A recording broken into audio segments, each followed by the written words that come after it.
funding for the project, the World Bank has invested significant effort to ensure that the facility meets both global and local standards of excellence. Notably, that this facility will be fully solar powered, utilizing 10 hours of direct sunlight and 10 hours of solar battery backup. In terms of responsible waste disposal, the facility will implement biodigesters which use biological processes to break down waste, allowing it to be reused in gardening. In partnership with the Kenya Forest Service, we have also planted over 500 indigenous seedlings at each site, contributing to the government's goal of increasing forest cover by 30% by the year 2050.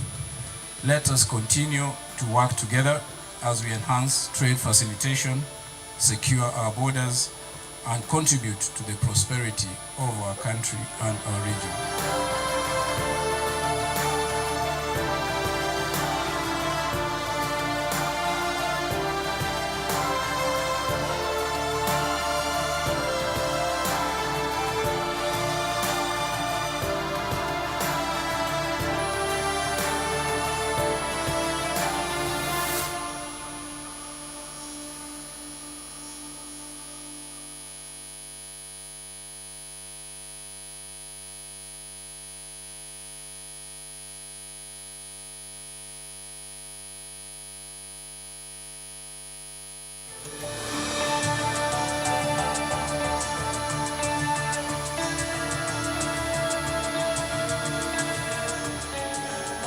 I believe that everyone has a destiny, a contract with life and with humanity.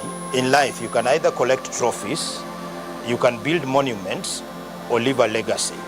When you were born, you were crying and everybody was laughing.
Builds up. It's a gradual process. Yeah.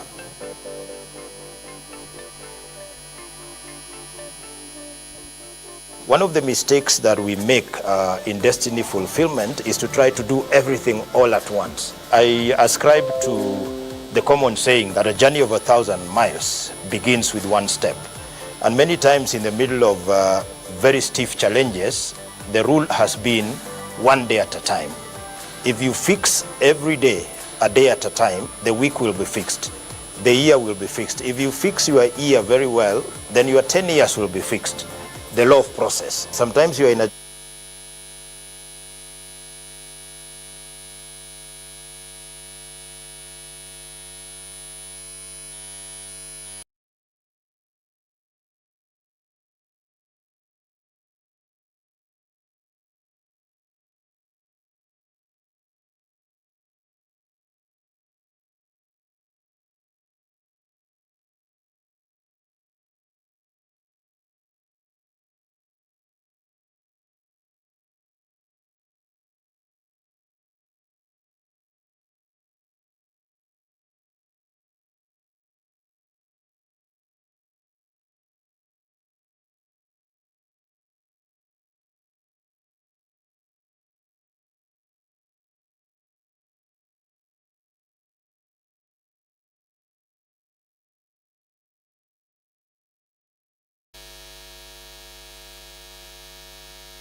Welcome to the Kra Summit. We're live here at the Edge in Nairobi, and I'm standing right next to the head of Division of Citizen Relations and Communication at the Kenya Revenue Authority, Grace Wandera. Grace, welcome to the summit. Wageni, thank you. I'm very happy to be here. Yeah, months of planning, months of putting the story together. What's the highlight of this year's summit? I think for us as an organization, we are so focused on tax-based expansion. We are focused on using technology to ensure that we have smart tax collection. The reason we have the summit is to ensure that we have conversations with our stakeholders on the plans that we have. We believe in co-creation. We believe that we can learn from others, and therefore we bring in stakeholders, policymakers to debate these issues so that tax administration is incorporated with people's views so that then we are able to achieve voluntary compliance. This year, Kra has done something different. They called it the Citizen Assembly. You went to about 6 towns, Nyahururu, Nakuru, Mombasa, Kisumu. What is the one thing that stood out for you, and how does that connect to this year's summit? So let me step back. I think the last year we really wanted to do a citizen assembly, but I guess an idea comes at its right time. And this year really is when the citizen assembly took off. And for us, just the fact that we could gather in different towns and people would come to the room and want to have a conversation with a taxman. That was the first really big surprise, because look, guys are coming in and saying we want to be part of this conversation. But more importantly for me was the fact that whether it was the youth, whether it was the women, whether it was the small trader, they all wanted to engage with the tax administration. And therefore for me, it was about shifting the mindset that the tax administrator is a facilitator and you can actually engage with them. And that's why we have the Citizen Engagement Program. We really want to know how can we make this easier and simpler for every taxpayer. Fantastic. There you have it. I want you to look straight into the camera and tell them, see you at the summit. See you at the Kra Summit.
The true pulse of Kra lies not in systems, but in the men and women who have made those systems work, the Kra staff. Let us also renew our commitment to responsible citizenship. Responsible tax conduct is not only good ethics, but also good economics.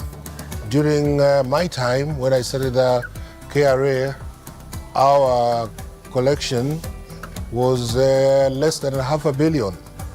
Now we are talking of 2 trillion and above. So this is a very big achievement, and I'm looking forward to seeing them doing even much better. At the center of all this is a renewed culture, one of innovation, integrity, and inclusivity.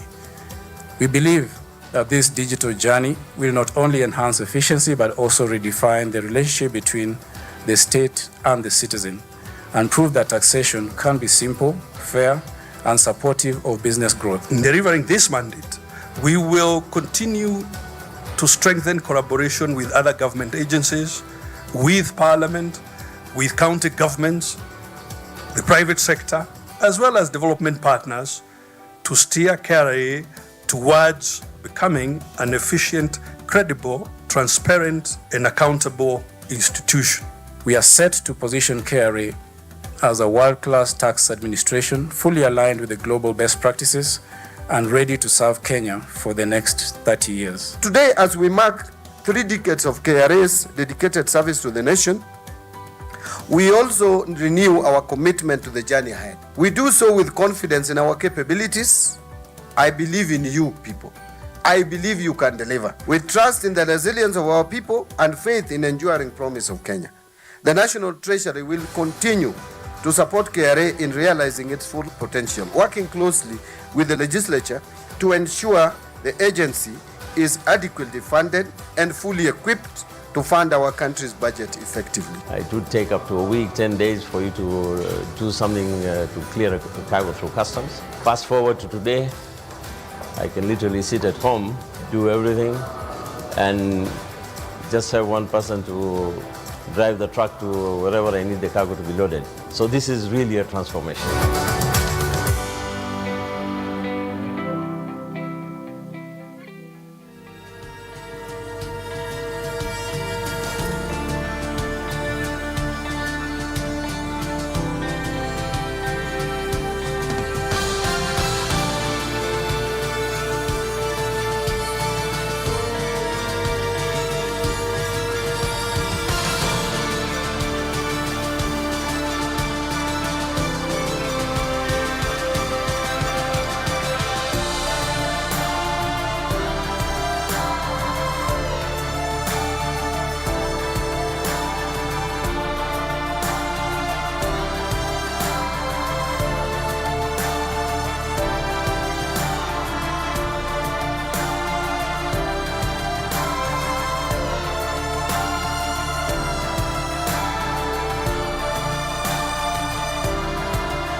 to check out.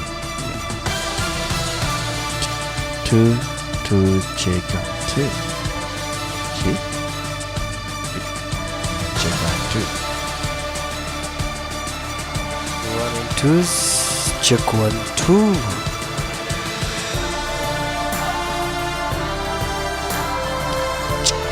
Check 1, 2. Check 1, 2. Hello. Check 1, 2.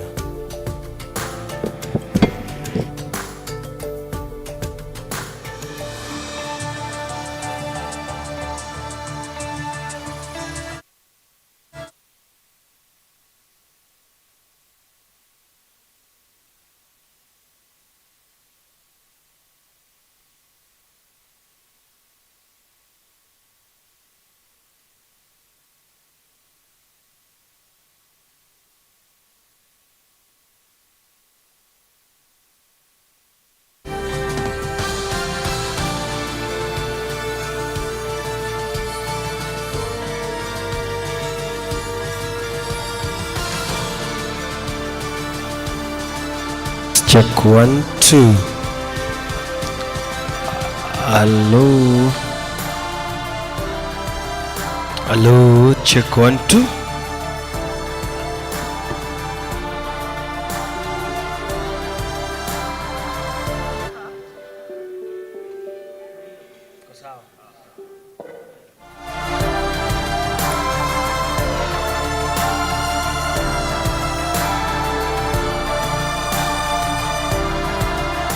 This marks a significant milestone, one that will be remembered in history Yes, for its hello. far-reaching impact Yes. on the economic development of our nation. Yes, hello. The role Check of 1 KRA 2. in trade facilitation and border security cannot be overstated.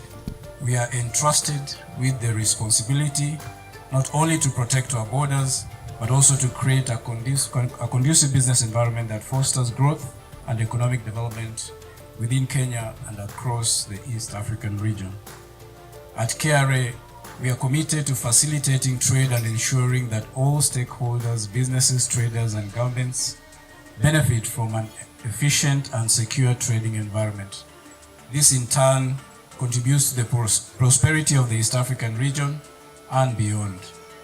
This project will ensure our borders are secure, our business environment remains conducive, and society at large is protected. I would therefore like to extend my heartfelt thanks to the World Bank for their unwavering support that has seen this project become a reality. In addition to providing the necessary funding for the project, the World Bank has invested significant effort to ensure that the facility meets both global and local standards of excellence.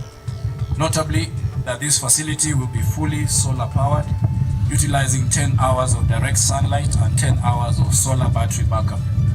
In terms of responsible waste disposal, the facility will implement biodigesters which use biological processes to break down waste, allowing it to be reused in gardening.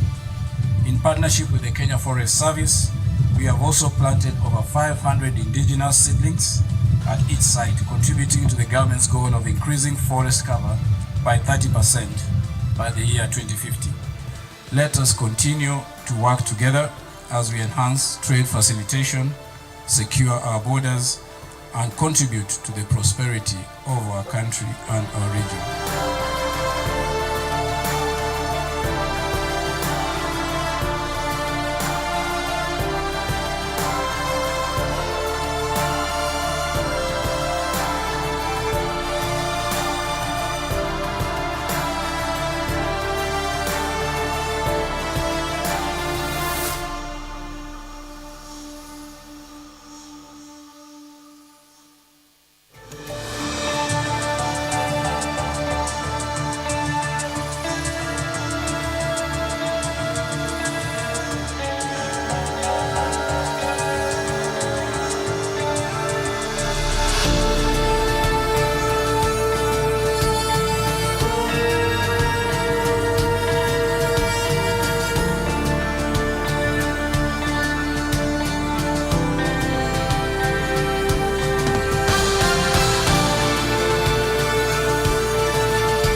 Yes, on the 1 and 2s.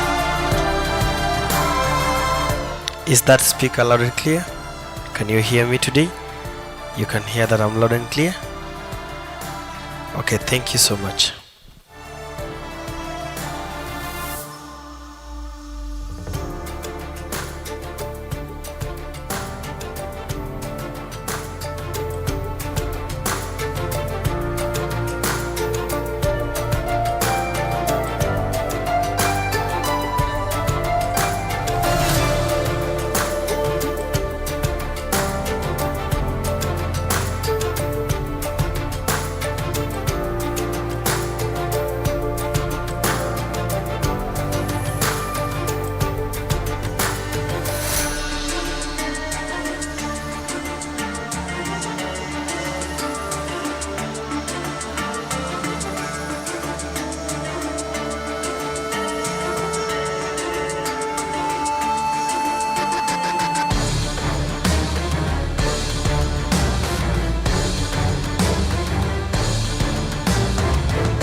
This marks a significant milestone, one that will be remembered in history for its far-reaching impact on the economic development of our nation. The role of KRA in trade facilitation and border security cannot be overstated. We are entrusted with the responsibility not only to protect our borders, but also to create a conducive business environment that fosters growth and economic development within Kenya and across the East African region. At KRA, we are committed to facilitating trade and ensuring that all stakeholders, businesses, traders, and governments benefit from an efficient and secure trading environment. This in turn contributes to the prosperity of the East African region and beyond. This project will ensure our borders are secure, our business environment remains conducive, and society at large is protected. I would therefore like to extend my heartfelt thanks to the World Bank for their unwavering support that has seen this project become a reality. In addition to providing the necessary funding for the project, the World Bank has invested significant effort to ensure that the facility meets both global and local standards of excellence. Notably, that this facility will be fully solar powered, utilizing 10 hours of direct sunlight and 10 hours of solar battery backup. In terms of responsible waste disposal, the facility will implement biodigesters which use biological processes to break down waste, allowing it to be reused in gardening. In partnership with the Kenya Forest Service, we have also planted over 500 indigenous seedlings at each site, contributing to the government's goal of increasing forest cover by 30% by the year 2050. Let us continue to work together as we enhance trade facilitation, secure our borders, and contribute to the prosperity of our country and our region.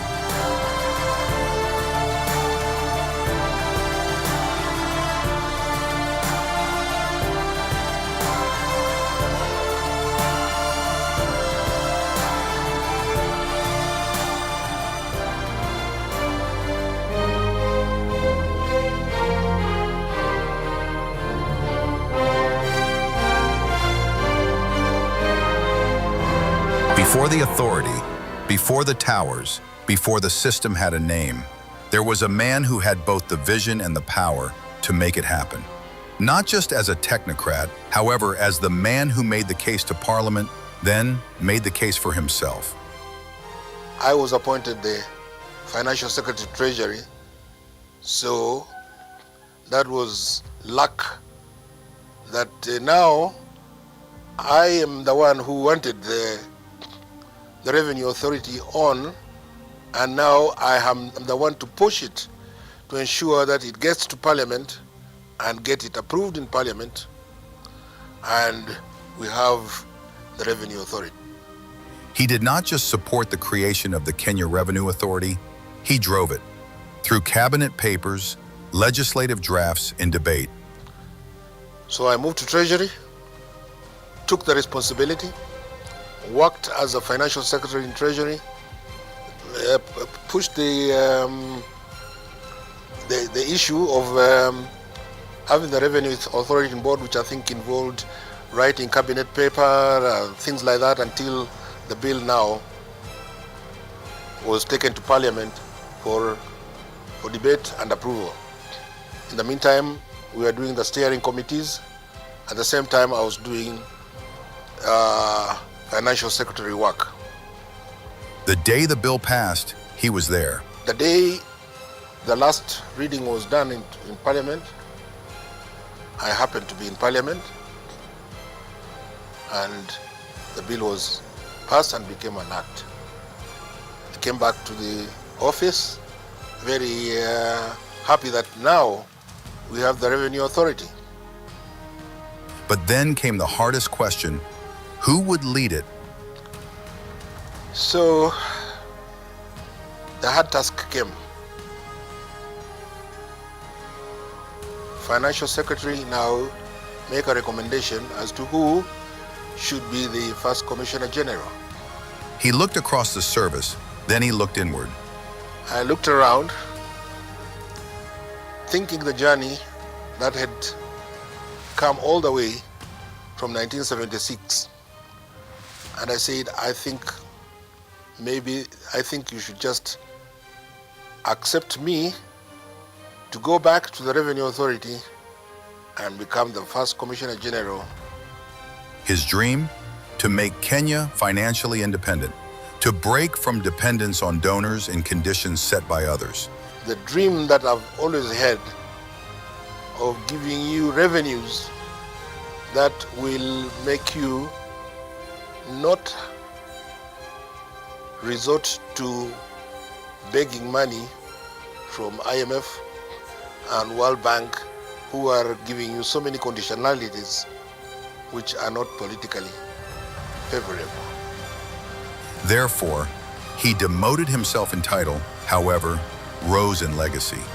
Edgar Manasseh, the first Commissioner General, the man who fought to build KRA, then led it into history. Mudavadi said, how do you demote yourself?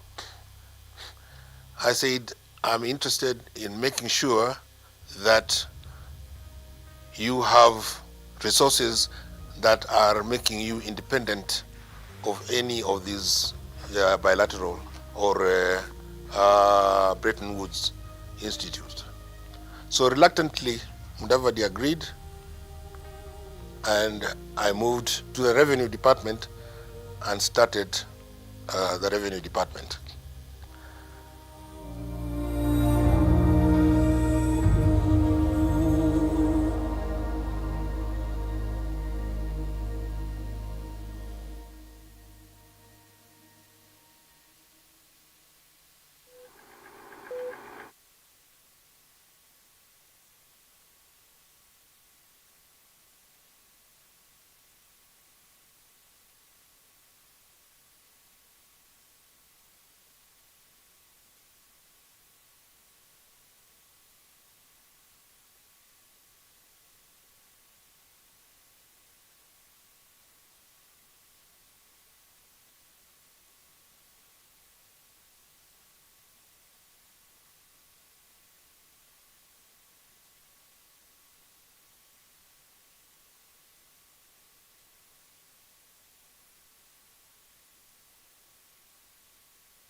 Looking for the document.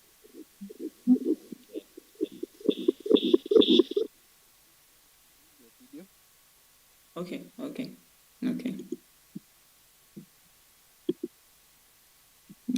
Yeah, we can see you. Now I need to share side by side. Yes, you can try to share. Okay, share. Am I sharing? I need to share from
Baby, you know I'm worth it.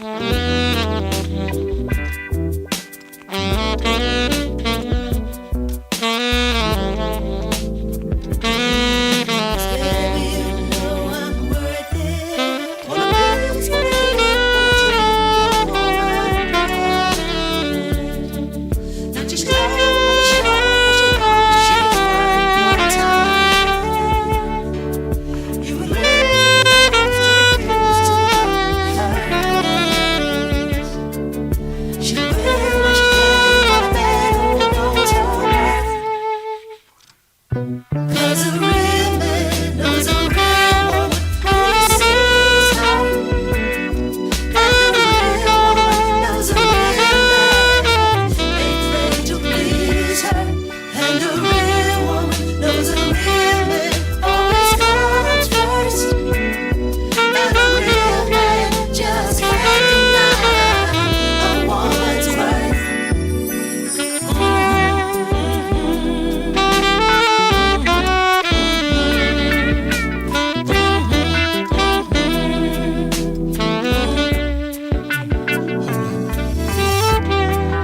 1, 2.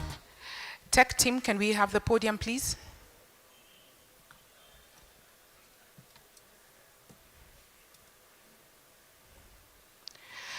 Good morning, everybody, and welcome to day 2 of the KRA Summit. Habari, habari, habari. Mzuri, mzuri, mzuri. All right, we want to start in just a few minutes. Thank you for making the time. We do hope that you had a cup of tea. Jane Githinji, good to see you over there. Karibuni sana. If we can have the podium technical team so that we can begin the program for today.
Want to be part of this conversation. But more importantly for me was the fact that whether it was the youth, whether it was the women, whether it was the small trader, they all wanted to engage with the tax administration. And therefore for me, it was about shifting the mindset that the tax administrator is a facilitator and you can actually engage with them. And that's why we have the Citizen Engagement Program. We really want to know how can we make this easier and simpler for every taxpayer. Fantastic. There you have it. I want you to look straight into the camera and tell them, see you at the summit. See you at the KRA Summit.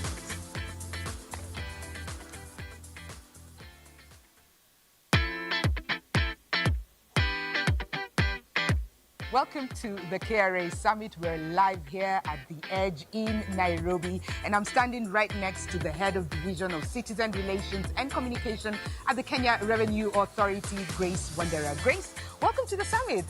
Wageni, thank you. I'm very happy to be here. Yeah, months of planning, months of putting the story together. What's the highlight of this year's summit?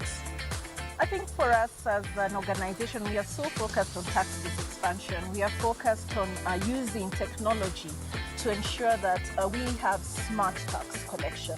The reason we have the summit is to ensure that we have conversations with our stakeholders on the plans that we have. We believe in co-creation.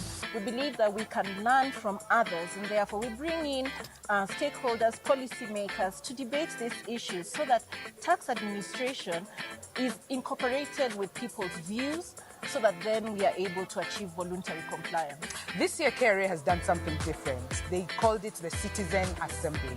You went to about 6 towns, Nyahururu, Nakuru, Mombasa, Kisumu. What is the one thing that stood out for you, and how does that connect to this year's summit? So let me step back. I think the last year we really wanted to do a citizen assembly, but I guess an idea comes at its right time. And this year really is when the citizen assembly took off. And for us, just the fact that we could gather in different towns and people would come to the room and want to have a conversation with a taxman. That was the first really big surprise, Yes, because on the 1 and look, 2s. guys are coming in and saying we want to be part of this conversation. But more importantly for me was the fact that whether it was the youth, whether it was the women, whether it was the small trader, they all wanted to engage with the tax administration. And therefore for me, it was about shifting the mindset that the tax administrator is a facilitator and you can actually engage with them. And that's why we have the Citizen Engagement Program. We really want to know how can we make this easier and simpler for every taxpayer. Fantastic. There you have it. I want you to look straight into the camera and tell them, see you at the summit. See you at the KRA Summit.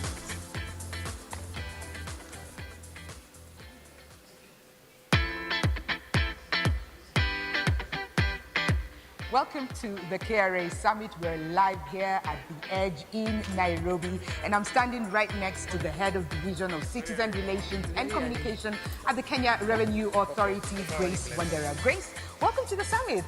Wageni, thank you. I'm very happy to be here. Yeah, months of planning, months of putting the story together. What's the highlight of this year's summit? I think for us as an organization, we are so focused on tax base expansion. We are focused on using technology to ensure that we have smart tax collection. The reason we have the summit is to ensure that we have conversations with our stakeholders on the plans that we have. We believe in co-creation. We believe that we can learn from others, and therefore we bring in stakeholders, policymakers to debate these issues so that tax administration is incorporated with people's views so that then we are able to achieve voluntary compliance. This year, KRA has done something different. They called it the Citizen Assembly. You went to about 6 towns, Nyahururu, Nakuru, Mombasa, Kisumu. What is the one thing that stood out for you, and how does that connect to this year's summit? So let me step back. I think last year we really wanted to do a citizen assembly, but I guess an idea comes at its right time. And this year really is when the citizen assembly took off. And for us, just the fact that we could gather in different towns and people would come to the room and want to have a conversation with a taxman. That was the first really big surprise because look, guys are coming in and saying we want to be part of this conversation. But more importantly for me was the fact that whether it was the youth, whether it was the women, whether it was the small trader, they all wanted to engage with the tax administration.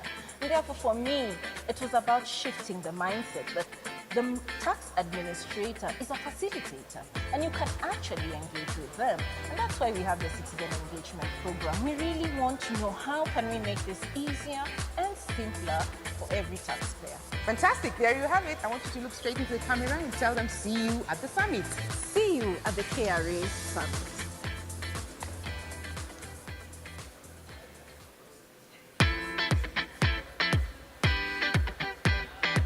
Welcome to the KRA Summit. We're live here at the Edge in Nairobi, and I'm standing right next to the head of Division of Citizen Relations and Communication at the Kenya Revenue Authority, Grace Wandera. Grace, welcome to the summit. Wageni, thank you. I'm very happy to be here. Yeah, months of planning, months of putting the story together. What's the highlight of this year's summit? I think for us as an organization, we are so focused on tax base expansion. We are focused on using technology to ensure that we have smart tax collection. The reason we have the summit is to ensure that we have conversations with our stakeholders on the plans that we have. We believe in co-creation. We believe that we can learn from others, and therefore we bring in stakeholders, policymakers to debate these issues so that tax administration is incorporated with people's views so that then we are able to achieve voluntary compliance. This year, KRA has done something different. They called it the Citizen Assembly. You went to about 6 towns, Nyahururu, Nakuru, Mombasa, Kisumu. What is the one thing that stood out for you, and how does that connect to this year's summit? So let me step back. I think last year we really wanted to do a citizen assembly, but I guess an idea comes at its right time. And this year really is when the citizen assembly took off. And for us, just the fact that we could gather in different towns and people would come to the room and want to have a conversation with a taxman. That was the first really big surprise because look, guys are coming in and saying we want to be part of this conversation. But more importantly for me was the fact that whether it was the youth, whether it was the women, whether it was the small trader, they all wanted to engage with the tax administration. And therefore for me, it was about shifting the mindset that the tax administrator is a facilitator and you can actually engage with them. And that's why we have the Citizen Engagement Program. We really want to know how can we make this easier and simpler for every taxpayer. Fantastic. There you have it. I want you to look straight into the camera and tell them, see you at the summit. See you at the KRA Summit.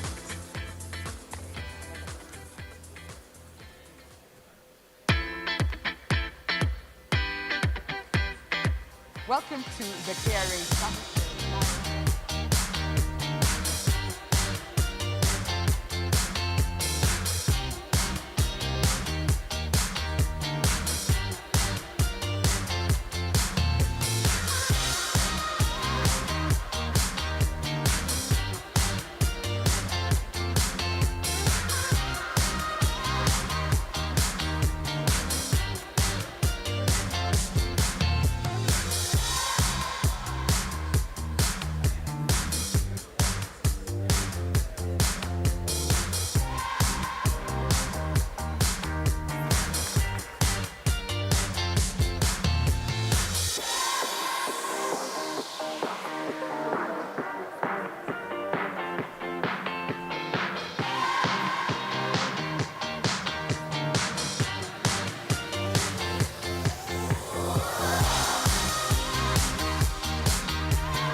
And a very good morning to you. Welcome to day 2 of the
in all that we do by moving away from compliance to civic responsibility. She also charged that we should find ways of plowing back to the MSME sector through CSR for more revenue mobilization. Our chief guest then charged us to progress, and he told us progress cannot be held hostage to resistance, that there is an urgent need for inclusive tax system that maximizes voluntary compliance through trust and and mutual benefits. It was a great opening, charged us for the day, and we had 3 plenary sessions. The first plenary session focused on tax-based expansion through MSME empowerment, and our panelists charged us, giving us recommendations on really we should involve MSMEs at the discussion table and have their input in matters that affect them. They charged us to review tax policies for the sector. For instance, we were asked, do we really need withholding VAT? And the room went silent. Well, we were also told that KRA should put in place tools that ease compliance and move into the ecosystem of MSMEs.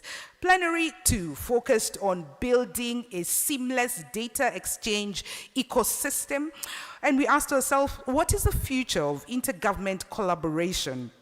Well, a couple of highlights from that plenary session is that, one, there needs to be more integration so that we can have more efficiencies and increase the possibility of data so that we do not compromise data. Also, there was a big concern around data privacy. How private is your data as a taxpayer? How can we ensure and let you know that your data is safeguarded and that your rights are safeguarded to the privacy of the integrated data? We were also charged on appropriate use of data and establishing legal frameworks on that. Plenary number 3 closed the day for us. An interesting plenary. It was on fire. It was a leadership plenary which talked about dialogue to action. How do we move from promises to actually possibilities and delivering on them? What's the government-private sector synergy for tax and customs compliance? Well, a couple of thoughts came through that session. One, that KRA needs to embrace change and to move to service delivery. In fact, the mention of Kenya Revenue Service adorned that conversation in the afternoon. And then we were charged to improve communication to build trust.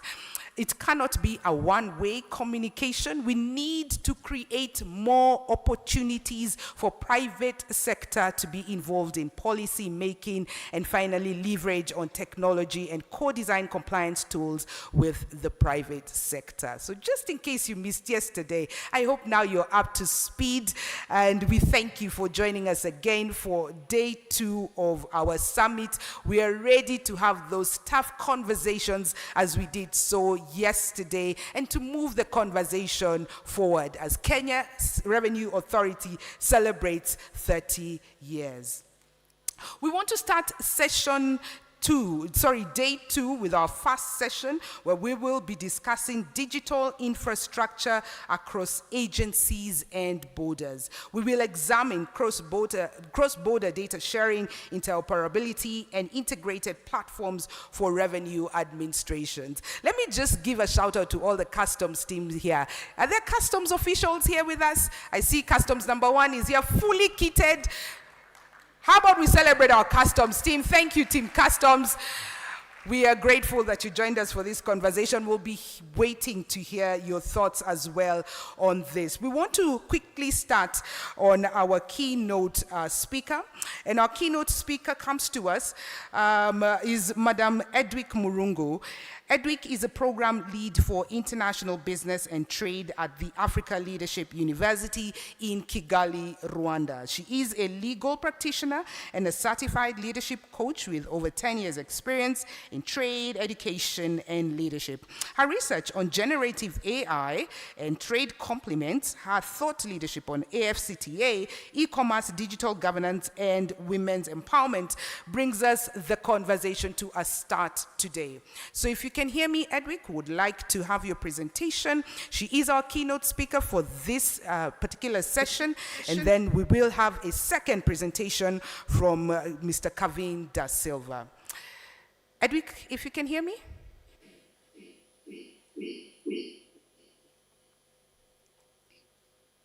Good morning. Good morning, Edwick. I hope you can hear me. Loud and clear. Good morning. Please take it away, Edwin. Good morning. Good morning, Edwick. We can hear you. Please proceed. Okay. Thank you very much again. It's a pleasure to be part of this forum. I'm excited to be part of this and to share my insights. And I'm just waiting for the presentation to be put up. At we start, as it has been mentioned, I'm Edwick Murungu, the program leader at the African Leadership University, and I think there was quite a generous presentation of where I am. So I'm going to talk about generative AI in Africa, the opportunities and challenges. This is a paper that I wrote, and I wrote it when I was also excited about AI. I'm excited about AI and the FCFTA. So when it came, and when there was quite noise about generative AI, I thought, how could that impact trade? So this is what I'm basically going to deliberate on today. So as I start to deliberate on that, I just want to give you the power of to give you a view and a picture of the power of generative AI in trade transformation. So this is the prediction that has been given that by 2030, generative AI could add up to 1.2 trillion to Africa's economy if we maximize on that, representing about 1.6 increase in the continent's GDP. This projection underscores the transformative potential of AI in driving economic growth and innovation across Africa. So let's just look at it this way. If we are just looking at it in this perspective, let's look at it this way. So across, this is by 2018. So if we look at some of these projections and the potential of it, I'm just going to. So what is the impact that is potentially that generative AI has? So we look at across the continent, about 75% of business still rely on manual prediction. Just a minute as I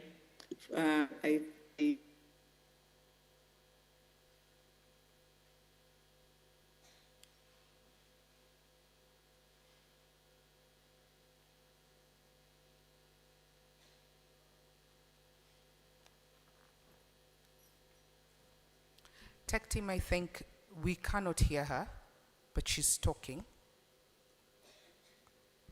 Edwick, can you hear us? Can you hear me? Can you hear me, Edwick? We can't hear you.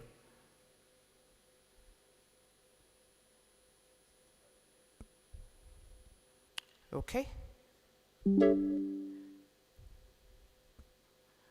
Tech team, can we sort her out? Edwick, I'm sorry, we cannot hear you, and I'm not sure you can hear me. Can you hear me? No. All right. As we sort Edwick out, Edwick, can you hear me? Just nod if you can, or voice. Absolutely not.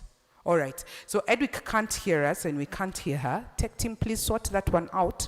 And as they sort that one out, allow me to welcome our second presenter of this particular session. And our second presenter comes to us. First, let me find out, how was the registration for you?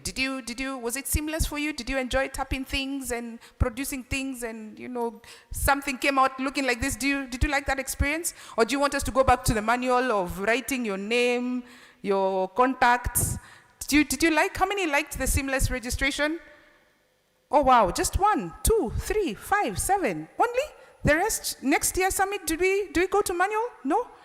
Okay, I just want to say thank you to the next presenter because they have facilitated for us the seamless registration that we have had, and I really liked the experience. I think it was such a fantastic experience. From days to minutes. And I would like to present to us our second presenter. Edwick is ready? She's ready, okay. Kevin, just give me a moment. That we can look at is market intelligence, that will enhance export competitiveness. So there is also an She would need to opportunity start. I'm not sure she can hear us. whereby there will be Tech team, can she hear if us? you use AI, it now becomes secure and transparent, and basically bringing transformation in that area. I hope you can hear it. Edwick, can you hear us? Hear us? 'Cause we lost a good chunk of your presentation. Okay. Can you hear me? We can hear you, but Hear tech you. team, there's an echo. Is there a way to reduce that echo? Could you please pick your presentation from the impact of generative AI? That's where we lost you. Okay, how is it now? Now you're okay. Please pick up your presentation from generative AI. Okay. Can you hear me now? It's good. Okay. Yes, we can hear you. Can you hear us?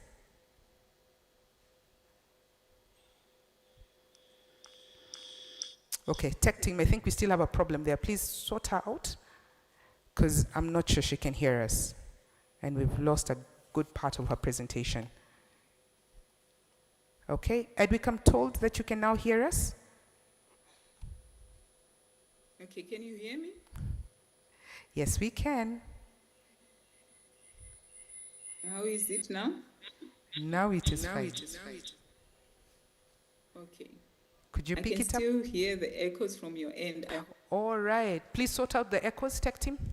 She's receiving. Okay. They say it's sorted out. Please pick up your presentation from the impact of generative AI. Hear me?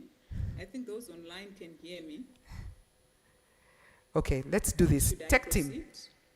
proceed? She proceeds. Okay, please proceed. There we go. Okay. Okay, I'm not sure where I left, but let me just proceed. And I hope the echo is better now. So I think let me go back to which are the main issues that we're looking at right now. So we're going to look at the power of generative AI in trade transformation. So what transformation could come from generative AI? So the possibilities that are here are basically on the supply chain optimization. That is basically to impact real-time analytics that cut delivery up to estimated 40%. Then it has also an impact on customs and compliance. Processes can be reduced from days to minutes.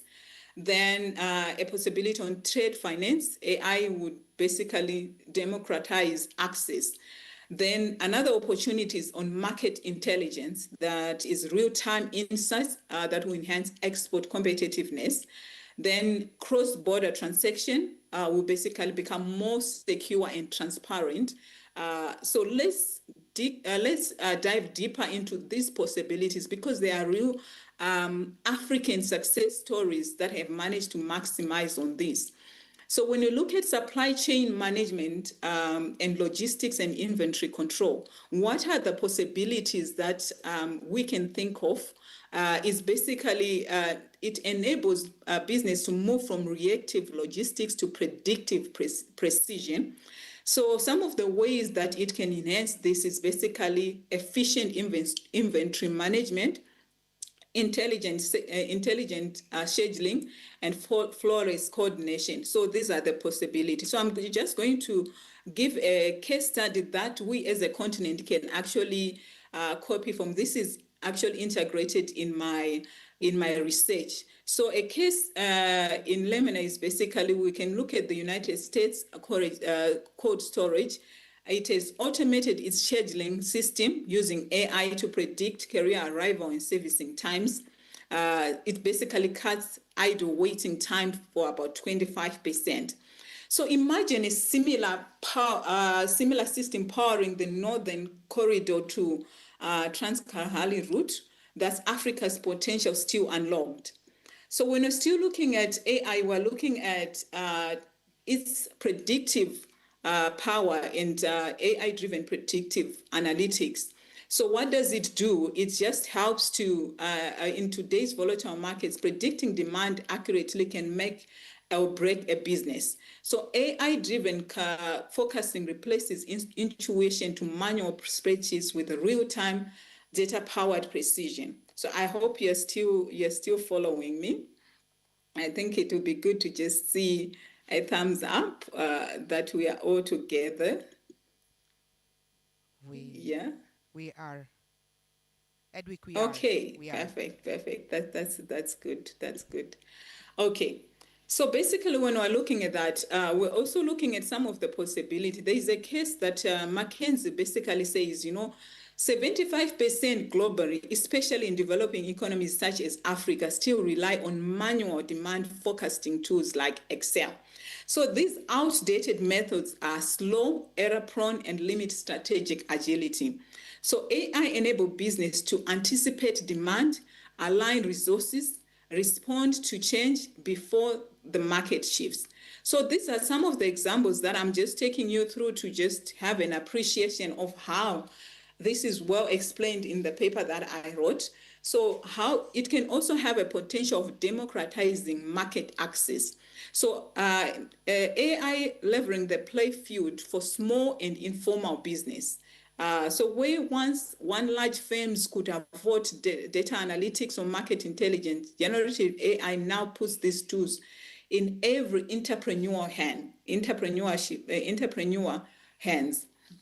So how is it democratizing this? You just see that it delivers data-driven insights on pricing, demand, and logistics. So these are some of the benefits that AI has. So a case study is basically that which you can relate to is Twiga Foods.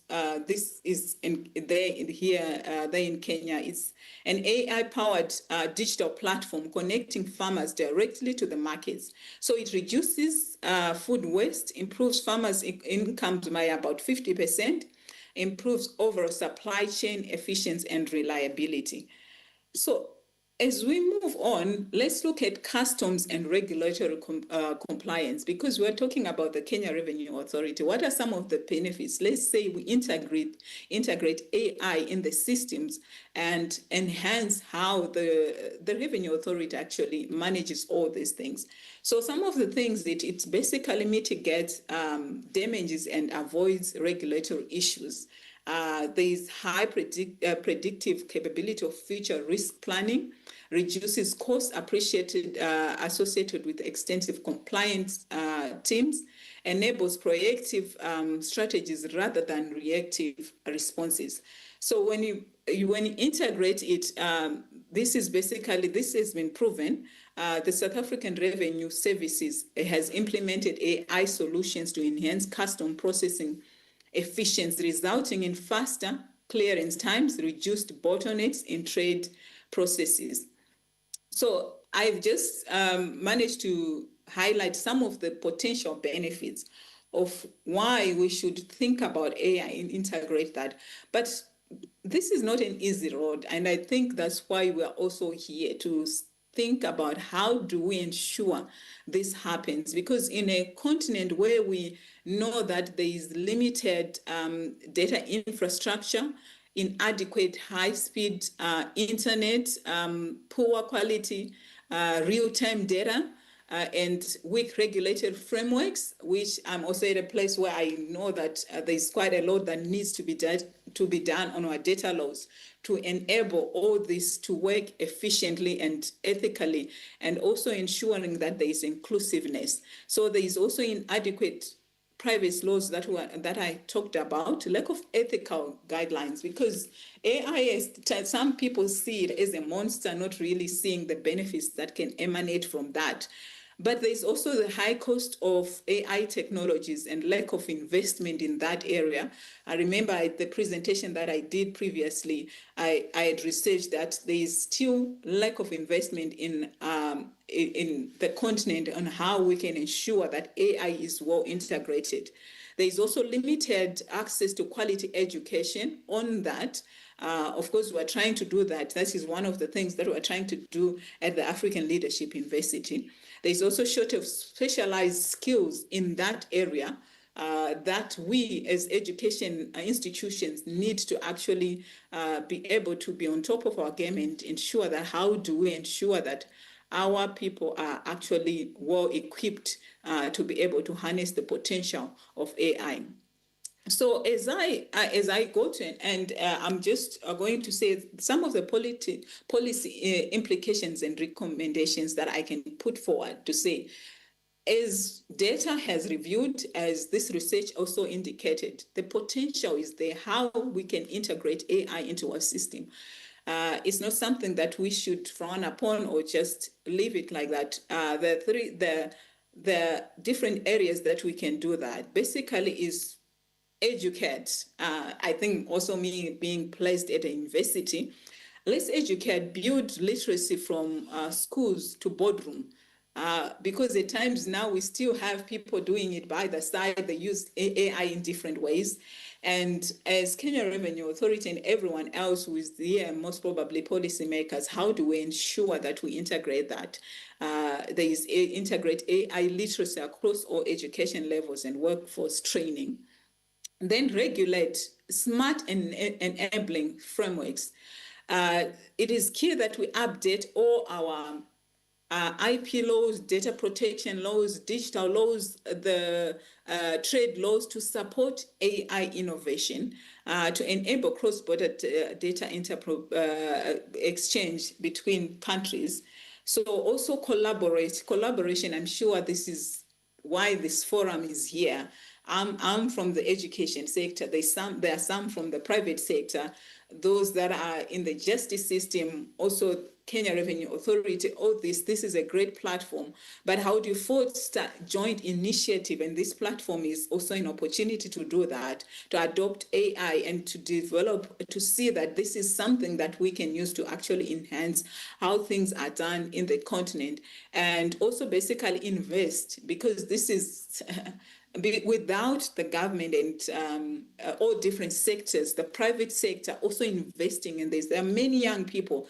Where I sit, I see many young people coming with different with different ideas. I have one of my students who recently came up with an app whereby she's facilitating trade from one country to another. But basically what she's doing is, if you have extra luggage, can you sell it to us? Then the app will help that. So this is ensuring that trade still is enhanced, but this is an app that is AI powered.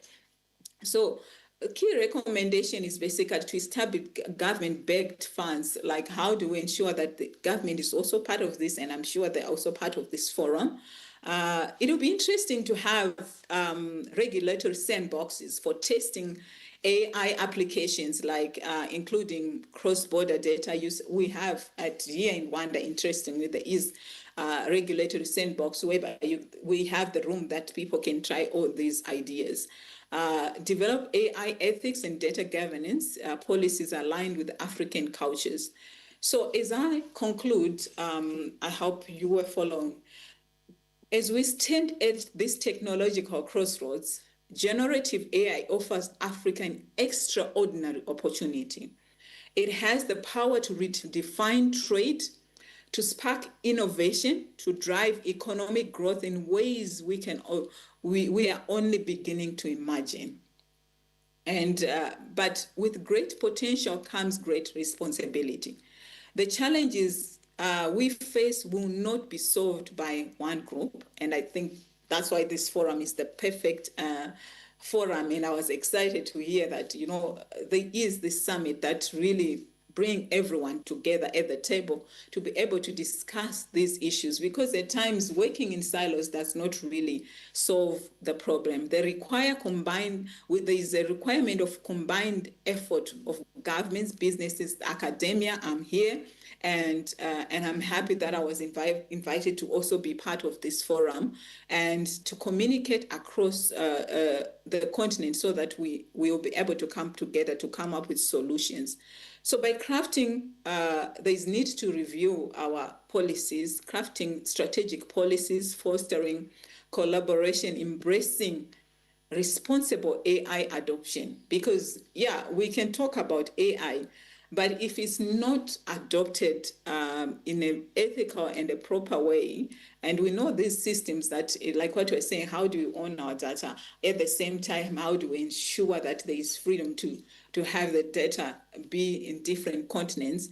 And how do we ensure that we are also feeding into this system with the right data so that it's not to our disadvantage? We can turn these challenges, there are quite a number of challenges in the continent, but if we come together, we can turn these challenges to catalysts of progress. And generative AI is not just a tool, it can be a force that elevates Africa's competitiveness on the global stage. So the journey has just begun.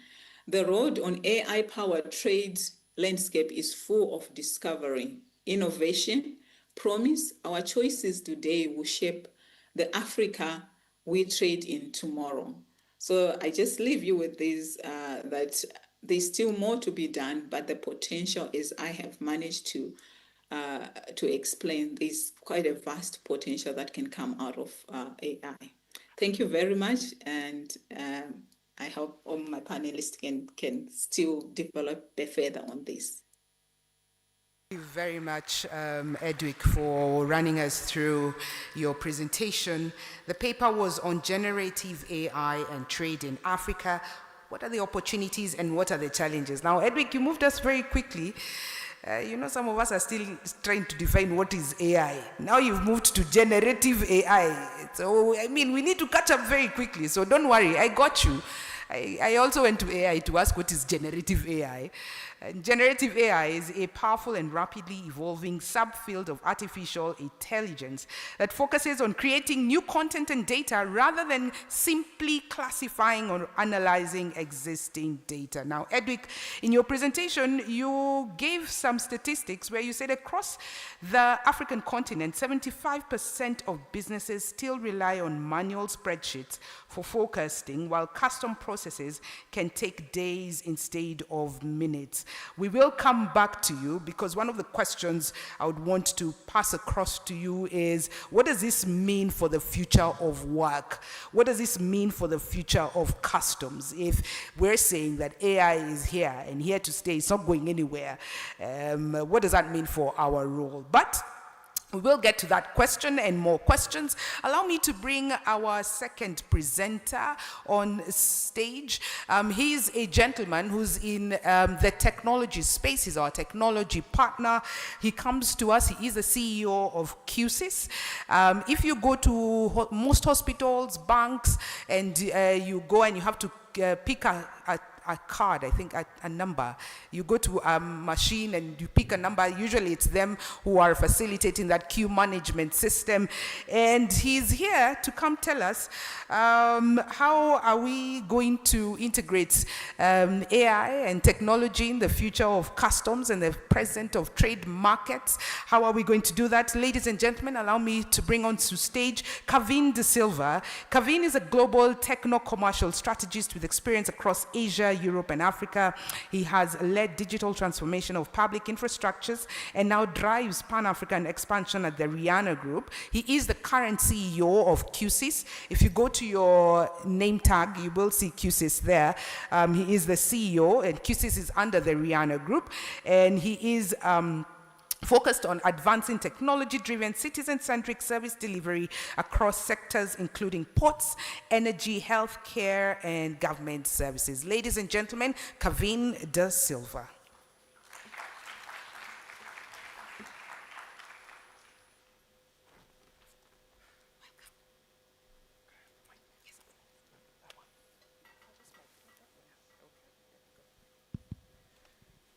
All right. Good morning, everybody. Thank you. Thank you for this opportunity in the first place. And yes, happy to collaborate with KRA on this magnificent event. The support that we could render, however small, means a lot to us, and thanks for that. Well, to begin with, how do I put it? I'm not from your side of the world. I have no knowledge of taxes. I don't even know the percentages, to be honest. But I do know I'm in that space where I can probably make things a little easier for you to make it easier for us. So that's what I want to talk about. In terms of the presentation, guys.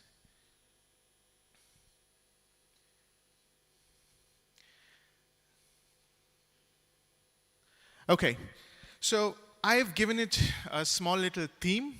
I'm going to try and keep it as brief as possible, but Edric had already spoken about generative AI. She had spoken a lot about the advanced tech, but I'm going to come across as a bit of a pessimist. I'm going to try and talk about reality. I'm going to try and talk about what can we do to actually get to where Edric was talking we were or we should be heading to. So I'm going to say this is the missing clerk in the cloud. So in relevance to the theme, we are looking at cloud, generative AI, looking at big data, so many, tech terms that we are throwing in there.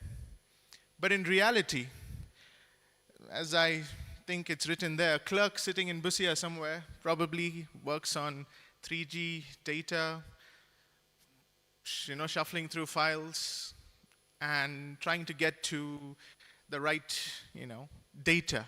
So that's exactly where we are at grassroots levels. And we can build clouds, but it's meaningless unless we put people or lift them into that cloud. What I mean by that is empowerment. I think that's where it starts, and that's what we need to do. The ambition is always there. We're talking about a lot of forward-thinking aspects in terms of technology, but are we aligned?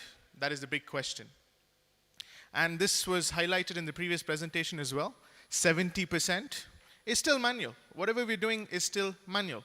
Regardless of where we are, if I have to bring in an equipment from Mombasa port and all the way to Kigali, or a mango exporter from Kigali all the way back to Mombasa, I know the difficulty because I'm in that space. I ship equipment's hardware across the continent, and especially in the East African region, to Tanzania, Uganda, Burundi, Rwanda. And I can tell you, I can never promise my client when will the shipment actually reach. There is no guaranteed date. Why is that? Because the unpredictability is quite severe. There is no fixed timelines for us to be able to deliver these goods to our clients. Why? Why is that? The reason is simple. We need to bridge the digital gap at the very grassroots levels. Now, why don't we have that? It's a simple concept. As a taxpayer, do I really respect and trust the authorities, or is it that I fear you and then I pay? So I think the reality has to flip to understand that us commoners need to respect the authority, and that authority gets that respect through trust. So if we can deliver what we are supposed to, from the policymakers, from the decision makers, to as taxpayers to comply and pay, I think fear versus trust comes through respect. I think the rest of it, in terms of the narrative, the statistics, it's all there in terms of what you want to make sense of, at least from where we are trying to analyze and maybe probe into areas of thinking, should we put it that way. Now, the next concept that was, or the keyword that was there in the topic was interoperability. It fails between people and not systems. And this is something that's very common. In my experience over the last decade working in digital transformation across sectors, large, small, doesn't matter. Systems work. It's people. Why don't we have the option of people being empowered to use systems well? Technology can connect servers, but leadership connects people. That is the actual sentiment that we all need to ride on, because at the end of the day, we have the best of the best solutions out there in the world, but are we really utilizing them to the maximum? If you're not, why is that? People need to be empowered again. And as I said, 80% of African tax workflows still require manual validation. I think that's a start. I'll leave it at that. All right, now next thing, decentralize execution and centralize vision. Decision making and execution are two different things. People who make decisions need not be involved in execution, but people who are executing need to be empowered to understand the decision. Policy belongs in the boardroom, but digitization belongs in the server room. So what I mean by that is your engineers are your best people to execute this. And you as policymakers, decision makers, are the best ones to come up with a vision as to what you want. You tell what you want, they get that done for you. Don't try to mix both. It will not work, because when that happens, you know what happens? You're going to have unlimited number of tenders for the same solution in a single year. This is something that I experience as a private entity. I'd apply for a tender. Within 3 months, the tender is called off, and in another 6 months, it comes out again. They repeat and repeat and repeat. Why is that? Disconnect between execution and vision. You have specialists for certain reasons, right? So let's try and sit down and come up with a scope that actually delivers what you have as a vision. And for it to deliver, the specifications, the expertise comes from the execution team. So can we have inclusivity amongst ourselves, within our organizations? Let's talk to each other. KRA has a system, KEBS has a system, URA has a system, and EAC has a system even. So what are we trying to do? Is it that these systems cannot talk? Absolutely they can. How is it that all the airlines across Africa can fly at any time and the data is shared? There is interoperability there. Data is shared there. The skies are open to all, and the data is being shared. So why can't customs, why can't revenue come up with the same model? Why can't the banks, customs, and the revenue side of things come together? There is the gap between a vision and the execution, and that is the most important. Let's not have multiple tenders for one single solution. Try to get to the very bottom of it and go for a solution that actually fits with the vision and with the support that it can render to your execution team. These are the 7 things that I understood when I was trying to research. As I said, this is the first time me trying to talk or give some sort of input about revenue policies, and all of the other terms that there and areas of functions. But what I came to understand is when I Googled how are we as East Africa, or even KRA, I did Google how advanced is KRA when it comes to revenue digitization and schemes and policies and transformations.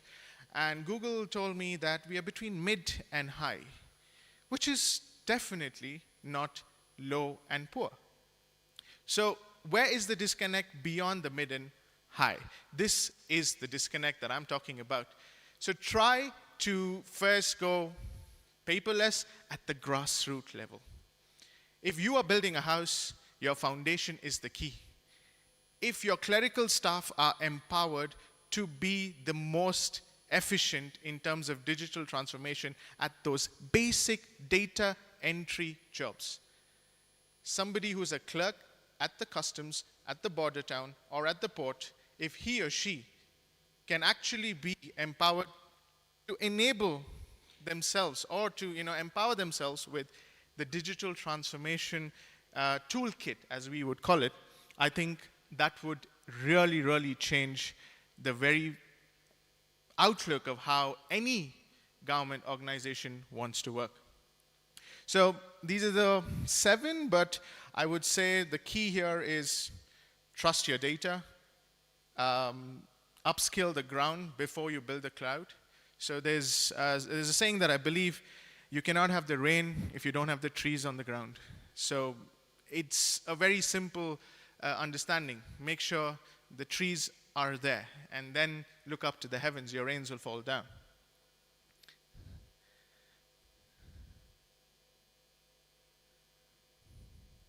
Just a moment. Yeah.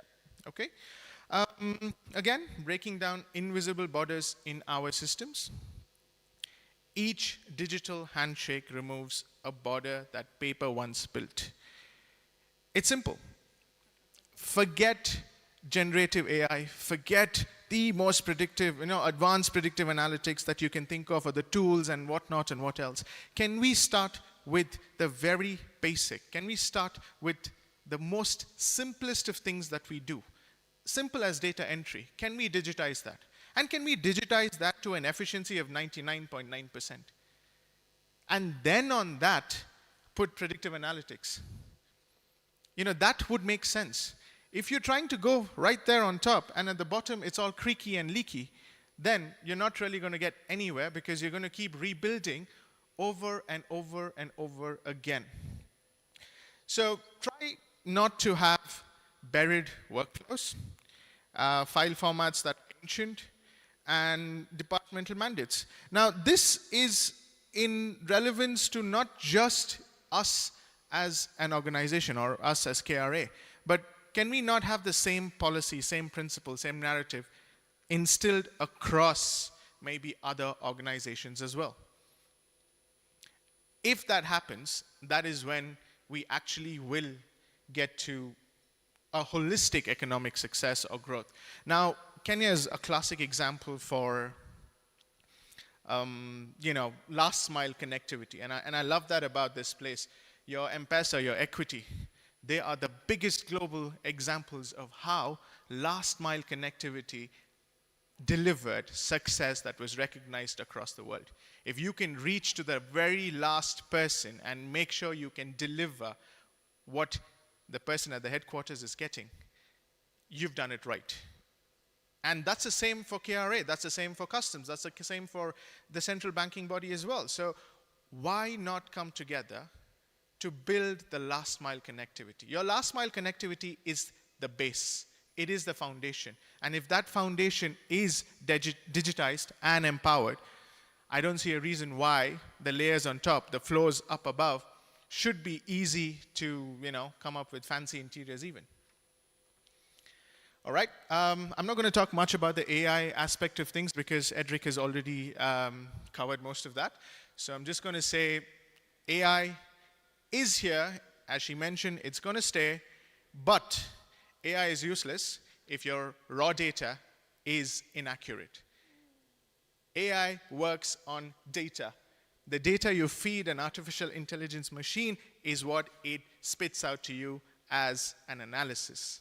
So as I said, if we go back to the very basic, go to the grassroots level and get that data right, then AI becomes effective. So digitization is the first step. Digitization everywhere is the first step. Then you automate, then you put on a layer of intelligence, and then by default, trust comes into play. All right, generative AI, I'm not getting into this. There's a lot that was discussed around that. Okay, I did some self-learning. I did try to understand how are we placed and what is it that we're doing and how far would we want to go. Just maybe before that, for those of you who are interested. Yeah, there was a bit of a tech stack. So those are some of the technologies that are being used across the world. Anybody interested can just click a pick. That's some of the tools that are used by the Estonian government, Singapore, UAE. So these are some of the tools. And I'll tell you, some form of it is here also. We're not too far off. We're really not too far off. We just need to start talking to each other. We really just need to start talking to each other. You talk to the customs talks to banks talks to the private organizations, whatever possible, just start talking. It gets easier.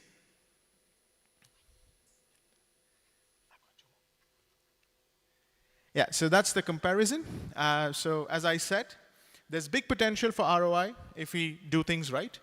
And also, the launch of generative AI is something that we can consider in the EAC region. For sure, definitely sure, that in the East African region, we can look at generative AI because it's there. The platform is there. It's just about now fine-tuning those small little things. Okay, this is, again, a report, or should I say a basic understanding of where we are in terms of trade, which was already spoken about, so I'm going to skip. The key to transforming policies into action.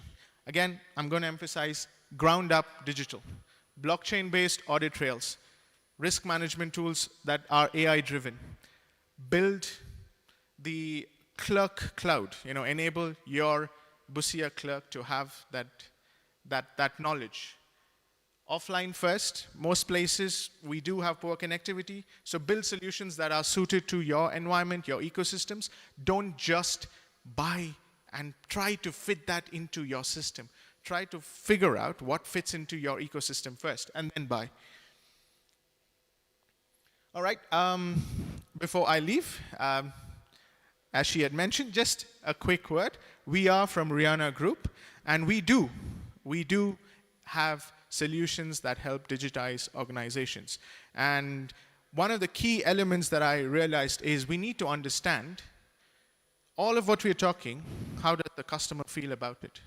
How does your taxpayer feel about what is it that you are doing as an organization?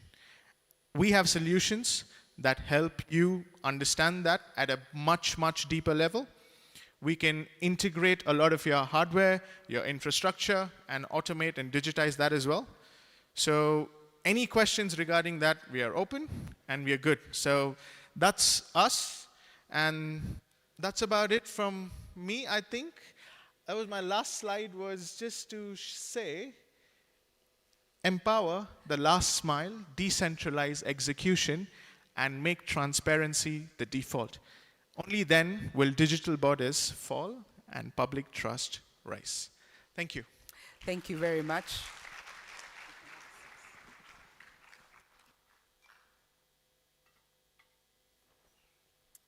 Thank you very much, Kavin, for that presentation. I pick up on one of your quotes: each digital handshake removes a border that paper once built. Now, let me tell you the truth, Kavin. In every room where the conversation around AI is being discussed, there's three types of people. There's those who are very excited about this AI thing. They're like, yes, this is it. Finally, the world wakes up.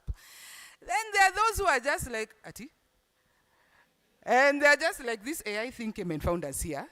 Why is it encroaching on our space? Can it just leave the same way it came? Then there are those ambiverts where they're just neither here nor there. They're just like, it's okay, it's not okay. So that's a conversation we're going to have about AI and customs and the future of customs. Because Team Kavin and Edwick on online, they believe, and others, which is true, that AI is here to stay and it's not going anywhere.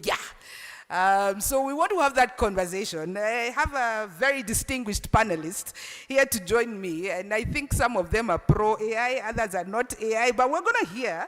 Allow me to first call upon Josinetta Siengo. And I call upon Josinetta because Josinetta used to be in KRA. I don't know how else to introduce her, but just say, I'm glad we made a customs export to KPMG. Josinetta left KRA to go start customs at KPMG. And so, Commissioner General, I see your smile. I see you're happy. I see you, Commissioner Lillian, exporting our stuff. So welcome, Josinetta. Great to have you here with us. She is the Trade and Customs Lead at KPMG and has over 18 years experience in tax and customs administration across public and advisory sectors. welcome Josineta to the stage. Allow me to welcome Kevin Olango. Kevin, karibu sana. Kevin comes to us. He's the head of road freight for Kenya and Uganda DHL Global Forwarding. He's got about 16 years experience in international freight forwarding, and he leads cross-border transport operation. Karibu sana, Kevin. So on my panel, I have Kevin and Kevin. So as you're directing your questions, this is Kevin and that is Kevin. All right. Allow me.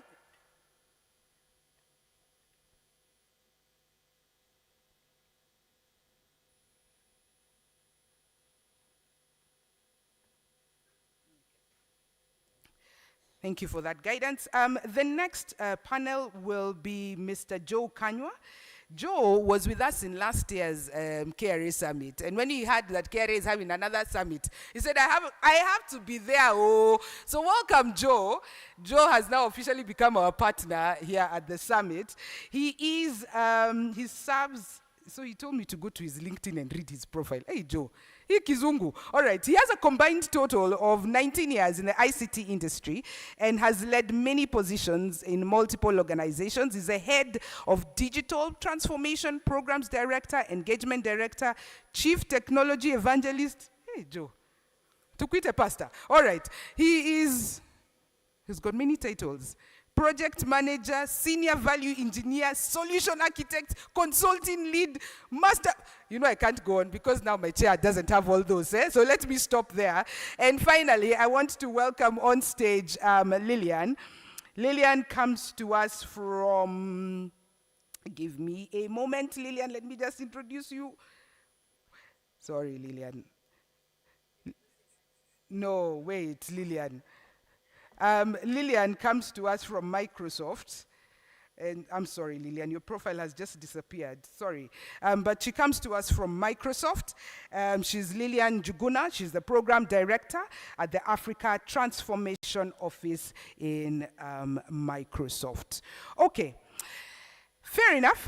Team, karibuni sana to this panel. Let's have that discussion. You've had what Edwick has presented. You've had what Kevin has presented. Even in your lines of work, I think for your opening remarks, I quickly just want to hear any reaction from the presenters, especially in line with AI and cross-border trade. We're going to start with you, Lillian.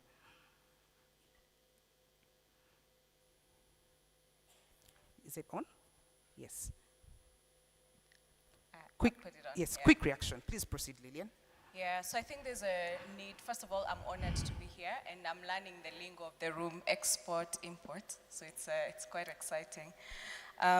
There's a need for us to understand what the GPTs are, the general purpose technology, because the ability for us to adopt it is in how we diffuse that technology. So I'm glad to be able to do that while we're on this panel. Thank you, Lillian. Joe? Quick reactions? Yeah, absolutely. And I hope you can hear me. Yes. Confirm. Okay, glad to be here. Again, my name is Joe. I work at Safaricom as the head of digital transformation. So what has just been presented here and what everyone is interested in is what I do daily. And truly, if you truly think about it, so what do I do in simple terms? If I was to tell a class 3 kid what I do, I just help the organization to be future fit. Simple. Even this revenue authority, Kenya Revenue Authority, it has to be future fit. And being future fit then means rethinking, reimagining how you operate. Because if you don't do so, then you'll be static. On my reaction of the previous speakers, before we can deeper into the conversation, I would say probably we are starting the conversation at a very advanced level. We need to start the conversation at 0 meters. Okay. We can't start the conversation about artificial intelligence at 40,000 feet. Why do I say so? Because you defined artificial generative AI. Probably we should remove the generative first and just talk about AI and ask ourselves, why is AI important in the first place? Remember, we as humans, we have gone through levels of civilization. If you look at the last century, for example, innovation was driven by electricity. just a very simple innovation, but very powerful one. We can't talk computers, phones, microwaves, cars without electricity. Then we've seen since 1980, the innovation in the world has been powered by the internet. Today, many of the things we talk about, information systems, they would never have happened. The internet has driven innovation for the last 40 years. Then we came into an era now, in this century, we are having an AI revolution. It's similar to the Industrial Revolution. So that's why AI is very important for you to understand. It's as if you lived last century without knowing electricity. You would be very dumb.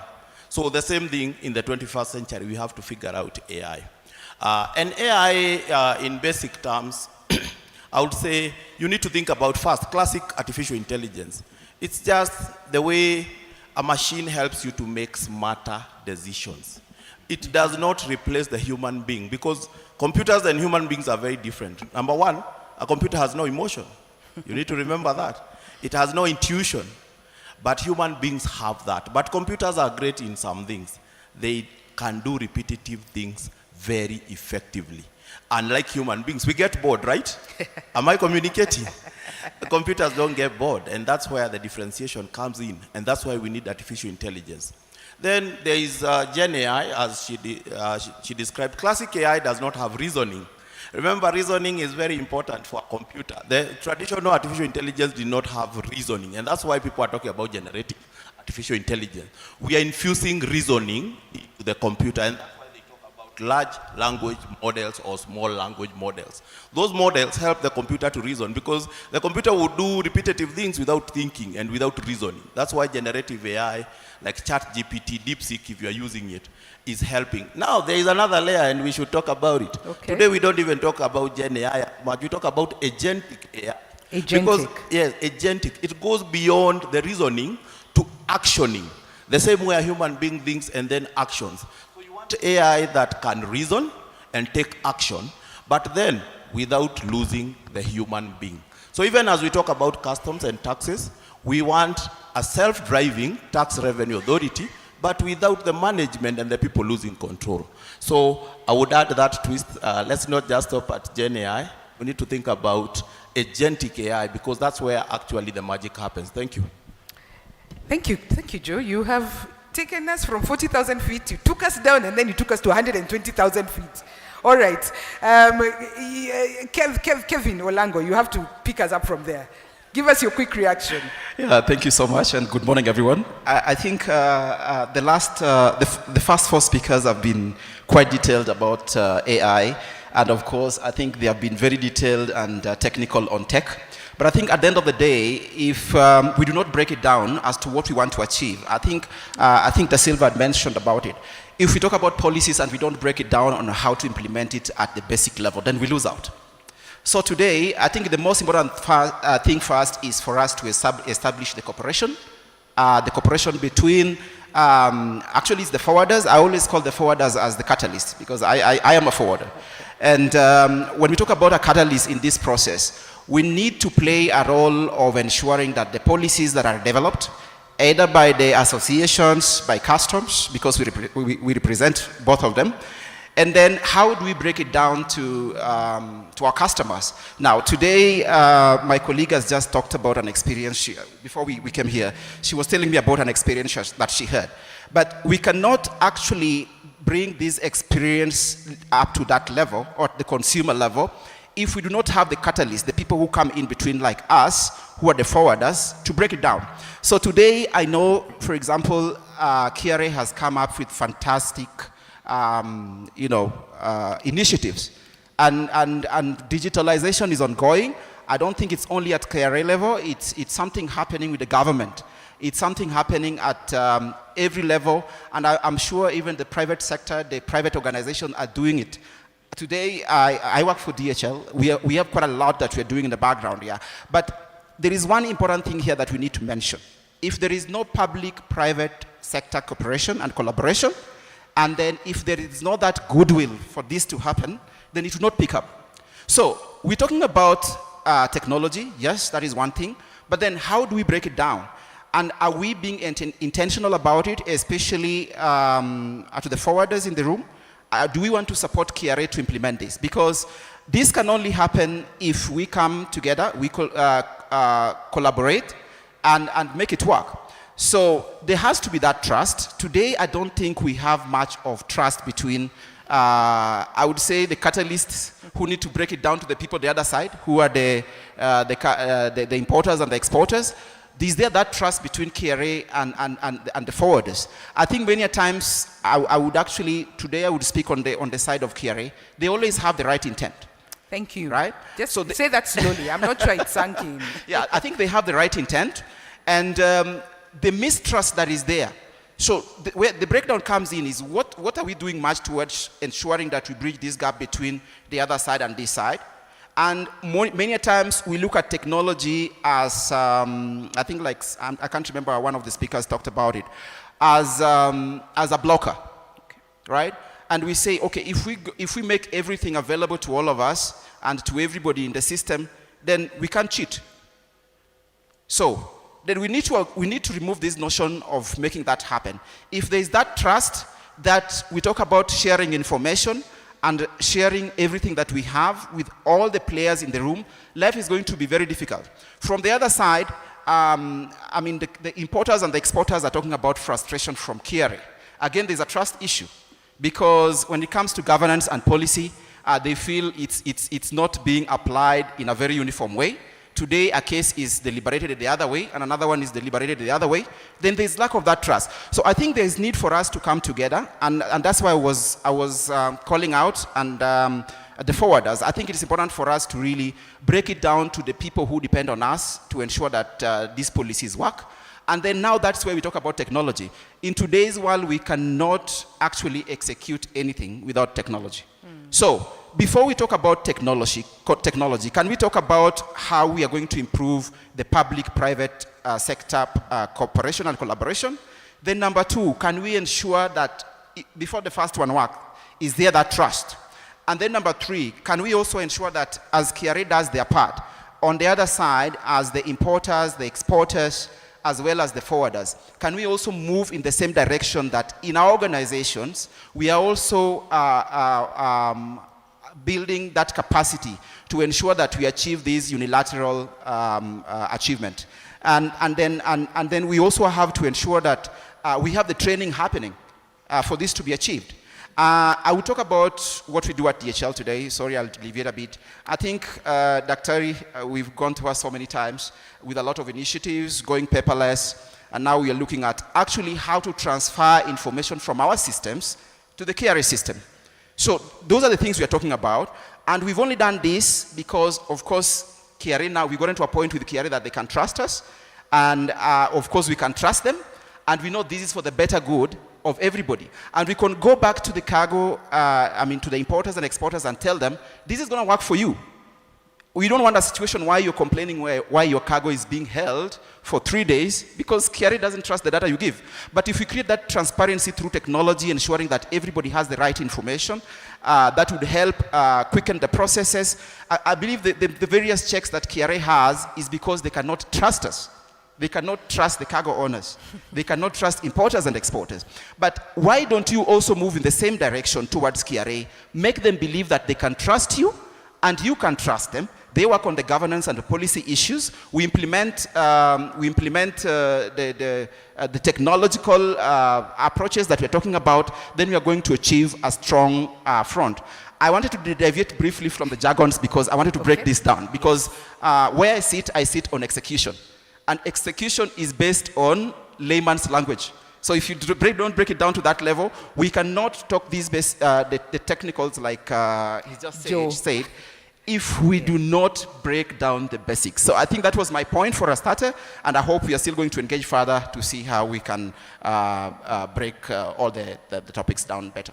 Thank you. The very passionate Kevin Olango, DHL Group, Global Forwarding Head of Road Freight in Kenya and Uganda. As you were saying that, I remembered from the presentation from Kevin, where he gave a quote and said, "Fear collects money once, trust collects it every year. Citizens often fear revenue authorities, but don't trust them. Fear creates compliance, trust creates cooperation." Jocinetta, what are your thoughts, quickly? Okay, thank you for having me. Actually, I feel like, you know, when you go back home and you meet your grandma and he makes pumpkins for you. That's how I feel because I'm home. Yeah, so wearing the customs hat, when I look at Africa, and today we are talking beyond frontiers, the biggest question we should be having for ourselves, even before we talk about AI, as Africa, are we at the same level? KRA Customs, I would say they've done a great, commendable job. Based on my experience at KPMG, I've had a chance to have a feel of what is happening across Africa. KRA is quite advanced. We're talking about starting with simple things like digitalization. I know when we talk about digitalization in Kenya, we are quite advanced. We're talking about integration. And we are talking about interoperability so that we are able to share data across Africa, so that we are able to communicate, so that we are able to improve trade, we are able to share data for purposes of ensuring that Commissioner Lillian is able to look at that data and it makes sense to her. The basics are, where are we as Africa, so that we are able to move to the next level where we are able to use Gen AI and that other one that Joe talked about. That would be my comment. Where are we, Josineta? Where are we? All right, I want to bring in Edwick. Edwick is still online. Edwick, can you hear us? I hope you can hear us. Allow me to bring you quickly for a comment, and then I'll also go to the floor. So just in case you have a question around trade markets, around AI, future of work, future of trade, what does that look like? We are happy to pick your question, so you could just raise your hand, and we've got a microphone that is roving and we'll be able to come to your question. Edwick, if you can hear me, I hope you're still online. I want to pose this question to you, and if you can't hear me, I think Kevin will pick it. How do we examine the cross-border data sharing, interoperability, integrate it with our revenue administration? I think your paper presented what we need to do. I think I want to hear where do we start? I think you've heard what Joe has said. Joe has said, can we go to the first starting line and put everyone, I think Joe and Josineta have said that, put everyone on the starting line so that we can understand what is this and how do we move forward in terms of customs and trade markets. But from your paper and from your research, what are the two things that we need to start doing? If you can hear me, Edwick.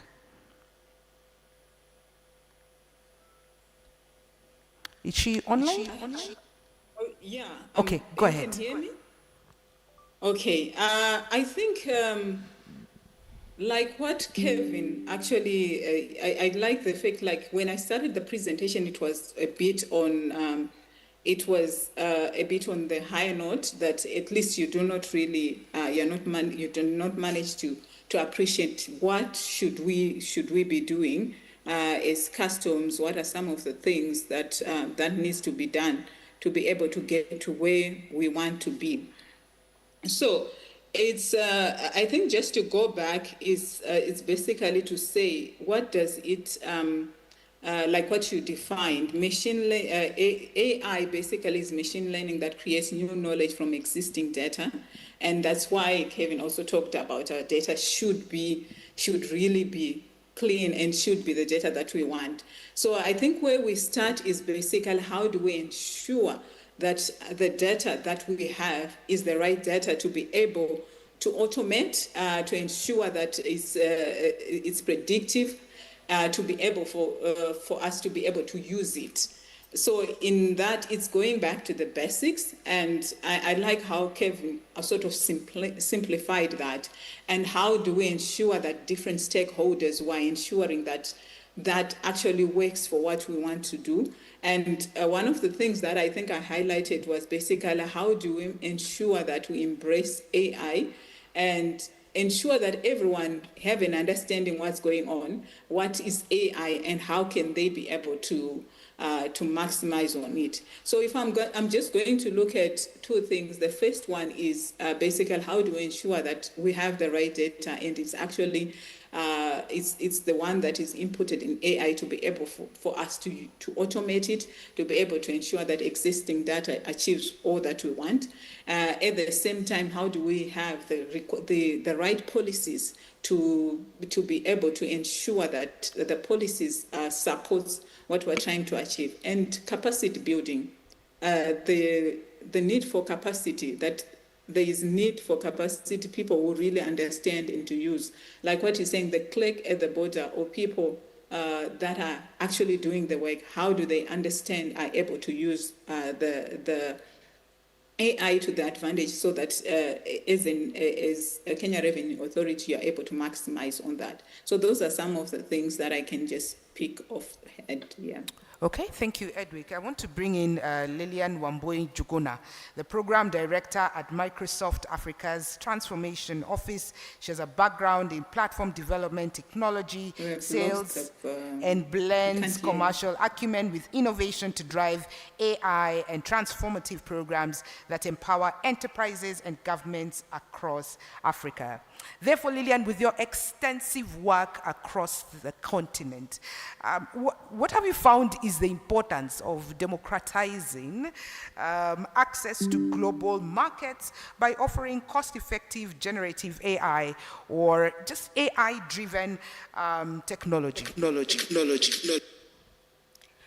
Thank you. So at Microsoft, what do we do? So there's a couple of things that I all want us to leave the room knowing. Can we increase her volume, please? Let's increase her volume. And is this better? Yes, please. Okay, thank you. Yeah, so Joe touched on it. So scientists usually classify technology into two ways. There's the general purpose technology and there's the special purpose technology. A special purpose is like a clock or a smoke detector. It can do nothing else but whatever it's designated to do. A general purpose, on the other end, goes all the way to the excitement of your mother being able to iron her clothes, for all of us being able to walk into the kitchen and warm food with a microwave, because it stems from something. I think the first GPT that was there was iron, which was in the UK, the early 1970s. And then thereafter, I think 50 years later, the US led with electricity. But when you look at these two economies, what really allowed for them to progress with the GPTs is the diffusion of it.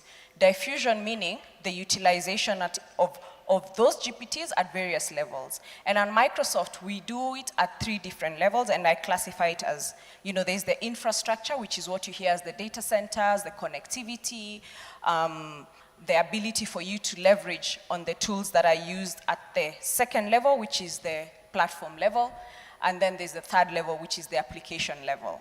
And the application level is what we know, is the Iron Box, it's the Copilot, it's the ChatGPT that you use to chat. But behind that, there is the application, there is the infrastructure that allows you to do that. So as a country, first of all, for us to lead in AI, we have to be able to support the infrastructure and the platform level. People building platforms, people bringing in the GPTs, because beyond, I think in 20 years, customs is not going to be about borders, it's going to be about data. Meaning that I want to import lithium batteries from Italy. What's the legislation in Italy that allows me to bring in the lithium batteries in Kenya? How is the custom officer able to check the legislation of all the barriers that lithium is going to go through before it comes into Kenya? How do you start taxing on capital? Because we're going to have 1.3 billion agents by 2028. So today, you tax Jokanyo and I, we are taxpayers, and everybody else, I assume, in the room. But how are you going to start thinking about the future, the economy that's being built today by the Gen Zs and everybody else in the room? Yeah? So cross-border, and I think Edric touched on it, is cross-border policies, the cross-border data flows. So you're about to become a data business. You have to lead with security. Leading with security meaning that you have to start investing in the right infrastructure, in the right applications. You have to start upskilling the custom officers, because what you're doing with AI is you're giving them a new set of eyes. So when, DHL is bringing all these goods to me, It's not just about what you see. It's what are the legislations around whatever is being imported. Is it child-friendly? Is it, legal? There's all these things that you have to factor in that you might not be able to see with the eyes, and that's what you're giving the customs officer. So it's not going to take away anybody. It's just going to enable the people on ground to be able to do their work efficiently, opening up borders, supporting trade, upskilling people, and also you have a key mandate and a key responsibility to play in the SME sector, because those are the people who are going to start require and want. I believe everybody who starts a business wants to pay taxes, they just don't know how to do that. So all these people are trading online, they're all doing all these things offshore, but they want to benefit their country through tax payments. So there's a lot of things to be factored, but what I would say is upskilling is the first step. Awareness, you have to lead with security, and you have to know where you want to play. You have to have the right partners in place, and you have the right partners in the room, but also you have to start doing advocacy around the right policies for data flows. I'm exporting milk to my border somewhere in Tanzania.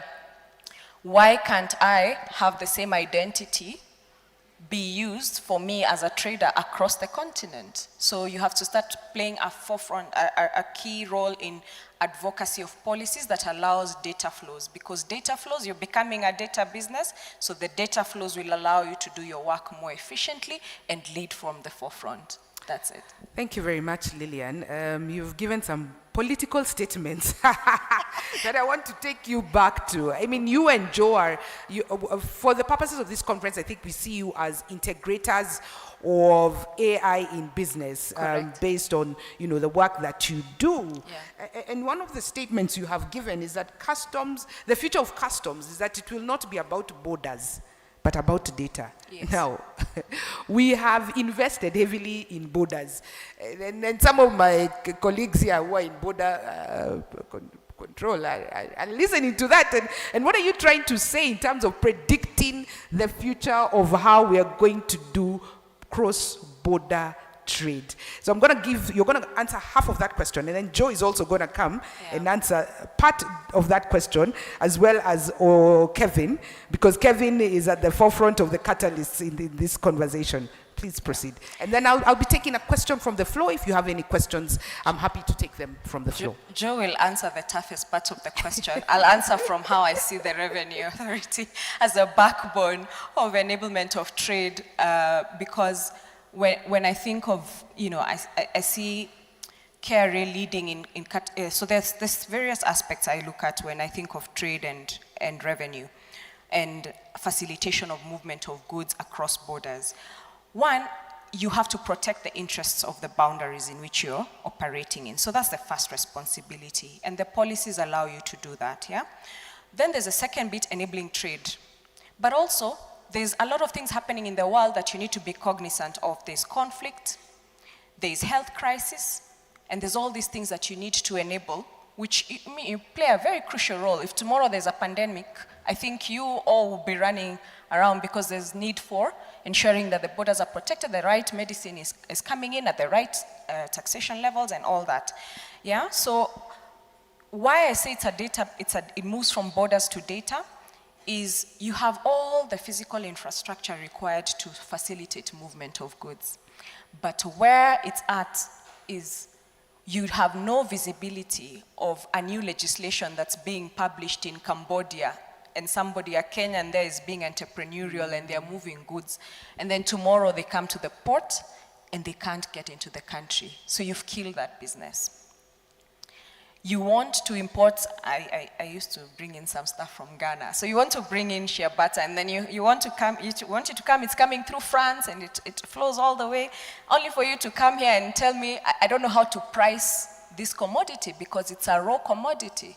So how do you understand, all the data sets that have been involved all the way from harvest to it coming into the Kenyan economy and looking at it? And that's why I spoke about taxation of capital, because this good will move beyond being a raw commodity into something else that will be sold within the ecosystem. And it could be used for food, which is taxed differently. It could be used for cosmetic, which is taxed differently. So it becomes a data business. So it's not so much of looking at it from the eye and saying, oh, you have 2 tons of kokobata. It looks like a lot of money. It's not about that. It's about how do you enable trade, how do you secure your borders, and how do you make sure that you're also facilitating economies, but also staying, I think, ensuring that you're also advocating for the right legislation. Okay. Yeah. Thank you, Lillian. Joe, I need a quick comment. You gave us big words. You said classic AI, generative AI, agentic AI. Where does the future of trade in Africa fall? And what are the ethical considerations based on how quickly AI is changing the game of trade?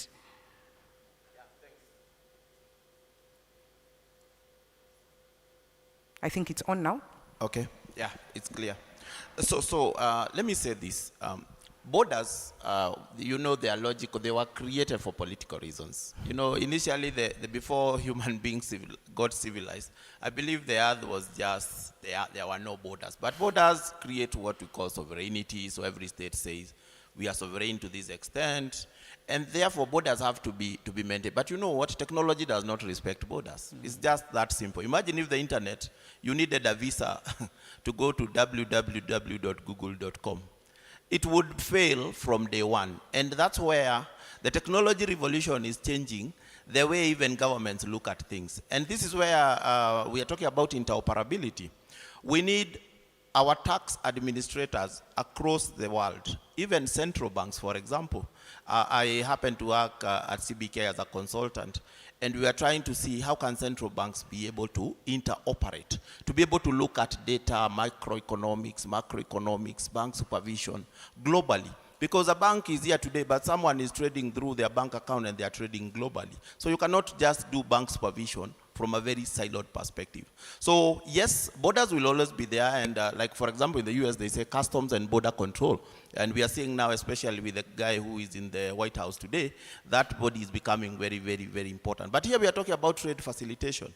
Trade facilitation cannot be in a silo. I think KRA and Kentrade, for example, you have a single window. Why do you need a single window, for example? So that you can see the process end to end without silos of data, that every other person, the importer is seeing something different, the tax administrator is seeing something different, the freight forwarder is seeing something different. When you have that, then that is the epitome of inefficiency. And that's why we are talking about breaking down the silos. Imagine if you have seen grain silos, for example, they exist in separation and in very close proximity, but none knows what the other one is doing. So we need to create bridges. These are digital bridges that need to be created. I think Kavin earlier mentioned about airlines, for example. Airlines, the reason why you can fly from here to the US, you'll be handed over, maybe fly Kenya Airways from here to Amsterdam. From Amsterdam to, say, Boston, you can fly KLM. And maybe if you are going to Chicago, for example, you can fly a local airline like American Airways. But you have one ticket, and it was issued on day one when you bought the ticket. So how comes customs and tax administrators cannot be able to do that? So they give you a PNR, what we call a passenger name record. And through the Amadeus or Sabre system, which is a distributed system, that each and every airline, actually when you issue the ticket, the record is there.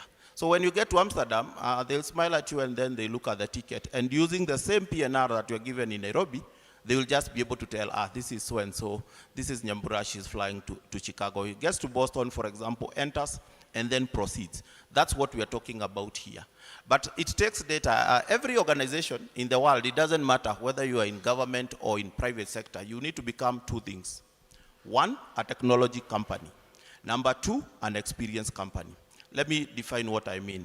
If you look at Kenya Revenue Authority today, can you really function without your information systems? Can you function without the iTax system? Can you function without the ICMS? By the way, I'm not strange to KRA, so I've come into KRA. I can see a lot of friends of mine like Wemik here, Sheila. I know the insider aspect of KRA from my past works. And even today, at Safaricom, we are working with yourselves in a project like Gava Connect.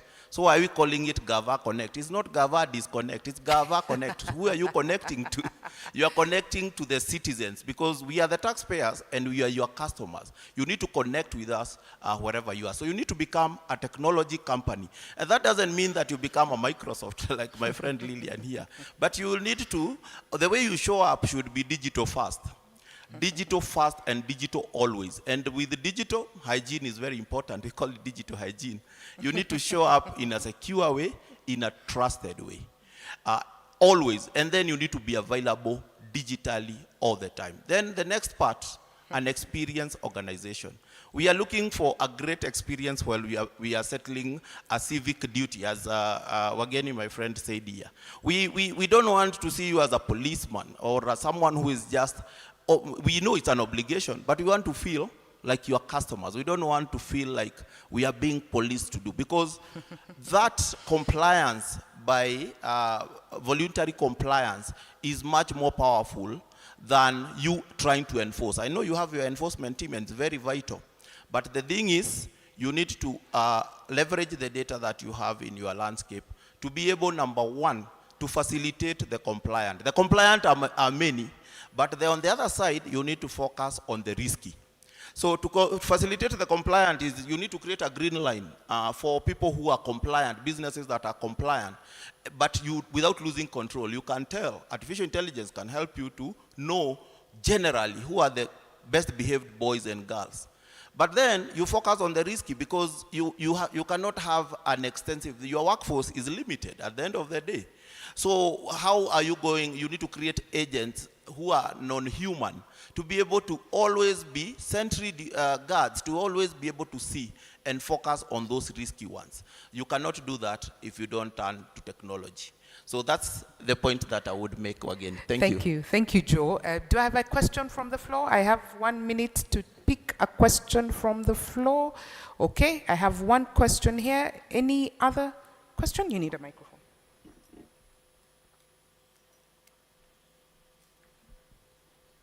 Kevin, I'm coming to you. I am coming to you. Let me first pick a question from the floor. Do I have any other? And then I have another one at the back. Oh, now there are more questions. All right, Dana. Dana will quickly pick that question at the back, 2 and 3. All right, let's go. Please tell us your name and your quick question. My name is James Lopeta. Good morning, everyone. Good morning. I have one question. In the context of digital transformation, how is a KRA ensuring transparency, data security, and fairness in electronic tax administration? Okay, thank you very much. Commissioner Dr. Lillian, do you want to pick that question? All right, she will pick it. Let me pick a question at the back next to Kirer, and then at the very back. Can we pick that question? And please tell us who you're directing your question to. Okay, thank you very much. My name is Isaac Barasa. I think my question will be directed to the lady from KPMG, I believe. Josineta. Yeah.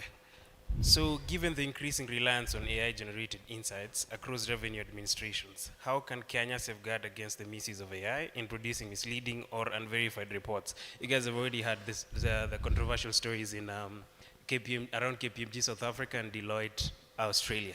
So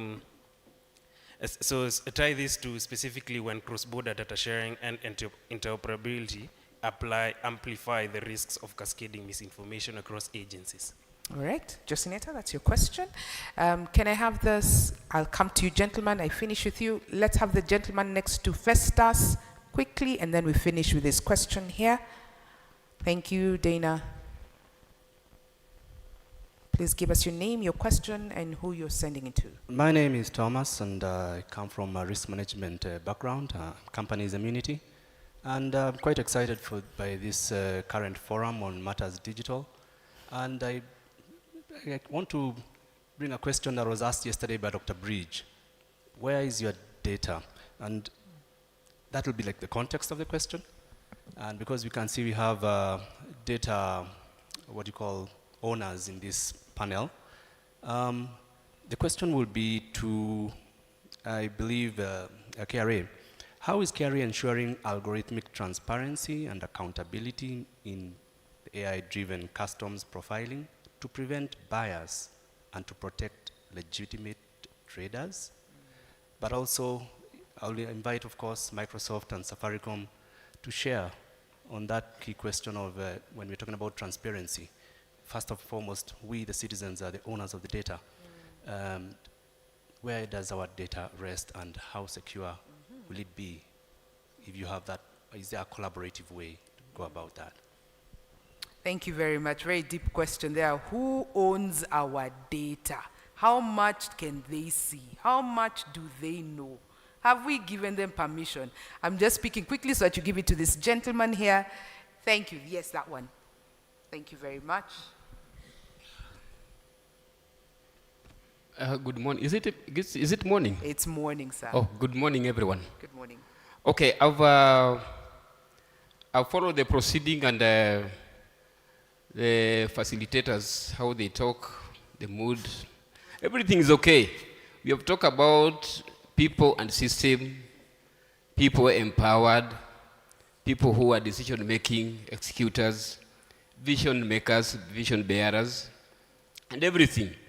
But there's something that I want to, first of all, I think, did we start this meeting with prayer? I can't remember. All right. Did we? Okay. Did we start? Can No. we have this gentleman to pray for us? Okay. Brother, can you please? Okay. All right. Sawa, let us pray. Our Father and our God, in the mighty name of Jesus, we come before you to honor you. We come before you to thank you for this beautiful day that you've given unto us free of charge, Almighty King of glory. We also come before you in repentance and in confession, Almighty Father, for our thoughts, our desires, all that we have said, Almighty Father, have not pleased you. Lord God Almighty, we praise your name and we worship you. We thank you for this engagement. We thank you for each and every participant in this place, Almighty King of glory. Above all, Almighty Father, we stand before you in the words of Matthew 6:33, that we should seek first your kingdom and its righteousness, and every other thing will be added unto us. We ask you and we praise you. We subject ourselves to your will, which is good, pleasing, and perfect. In the mighty name of Jesus Christ, we pray and we believe. Amen. Thank you very much. Thank you so much. Because when we start a process without the presence of God, everything is vanity. Bwana asifiwe sana. Praise the name of the Lord. We have got a backing of also biblical verses. The man of God has said it's very important. That's true. Psalm 118 says this is the day that the Lord has made. Psalm 118, 24. Job 38 also say, when you wake up, you command the morning so that it can go on your way. Because if you don't command the morning to go the way of the God or the Lord, the evil people will carry the day. Thank you, sir. Your question, please? Now, my question is, yes, we have talked about the people and the system, empowering people who are empowered, decision makers, executors, visions, and all these things. But we have not talked about one thing. Which one? Integrity. Okay. How can we do this? Because all these things are possible. When the digital came, it was very good. AI now, because we need to understand this AI properly, because I agree with our gentleman here that we started 40,000 feet. We need to start something down to understand the AI. Yesterday, just a few minutes. Yesterday, seconds, please. Please wrap it up quickly. Yes. Let me cut it off. Yes. Now, how can we deal with these things? Because managing all these things we are talking about is 100%. We are intelligent. We have gone to school. Everything and everything. How can we do it? Okay. In the absence of integrity, All right. Chapter 6 of our Constitution. Okay. Because this is the big problem. Yeah. We may talk about AI, but AI will be executed with human hand, human mind. But how do we deal with the attitude which is derived to, which affects the integrity of our nation? How do we do it? Thank you. I'm going to have Kevin respond to that. Thank you very much, sir, for your question.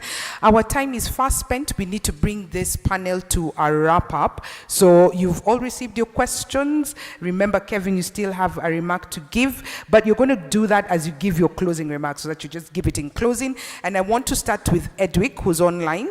Edwick, if you could give us your quick thoughts, and then we will go to presenter number 2, Kevin, and then we'll go to Commissioner Dr. Lillian, and then my panelists. Kevin, Edwick, can you hear me? Can you hear me? Can you hear me? Yes, ma'am. Do you have any closing remarks?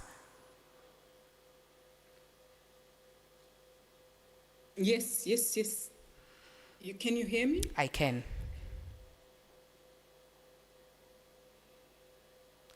Please proceed. Okay, great. Thank you very much again for the platform. And I think as we conclude, as I had indicated earlier on, that as we stand at this technological crossroads, of which some in the platform, like what the last speaker just talked about, they might not have an understanding of how AI can be integrated. But it is also upon us as the citizen to educate ourselves, to understand how can this be integrated, because AI is here to stay. Like someone said that, it's like you need electricity and you need to embrace it. So let's embrace it and ensure that how do we ensure that it facilitates growth, and so that we're all well equipped. And I think what has been said, we need to work together to achieve this common goal. If you're from the private sector, how do you work with those that are in the government, KRA, bringing people together, everyone else at the same table, to be able to resolve some of these challenges that we are facing? Thank you very much, Edwick. Our first presenter, our second presenter, Kevin, if you could kindly respond to the gentleman, give us your closing remarks as well. All right. We talked about integrity. I think I'll just stick to the theme, which is data.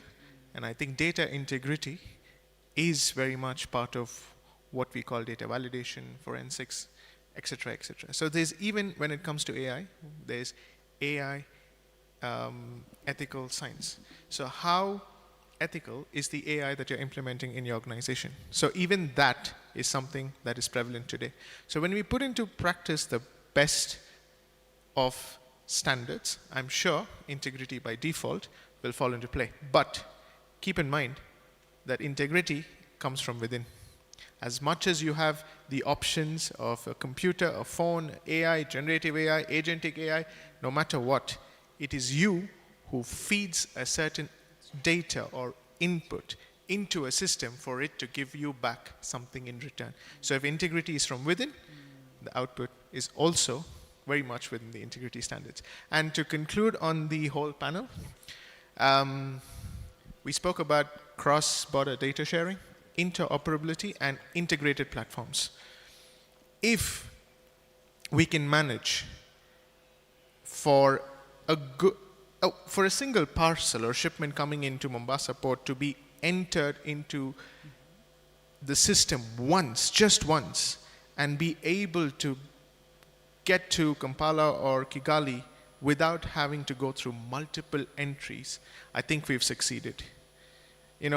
One shipment, 3 borders, 15 entries doesn't really make sense.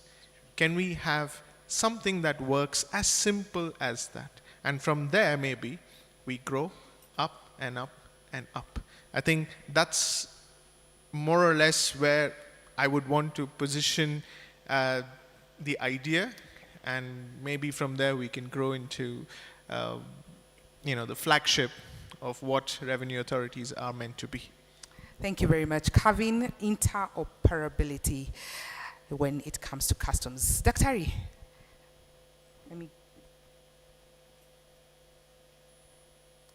Dana, can we please give Dr. Lillian a microphone?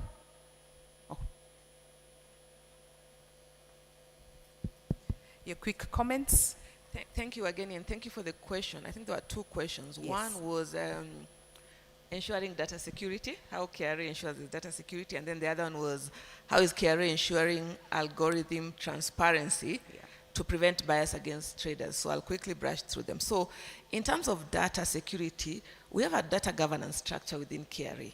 So we have legislation, we have policies for which we are governed, under which we operate and we must abide to. I'll give a few examples, yeah?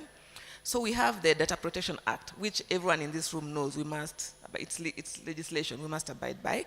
And of course, there are consequences for non-compliance to that.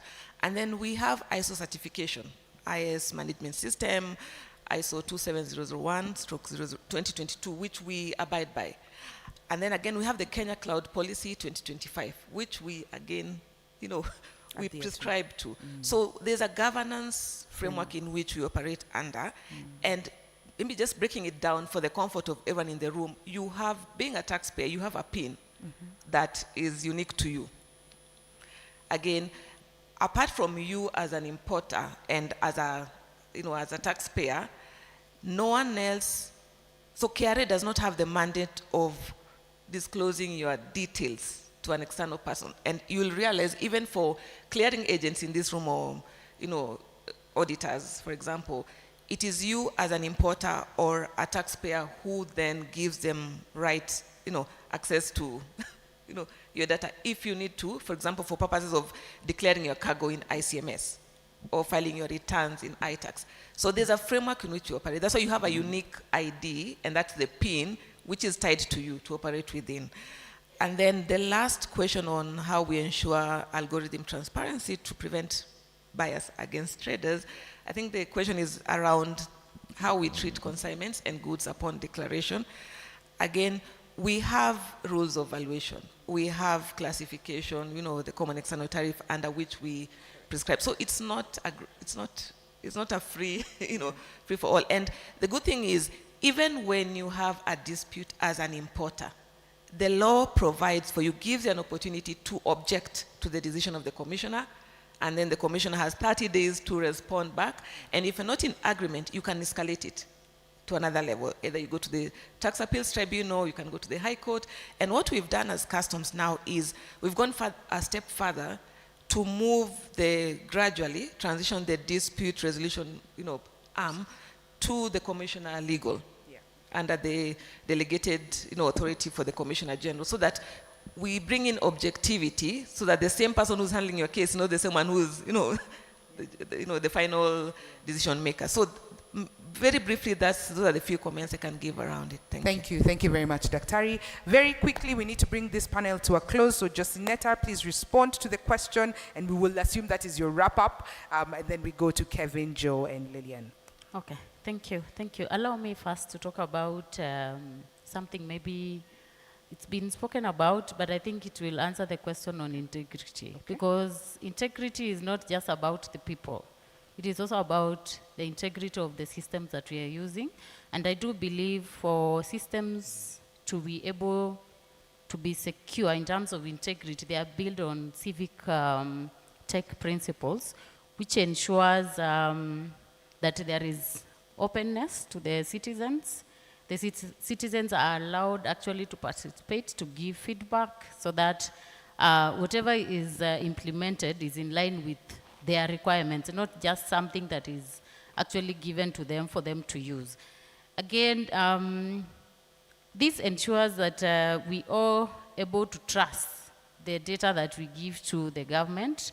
If there is sharing of data across, we are also sure that whatever goes maybe to Uganda, data that is shared to Nigeria or any other country across Africa, then my data in terms of, let's say, its sales price and such like things, then I am secure as I share my data with KRA. To answer the gentleman on the question of what is happening globally, AI poses a risk to everyone. Not just the consulting firms that you've mentioned, but it's important for every organization to ensure that, as Lillian has said, that you have policies that are guiding internally to ensure that whatever you publish, there is check to ensure that it's correct. It's not just somebody who went to the ChatGPT and actually just drew the data from there. Sometimes it can be erroneous. We've tried this. So it's always important that every organization has policies that are guiding the use of the chat GPTs of this world and any AI tool that you're going to deploy. And I'm happy that yesterday I learned of Ushuru GPT, a very impressive tool that you are able to just log in and ask any question. It will be able to answer you. It will be able to show you the rates. Kevin, you said you don't know the duty rates. Go to Ushuru GPT and you'll be able to get that. My closing remarks, I can't leave the taxpayers out. We've been talking about KRA. KRA is implementing data analytics, is using AI for them to be able to do risk-based profiling. What are you supposed to do as a taxpayer? What is your future when the commissioner has all the data and they are able to tell when you undervalue your goods? What is expected of you is, one, ensure that your documentation is very correct so that you avoid delays during clearance. We are here to talk about customs. Ensure that you partner or you actually internally build capacity to ensure that the data you're feeding into your systems is not garbage in, garbage out. And also in terms of tax knowledge, your teams internally are able to support your operations, because the commissioner has visibility of what exactly you're doing. So failing to have people internally who are able to support you, failing to have the capacity, it will only mean that compliance for you will be a little bit hard off. So you need to ensure that partner with the right persons, ensure that your documentations are right. The commissioner has allowed you to use Gava Connect, and that will enable you to be able actually to connect your systems to KRA, so that if it's maybe during clearance, you're able to monitor your consignments as they move along. So compliance is key, but in the era of data analytics, advanced AI and the like, we can only be prepared for the future. Thank you, Josineta. Kevin Olango, please wrap it up for us. Yeah. It's on. So I think where we sit, and I think, let me be patriotic a bit. I think as Kenyans, we're already ahead of most countries in Africa. And we need to be challenged by government institutions, especially who are very passionate and want to really implement these policies. I think KRA has been doing this pretty well. Of course, that's not without saying that, of course, it could be coming from the top, but we have to ensure that it trickles down to the bottom. And this has to happen, as it happens with KRA, it has to happen on the other side as well, as the customers of KRA, because they give you these services. You also have to create a platform where you meet with them in the middle. So how do we ensure that as organizations, as importers, as exporters, as the consumers of KRA services, we also build capacities around our operations and in our organizations to meet somewhere in the middle with KRA, then we achieve this. And this is going to be an opportunity for us in the region and in Africa. Today, when we are implementing, after I think Kenya is one of the top countries that are being looked up to. Fantastic. To see how we are going to implement it, because we already have the infrastructure, we already have the will, we already have the capacity in terms of production, in terms of skills, in terms of the systems.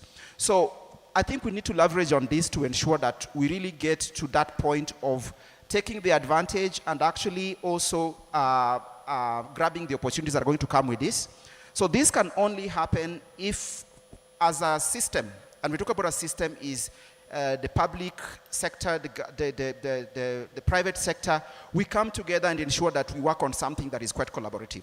Now, in terms of data and technology, I think, again, we've done a lot of work. Quite a number of organizations have done this, and we know so many that I cannot even list them, right?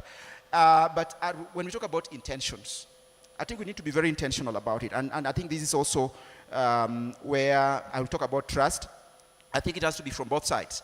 I know, for example, Dr. is very intentional. I know the chairman talked very passionately about every data handling yesterday. I know they mean it, but I think we really need to ensure that now we get to action what we're speaking. How do you ensure that it gets off the paper and then it trickles down to the people who need the service? And this has to apply on the other side as well. Again, sitting and complaining about things that are not going to right are not going to help. And remember, we're talking about a system. So if you're talking about a system, we have to collaboratively ensure that we work, and that's why I'm saying I want to be patriotic about this. We have to ensure that we work as a country, as a system, to ensure that we demonstrate to the other guys that it's workable.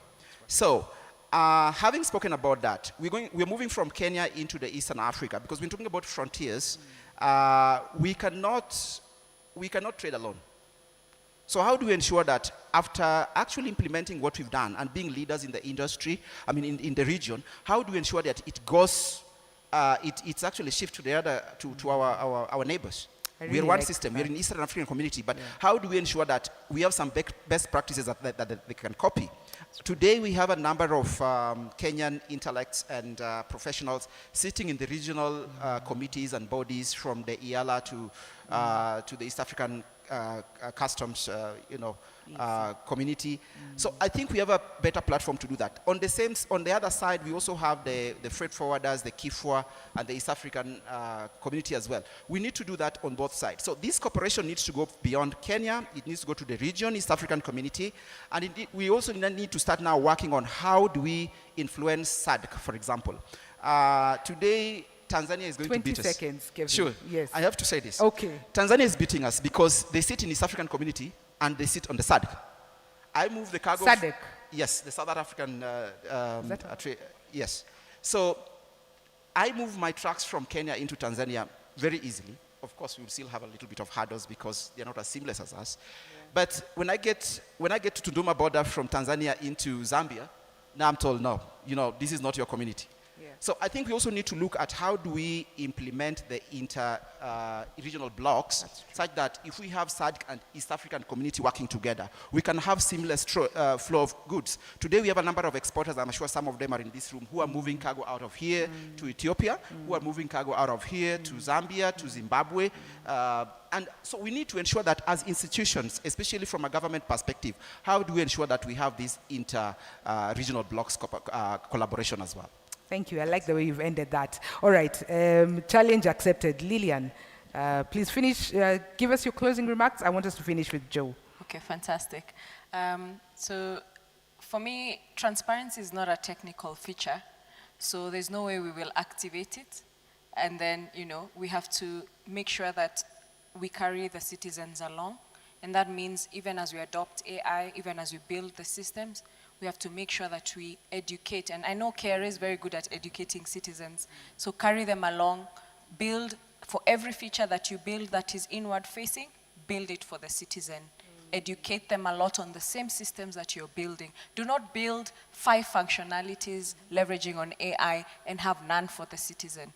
Carry them along and carry the one person who, the driver, the guy who you are sure has a kabambe, he has no idea of what AI is, a buzzword to him. So let's ensure that we carry people along, because that will be the passport for trust. It is what they will use to open up the borders, because remember, when we talk about Revenue Authority moving into a data business, you're not just moving to trade with goods. So the borders have to open, and for them to open, they need trust. And that's so you're carrying that generation by building and including them as you go along. Thank you. Fantastic. Passport of trust. Finally, Joe. Since we momentarily went into an evangelism mood, I'll say this. We say in general terms that we should trust only God, but the rest must bring data. Wait, we trust God, but the rest? We only trust God, the rest must bring data for us to verify. And that's how I would answer the integrity question. Because truly, can you go to court and not provide evidence? No. If there's no evidence, then there's no case. It's that simple. And for a revenue administrator like KRA, data is very, very, very vital. I look at you in a hub and spoke analogy. You are at the hub, at the center, but there are so many spokes around. Yeah. It's an ecosystem, really. So how do you deal with the ecosystem without that ecosystem providing data and also feeding off that particular data? So we have a situation, I don't think data is in short supply. Even if I go to KRA, think about Safaricom, we generate so much data. Your phone is sending a signal, keep alive even if you are not calling. There's no shortage of data, but do you know what we have as a shortage? We have a shortage of information and knowledge. That is the problem. So we need to convert this data into information, because as they say, information is processed data. So there's so much data, not a drop to drink, as we say. We have 70% covered by 70% of the earth covered by water, but we still have water problems. That is the same situation when it comes to data. We have data everywhere, but we have very scanty knowledge. I'm hoping that working with the Kenya Revenue Authority like we do as Safaricom, because we are naturally born to work together based on what you do and based on what we do. We are hoping that we can collaborate to make Kenya Revenue Authority what I would call an intelligent enterprise. An intelligent enterprise, it sees, just like a driverless car. A driverless car sees, it's packed with intelligence, so it sees and it can tell, there's a pedestrian there is a zebra crossing there. So it makes decisions based on that particular intelligence. So I'm hoping that KRA can morph into that organism. It's an intelligent, self-autonomous organization that leverages data to become intelligent, to see before, to anticipate, to predict. And once you do that, you become a learning system as an organization. Then you can weather any of the headwinds and the turbulence. Thank you. Thank you very much, Joe. A round of applause, please, for panel number 4. Please step forward. We want to take a quick photo. Panel number 4 of the Tax Summit, talking about digital infrastructure across agencies and borders. Our 2 presenters was Edwick Murungu, who is the International Business and Trade Program Lead at the Africa Leadership University, joining us virtually from Kigali, Rwanda. We also had a presentation by Kavin De Silva, who is the CEO of QSIS. We had presenters. We had Kevin Olango, DHL Global Forwarding Head of Road Freight. We had Josinetta Siengo, Trade and Customs Lead at the KPMG. We had Joe Kanywa, Head of Digital Transformation at Safaricom, and Lillian Jogona, who is the Program Director, Africa Transformation Office at Microsoft. Ladies and gentlemen, thank you very much for that engaging session. Distinguished delegates, we want to now have a quick tea break for you.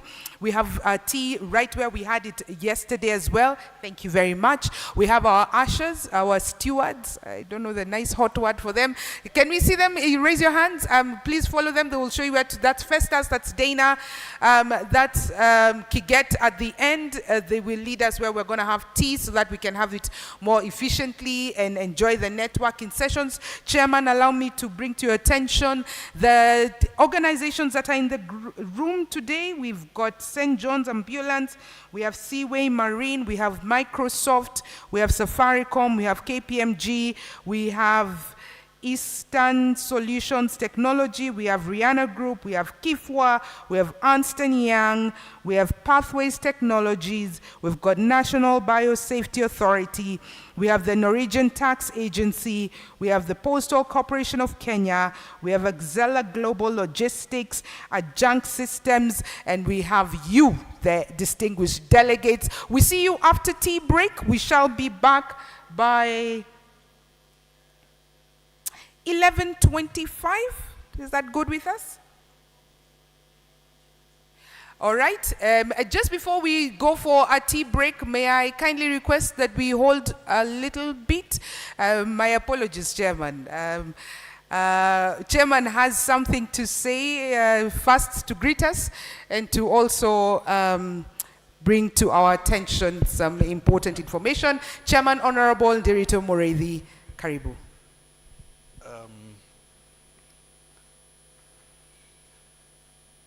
I thought you would do it. From there?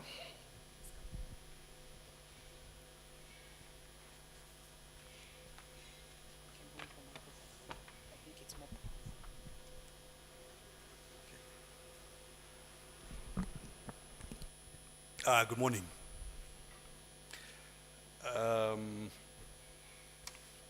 frankly, I'm not necessarily quite sure how it is to be done, but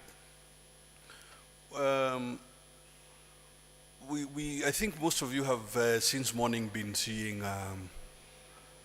on on social media, on mainstream media,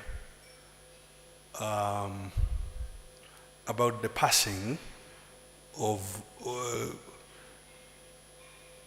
a person who is truly an icon in the state, in the Republic of Kenya.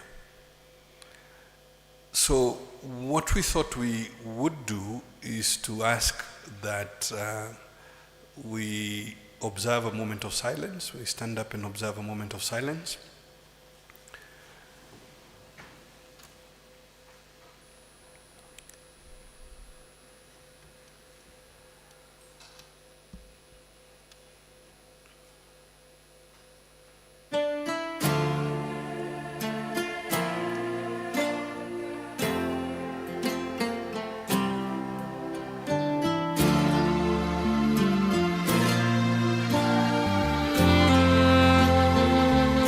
Alexis on the beat.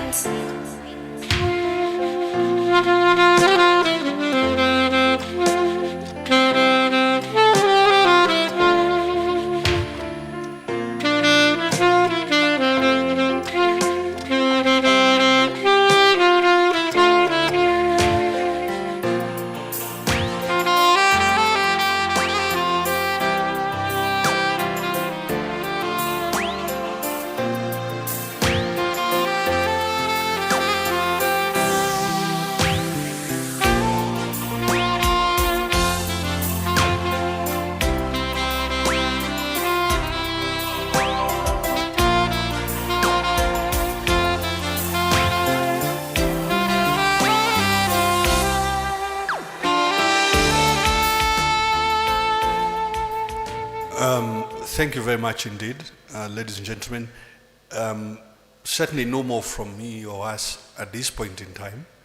I'm sure we've also seen the state and the leadership has kicked into gear, obviously to process what has happened and to lay what certainly is to happen in the days ahead.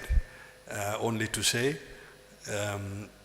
certainly the Honorable Raila Odinga was a man of all seasons and has a key and central role, or has played a key and central role in our republic, but also on the continent, and perhaps even more broadly than that. So thank you very much, ladies and gentlemen.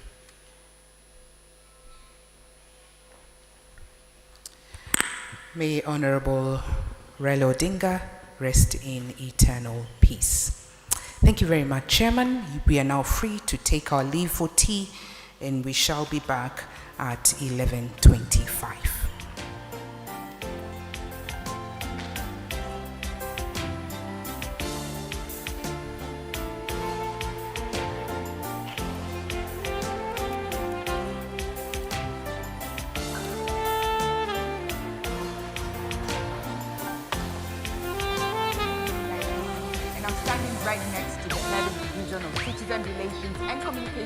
At the Kenya Revenue Authority, Grace Wandera. Grace, welcome to the summit. Wageni, thank you. I'm very happy to be here. Yeah, month into the care.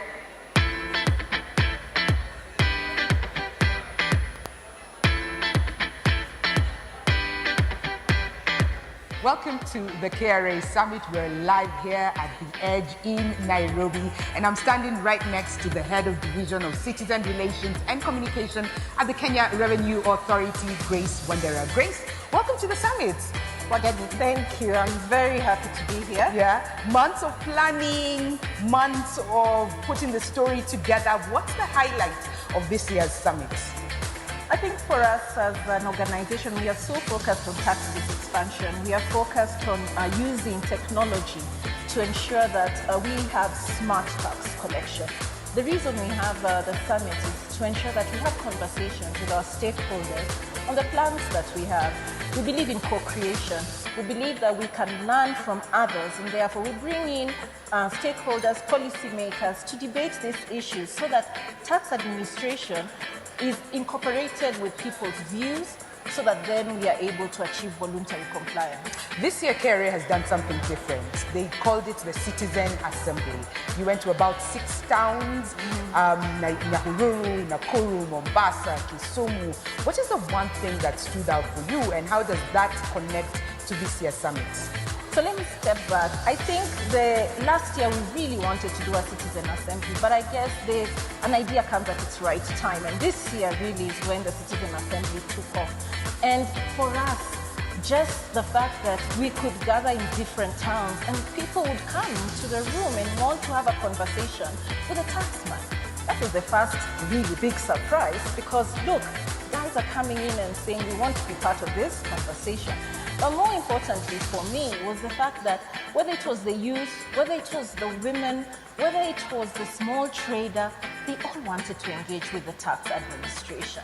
And therefore for me, it was about shifting the mindset that the tax administrator is a facilitator, and you can actually engage with them. And that's why we have the Citizen Engagement Program. We really want to know how can we make this easier and simpler for every taxpayer. Fantastic. There you have it. I want you to look straight into the camera and tell them, see you at the summit. See you at the Kra Summit.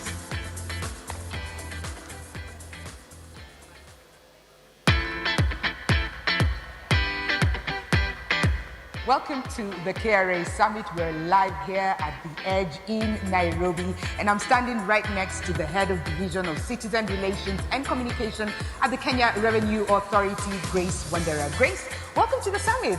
Wageni, thank you. I'm very happy to be here. Yeah, months of planning, months of putting the story together. What's the highlight of this year's summit?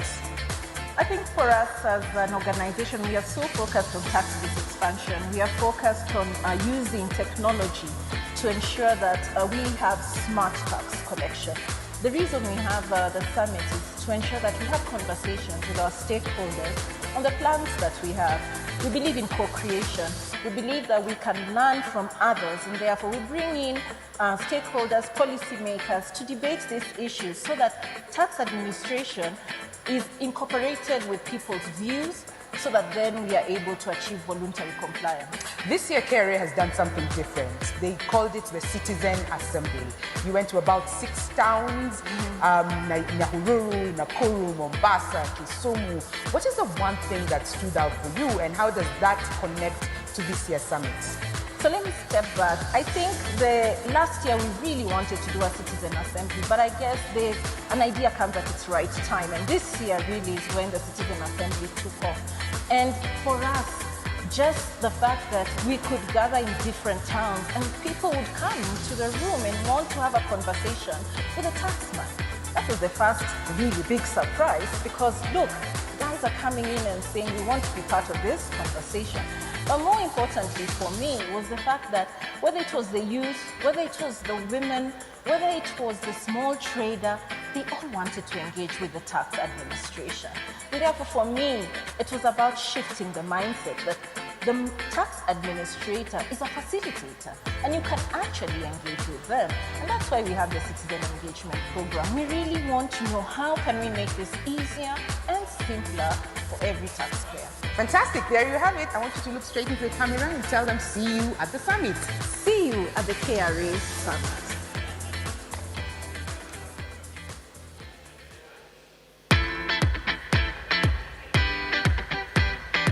Welcome to the Kra Summit. We're live here at the Edge in Nairobi, and I'm standing right next to the head of Division of Citizen Relations and Communication at the Kenya Revenue Authority, Grace Wandera. Grace, welcome to the summit. Wageni, thank you. I'm very happy to be here. Yeah, months of planning, months of putting the story together. What's the highlight of this year's summit? I think for us as an organization, we are so focused on tax base expansion. We are focused on using technology to ensure that we have smart tax collection. The reason we have the summit is to ensure that we have conversations with our stakeholders on the plans that we have. We believe in co-creation.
stakeholders, policymakers to debate these issues so that tax administration is incorporated with people's views.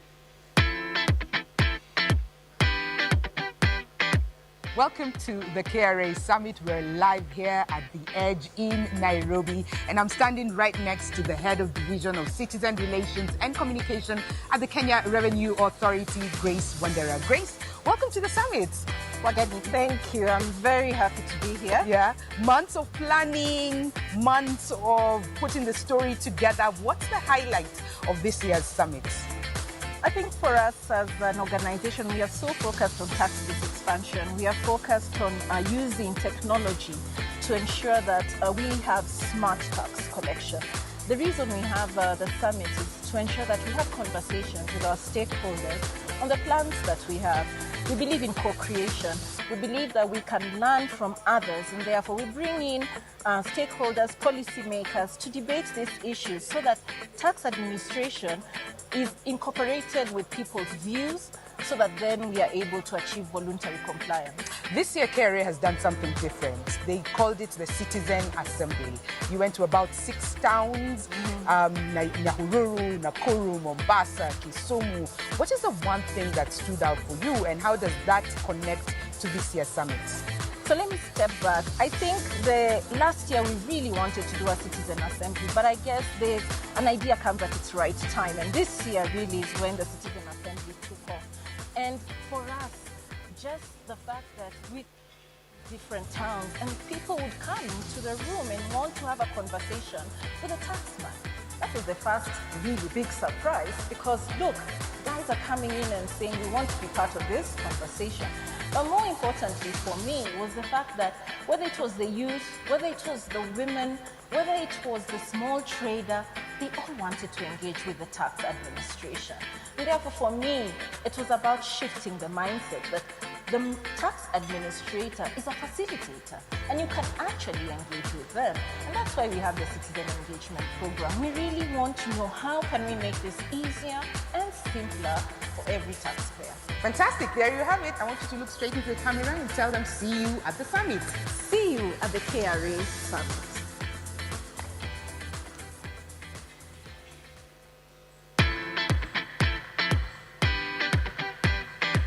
Welcome to the KRA Summit. We're live here at the Edge in Nairobi, and I'm standing right next to the head of Division of Citizen Relations and Communication at the Kenya Revenue Authority, Grace Wandera. Grace, welcome to the summit.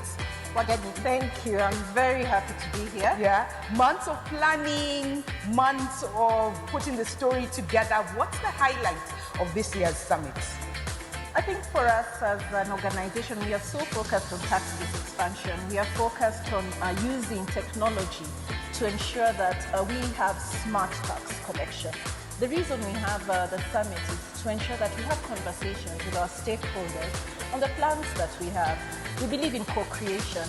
We believe that we can learn from others, and therefore we bring in stakeholders, policymakers to debate these issues so that tax administration is incorporated with people's views so that then we are able to achieve voluntary compliance. This year, KRA has done something different. They called it the Citizen Assembly. You went to about 6 towns, Nyahururu, Nakuru, Mombasa, Kisumu. What is the one thing that stood out for you, and how does that connect to this year's summit? So let me step back. I think the last year we really wanted to do a citizen assembly, but I guess an idea comes at its right time, and this year really is when the citizen assembly took off. And for us, just the fact that we could gather in different towns and people would come to the room and want to have a conversation with a taxman.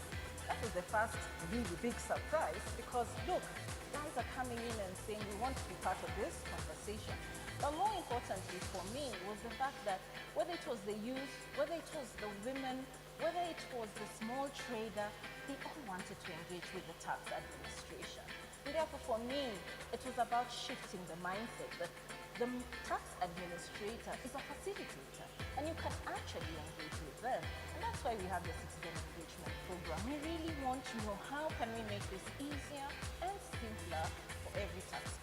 Fantastic. There you have it. I want you to look straight into the camera and tell them, see you at the summit. See you at the KRA Summit.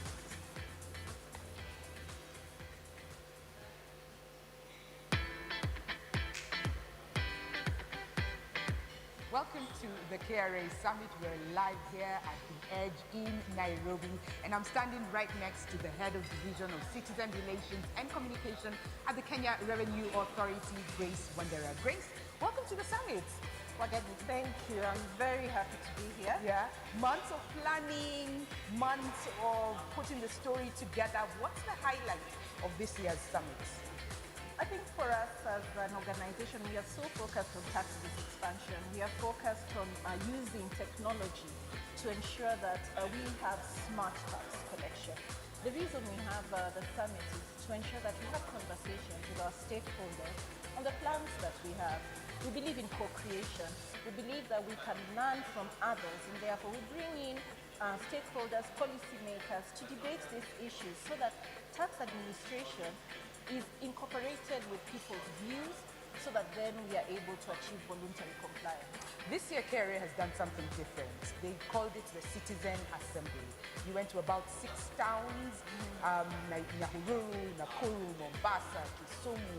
What is the one thing that stood out for you, and how does that connect to this year's summit? So let me step back. I think the last year we really wanted to do a citizen assembly, but I guess an idea comes at its right time, and this year really is when the citizen assembly took off. And for us, just the fact that we could gather in different towns and people would come into the room and want to have a conversation with a taxman. That was the first really big surprise, because look, guys are coming in and saying we want to be part of this conversation. But more importantly for me was the fact that whether it was the youth, whether it was the women, whether it was the small trader, they all wanted to engage with the tax administration. And therefore for me, it was about shifting the mindset that the tax administrator is a facilitator, and you can actually engage with them. And that's why we have the Citizen Engagement Program. We really want to know how can we make this easier and simpler for every taxpayer. Fantastic. There you have it. I want you to look straight into the camera and tell them, see you at the summit. See you at the KRA Summit.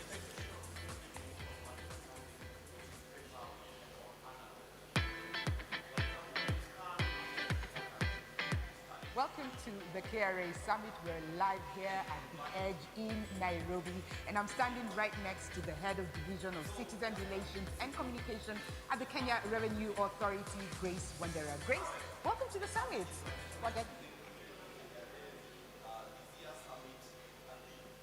Months of putting the story together. What's the highlight of this year's summit?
customs are using technology 1, 2. to ensure that 1, 2. we have smart tax collection. The reason we have the summit is to ensure that...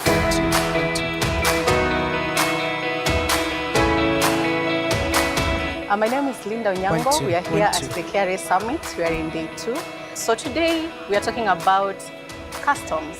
We are going to be talking about smart 1, 2. customs, 1, cross-border 2. data 1, 2. sharing, and trade facilitation. Mike, so welcome 1, to the 2. Tax Summit day 2. See you. 1, 2.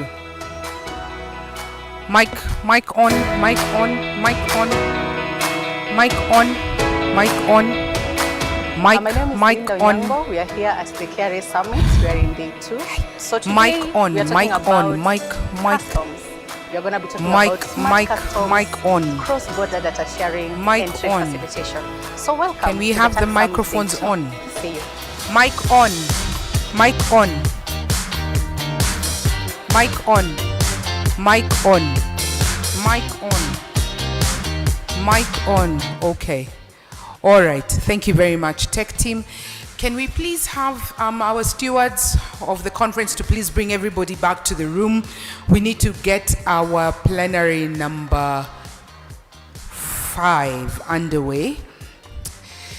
If we could get everybody, Violet, if you could ask the stewards to bring everybody in. There's Dana, there's Festus, there's Daisy. If they can ask everybody to kindly get back to the room.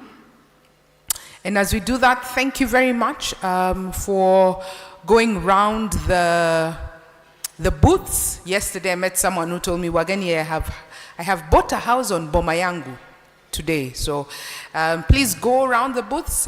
You never know what good stuff is there for you. May I kindly have the QR code for feedback to go up? QR code for feedback. We request that you give us your feedback. Let us know how best we can improve the tax summit, sorry. I'm going to ask Dan to please come and play one song. Thank you very much, tech team. Delegates, I request that you scan the QR code and you give us your feedback. Let us know how well we can improve next year's tax summit, God willing. We appreciate if you just take a moment as we wait for everybody to come back in. If you could scan that QR code, give us your very honest feedback. Good to see you, Kibiti. Great to see you. Good to see you, Jeff. Jeff tells us he's joining us from Isebania. Thank you to the online community. We're also live on our social media handles. KRA, Kenya Revenue Authority. The hashtag is KRA Summit. Thank you to our partners. Thank you to our agencies. All right, I am hoping that the team has called us in from tea. I hope you have enjoyed your tea.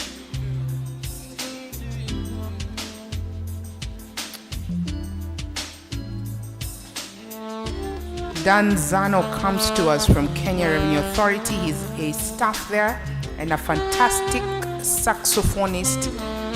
Great to see you, Mr. CLA. Welcome everybody to the room.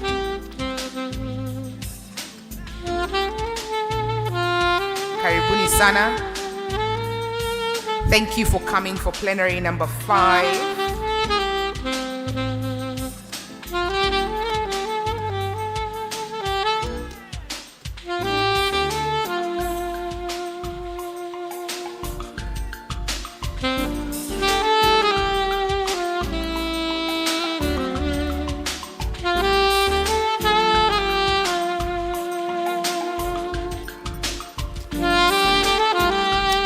Those just joining us, we request that you scan the QR code. Thank you. I see many of us are scanning the QR code.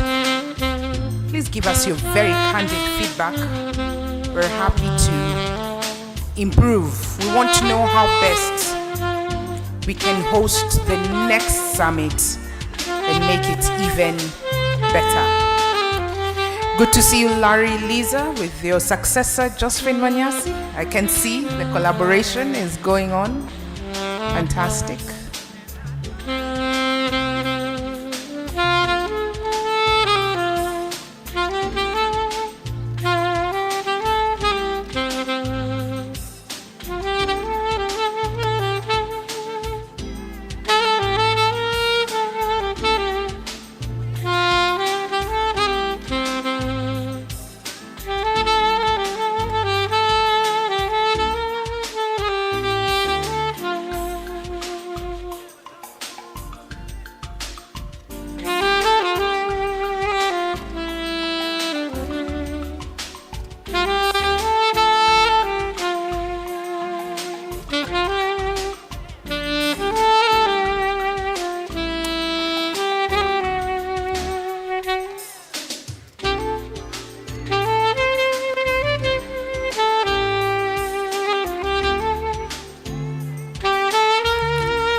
I believe we're ready to start with the next panel.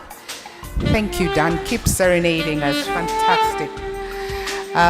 Nancy, if we could get the panelists in from the holding room, please coordinate with Violet to bring our panelists in so that we can start our discussion. Meanwhile, thank you for giving us your feedback. We appreciate you. I think we can still put back the QR code. Please give us your feedback. Let's know how best we can improve the summit next year.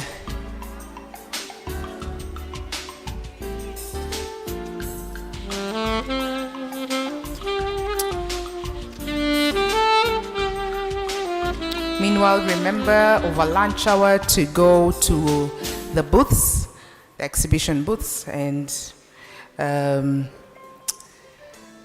let's see what we have there. We've got great exhibitors at the booths.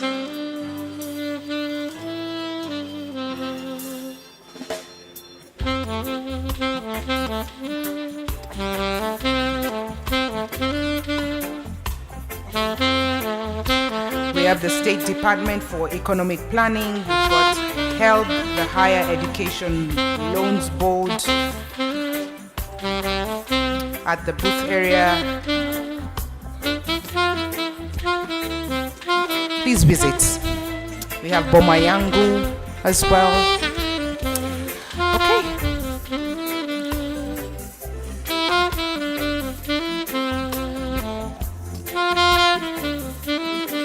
I believe we're ready to go. Great to see you, Wanja. Great. Welcome back, ladies and gentlemen. Thank you very much, Dan Nzano, for sharing your gift of saxophone with us. All right. Karibuni sana to plenary number 5. I hope that you are refreshed and ready for the next conversation. I'm hoping that this conversation will lead us to discussing costs. We're talking big things around AI, digital infrastructure. But these do cost something, so I'm hoping our conversation will lead us in that direction, and even just learning from best practices. Distinguished delegates, plenary number 5 lands us on digital infrastructure across agencies and borders, leveraging on big data for smarter customs, enhancing risk assessment, trade facilitation, and fraud detection. Plenary number 4 challenged us that perhaps we are stepping into a future where we will not have any more borders because technology has no borders. So what does that mean for us? What does digital infrastructure mean for us in terms of smarter customs? How can we be future ready? And I think the previous panel challenged us to be technology ready. Ladies and gentlemen, we are ready to start our conversation. Thank you very much for settling in quickly. I'd like to call upon the presenter of plenary number 5, talking about digital infrastructure across agencies. The presenter for this plenary is Alban Odhiambo. Alban is a business strategy specialist with extensive experience in applying emerging digital technologies to organizational challenges across public and private sectors. Alban has led major digital transformation projects in Africa and Asia, and previously spearheaded Trademark Africa's trade facilitation, port reforms, trade systems digitalization initiatives regionally and continentally. Alban Odhiambo is the Director of Trade at the Tony Blair Institute, TBI. Ladies and gentlemen, why don't we welcome Alban to give us his presentation, and then I call upon the panel. Alban, karibu sana. We are ready to hear from you.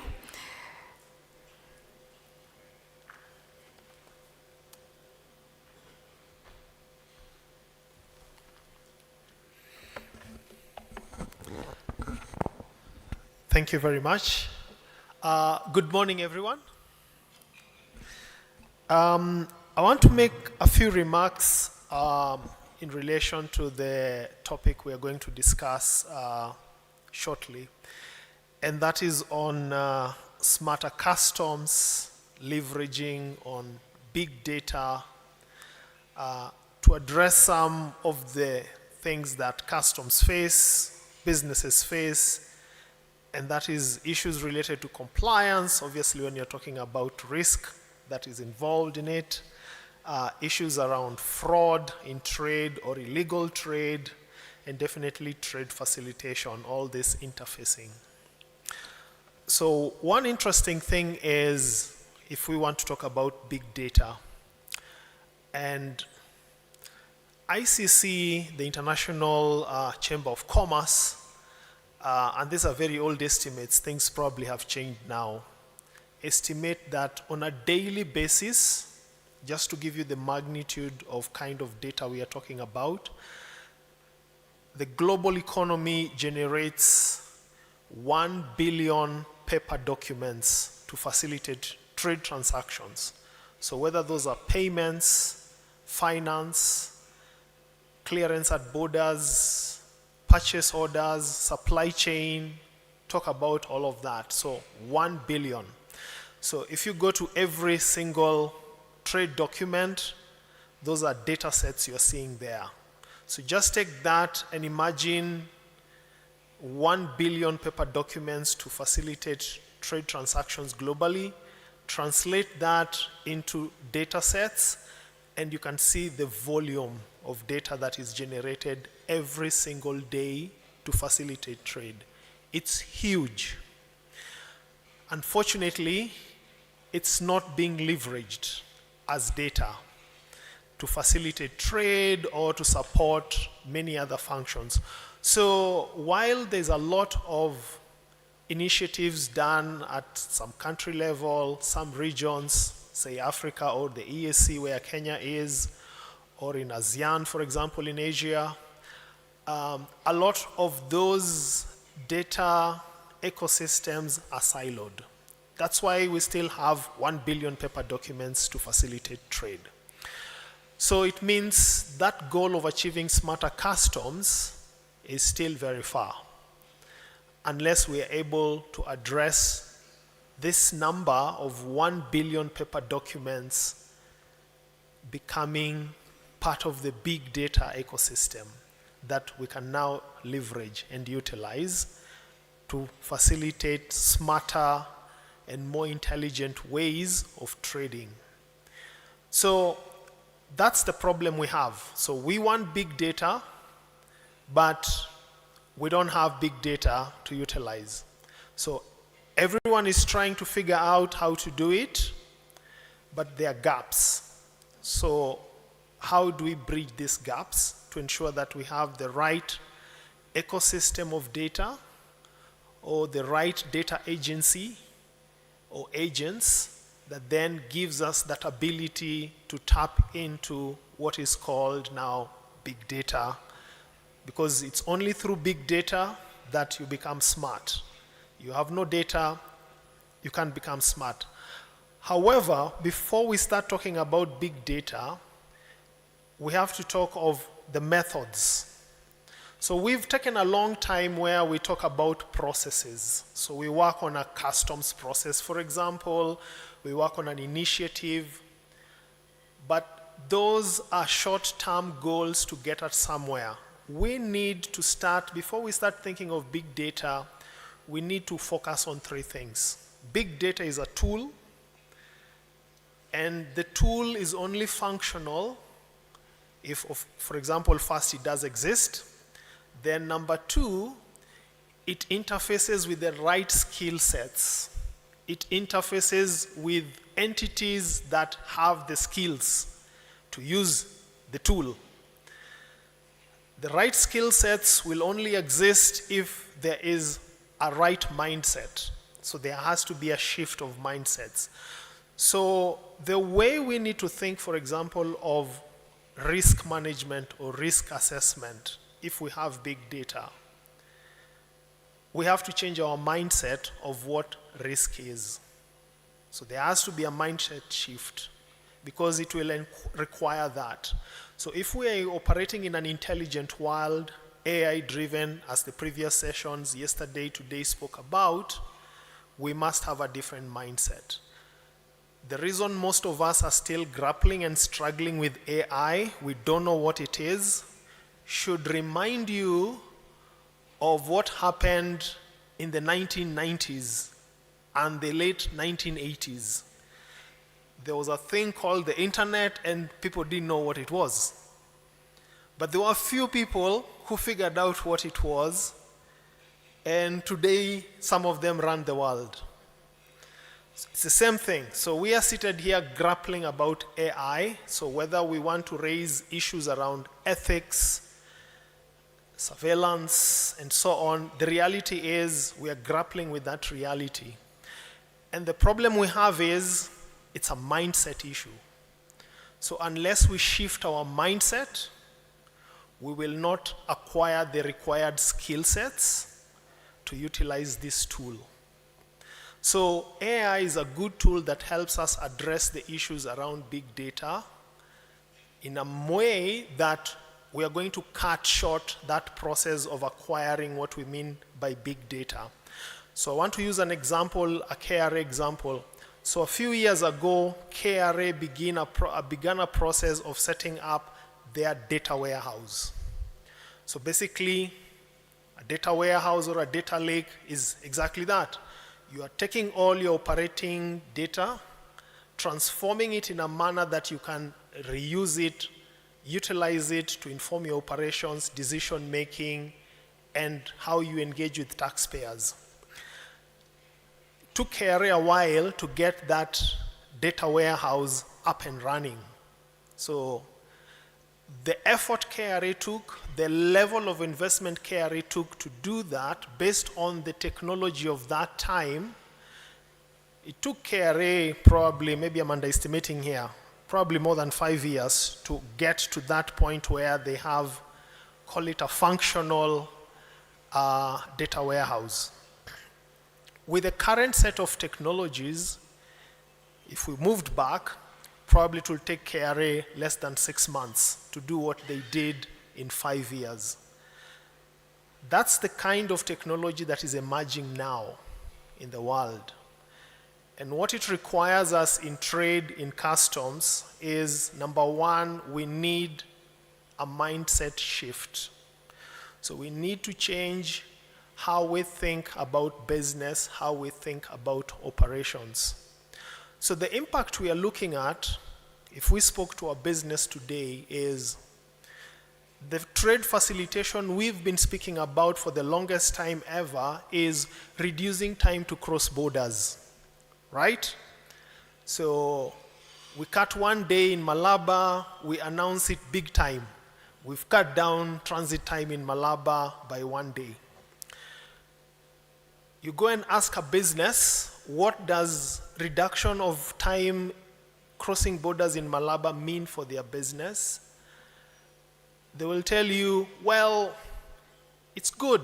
Half day there, 1 day at the port, and so on, but it does not aggregate to meaningful impact. Which means while the numbers look good, they have no meaning in the normal sense for a business. Same thing we all feel when we are told our economy is growing at 6%, 7%, but we don't feel the money in our pocket. So it's the same experience. So what we want is trade facilitation, that a business can today say, this way of facilitating trade, the impact is giving me is I can change my business model. I can operate differently. I can tap into markets, options I never thought I could.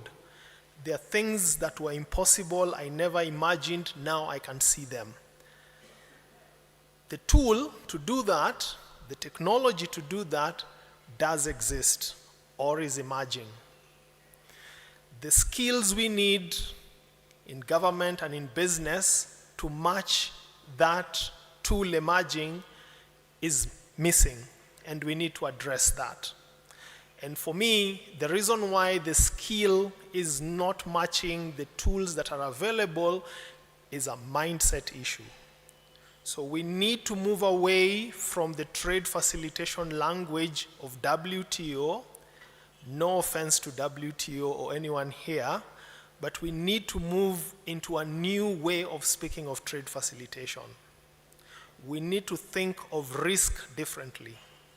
So today, just giving an example, the way we think of risk, ask any customs person, is we target.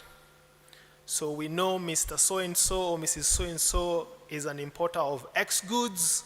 Let's target that. So you do that, carry out your inspection. Sometimes you hit, sometimes you miss. And then we say we are doing risk assessment or risk management. That is a good skill set, but it doesn't match the tools that the world is giving us today, and it is based on an old mindset. The mindset we need in this context is a mindset that says we need to look at, for example, early warning signs. So why should the risk appear at our doorstep, then we are trying to figure out how to deal with the risk? Why can't we anticipate the risk before it arrives? So are the tools there for us to be able to do that? The answer to me is yes, the tools are there. Do we have the skill sets to do that? No, we don't. Is it an issue of training? Is it an issue of capacity building? Partly yes, but largely it's a mindset issue. Because if your mindset is based on risk at your doorstep and taking action then, if that's the mindset, it doesn't matter how good your tools are. You will be that farmer who always blames their tools. So that's the mindset that we need to change. And I think that's how trade facilitation in this age should look like. And as I think the moderator mentioned, it's trade that is seamless, it's trade that does not know borders, it's trade that does not know friction. That's the tools available to us to be able to achieve that reality. And why is it important we realize that reality? Because that reality is the only reality where trade becomes inclusive. Reducing time in Malaba by 3 days will not make trade inclusive. If it did, by now we would be having everyone trading or everyone participating in economic growth, but it's not.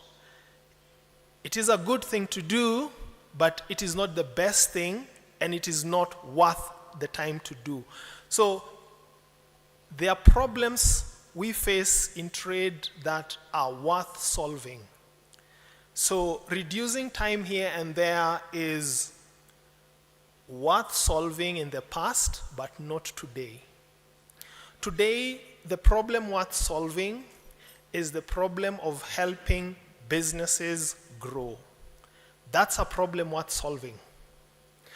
So as trade facilitation experts or customs or governments, that's what we should be asking. What do we need to do? What are the consolation of factors we need to consider in trade facilitation that will trigger that? Because that's impact. That's what changes economies. That's what makes it different for everyone. A lot of trade facilitation 1.0 have been good to get us somewhere. However, the tools that are emerging now are telling us we should not continue in that road. The road is different. In fact, we no longer have a road, we probably have the sky.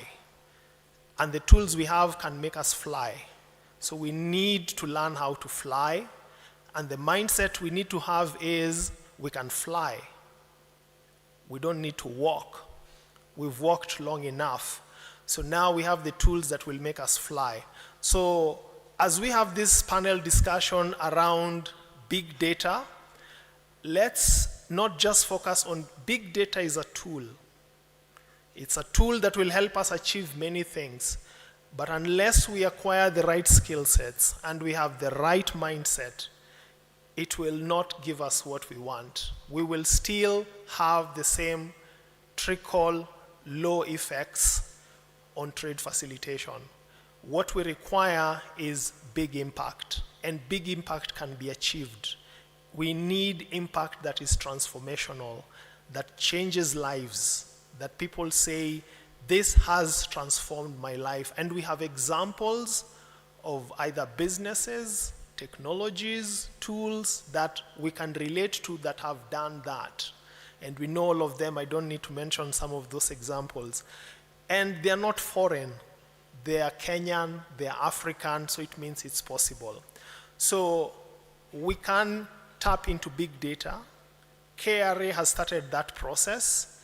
And I know there's a team seated in here that is aggressively working towards creating that tool.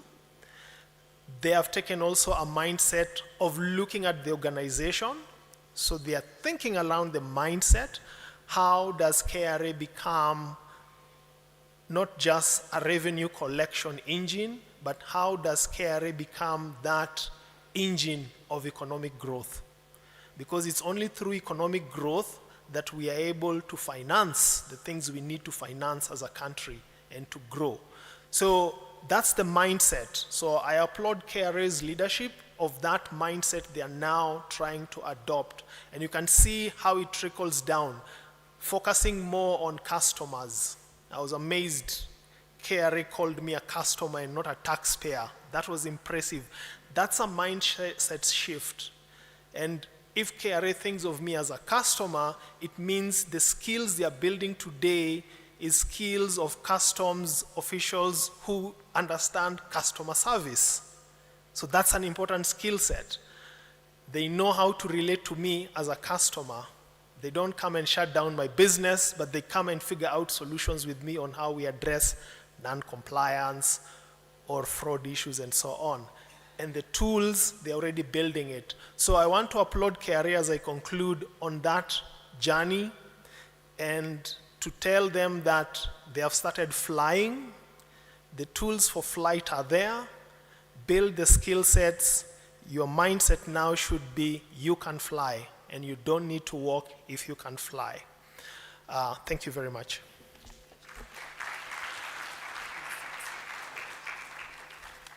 I think Alban deserves a better round of applause. Thank you very much, Alban. We are a 365 billion paper document economy annually. That's huge. Those are the conversations we're going to be having in this panel. Thank you for giving us a very good, setting the stage for our conversation around digital infrastructure across agencies and borders. Here to join Alban on the panel Allow me to kindly introduce our panelists. I have Seraphine Anamingia. Seraphine comes to us as the senior manager at Ernst & Young LLP Kenya. She specializes in indirect taxes, customs, and international trade. She has over a decade at KRA, where she led. Oh, this is also a previous KRA employee. All right. Great to have you here, Seraphine. She was previously at the Kenya Revenue Authority. She has led policy reforms, dispute resolution, and regional training, and holds an MBA in strategic management and an LLB. She is an advocate of the High Court. Welcome, Seraphine. Next is Frederick. Hello, Frederick. Please join me. Frederick is the national chairman of KIFWA. He must be very excited about this discussion. It's right down his alley. And he is a dynamic logistics leader, pursuing a law degree and holding diplomas in customs and shipping management. He's the founder of Blue Dot Logistics.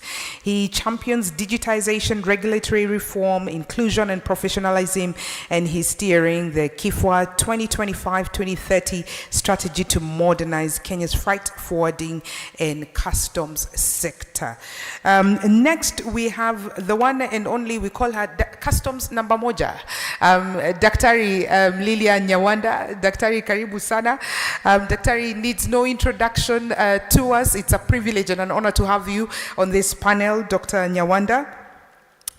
Taking us through this discussion around digital infrastructure. Alban, may I request you to sit on that seat next to Commissioner. Dr. Lilian is the Commissioner for Customs and Border Control at the Kenya Revenue Authority.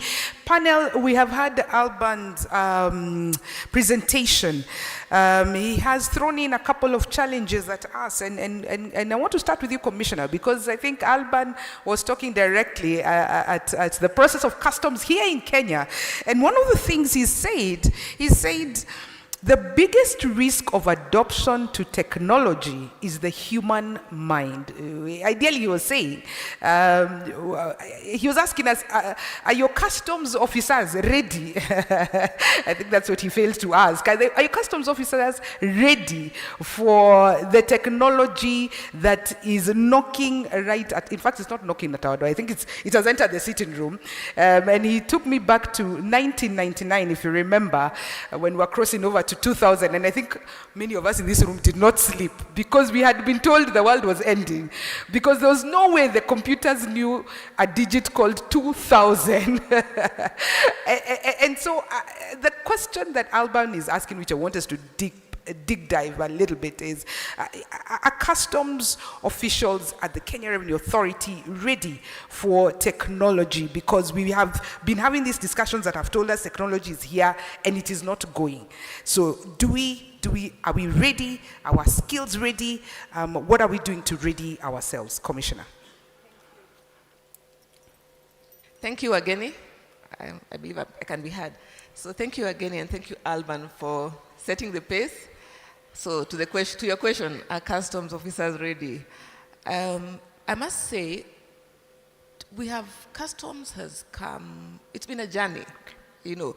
For those of you who know, when we were using manual systems and, the long rooms, BOFIN system, we went to SIMBA system, and then we moved to ICMS. That has been a technology journey. And along the journey, of course, that was accompanied by change management, because the two go together. Yeah? And to what Alban said, there's also the mindset element. So we've come through a long journey, you know. So where we are at now is we've basically picked off. Okay? So we've picked off. So what KRA is doing now is looking at how to be able, first of all, to harness data. We have the data, but harness the right information, get the right data sets to enable us make the right decisions. You know, it's one thing to have the data, because we churn a lot of data, just even in KRA in one day. Even talking about the consignments that we clear in a day, massive, thousands. But where we are at is, how do we, harness the right information from all this data that we are churning on a daily basis and be able to make the right decision in a timely manner, being able to use, to do not do risk management at our doorsteps, as Alban said, but being able to do all our intelligence-based, assessments way in advance from the source. By the time the goods are coming in here, we've already done all we need to do and just enable the goods, the importer and the customer to just clear the goods with a lot of, with minimal disruptions, minimal, basically interventions. And then the other element is in terms of education, sensitizing, our customers, our internal customers, because we're talking about customs officials here. So it's a journey. We are not yet there. But in terms of technology, customs team are here. They know the focus. They know where we are heading. They are ready. We're already in the technology journey. They are ready and they know where we are heading to. We are not yet there. Yeah. But it's a journey we must work together. The mindset is something we're all working on.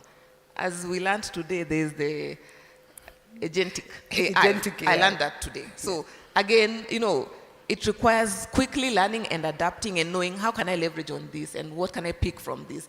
I think what it calls for more is just having an open mind and being very adaptive. And we've moved from the culture where we're very defensive and, proper officer phenomenon. So we're in a space where we are willing to learn.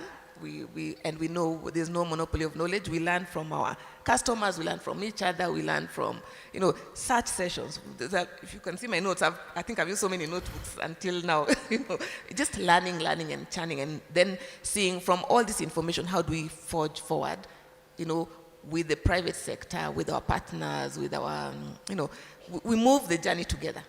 So we are not yet there, but we are headed there. Thank you. We're not yet there. I like that. And I want to recognize all the customs officials in the room. Thank you very much for joining us in this conversation and standing right behind Commissioner. As we have this discussion around leveraging on AI, I want to come to you, Alo. You had Alban, and one of the things Alban said was the problem worth solving is helping businesses grow. From a Kifwa perspective, what does that resonate with you? How does that resonate with you? Okay, thank you very much for the record. My name is Frederick Alo, National Chair Kifwa. Kifwa, maybe for those of us who do not know, is the sole advocacy body for all customs clearing agents in the country.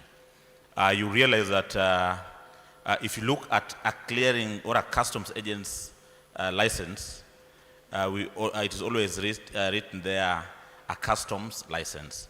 So many a time we act on behalf of the Commission of Customs, first of all in ensuring that declarations are correctly done, and many a time we act as a middleman between the importer, stroke exporter, Kenya Revenue Authority, and all the PGS, who currently are around 45. Secondly, with the presentation that my fellow panelist, Mr. Alban gave, I think I couldn't agree more with it. First of all, I think we must admit that Kra has made very tremendous strides when it comes to issues of automation. If you look at the ICMS, the Integrated Customs Management System, the Regional Electronic Cargo Tracking System, we even have Kentrade's, the Kenya Single Window System. That now brings in all the government agencies. I think we've made tremendous strides. However, we know that maybe where we are, we should be more and more. Our capacity is more than what we currently do. And I agree, while dissecting the big data, I think big data is very imperative for risk management. And the people who do risk management many a times is the customs side. When you do risk management, there are many things that, first of all, we need to know. Currently, maybe allow me a little bit critique the way it is done. We are more of doing what we call a fishing expedition, where we throw hundreds of targets with the intention of attracting maybe 1 or maybe 10. So I think we need a paradigm shift in that. Second, I've tried to benchmark with the best customs authorities in the world. In fact, while preparing for this, I did a research of about 5 countries, 2 in Africa, 3 out of Africa. If you look at, for example, a country like Australia. Australia, one thing that they have done now, the conversation that we are having, they had it like over 15 years ago. And I like what they call the 4 quadrants when it comes to risk management. The 4 quadrants, what they do, number 1, they've clustered the trade taxpayers there in 4 quadrants based on compliance. 1, you have those traders who they are fully compliant, ever compliant.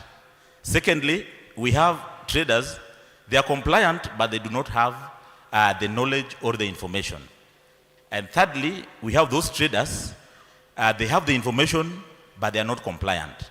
And lastly, we have those traders who they will never be compliant, whether they have that information or not. If you look at the model that they're using, these traders, their system, them very differently.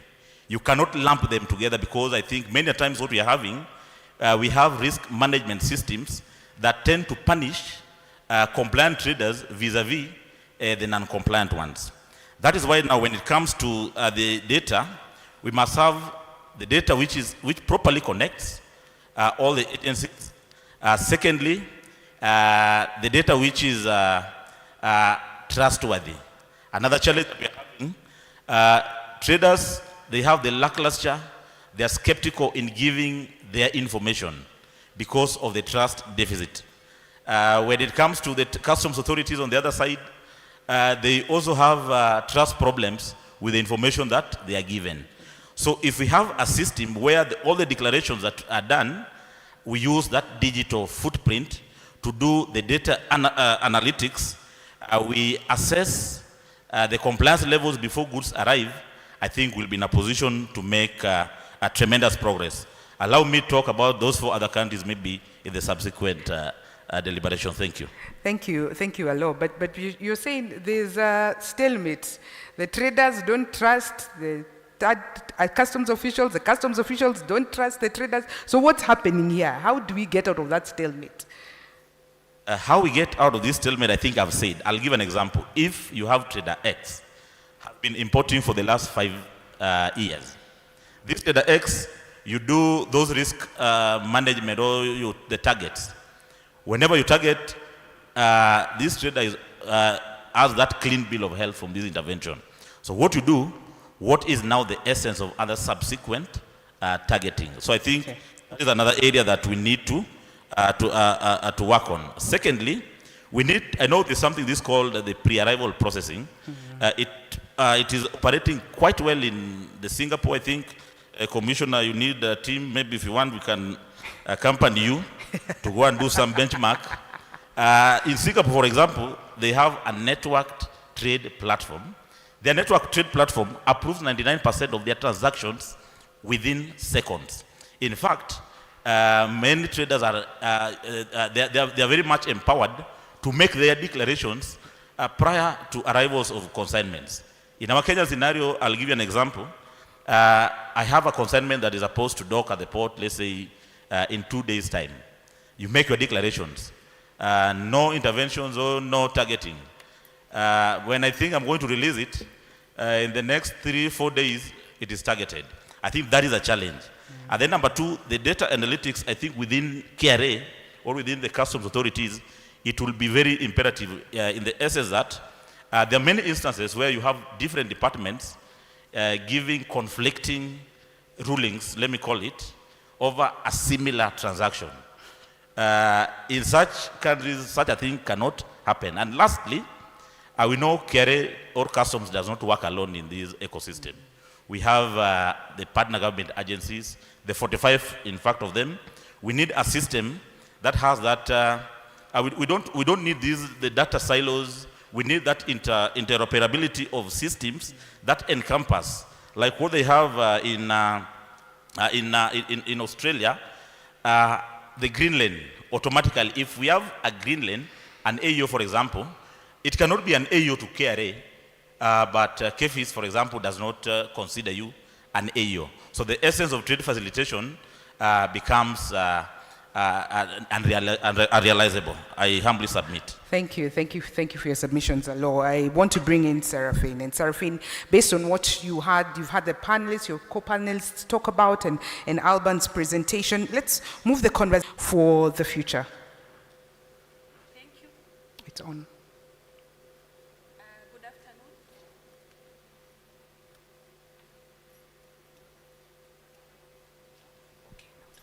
Good afternoon. First of all, it's an honor to be part of this panel. And as the previous panelist said, Josineta, that it's good to be home. This is home for me. Welcome home. And they say that we leave home to change home. So back to this discussion. I'm a senior manager at Ernst & Young. My daily roles involve customs and international trade. And from the previous discussions, we see that clearly customs does not operate in isolated borders.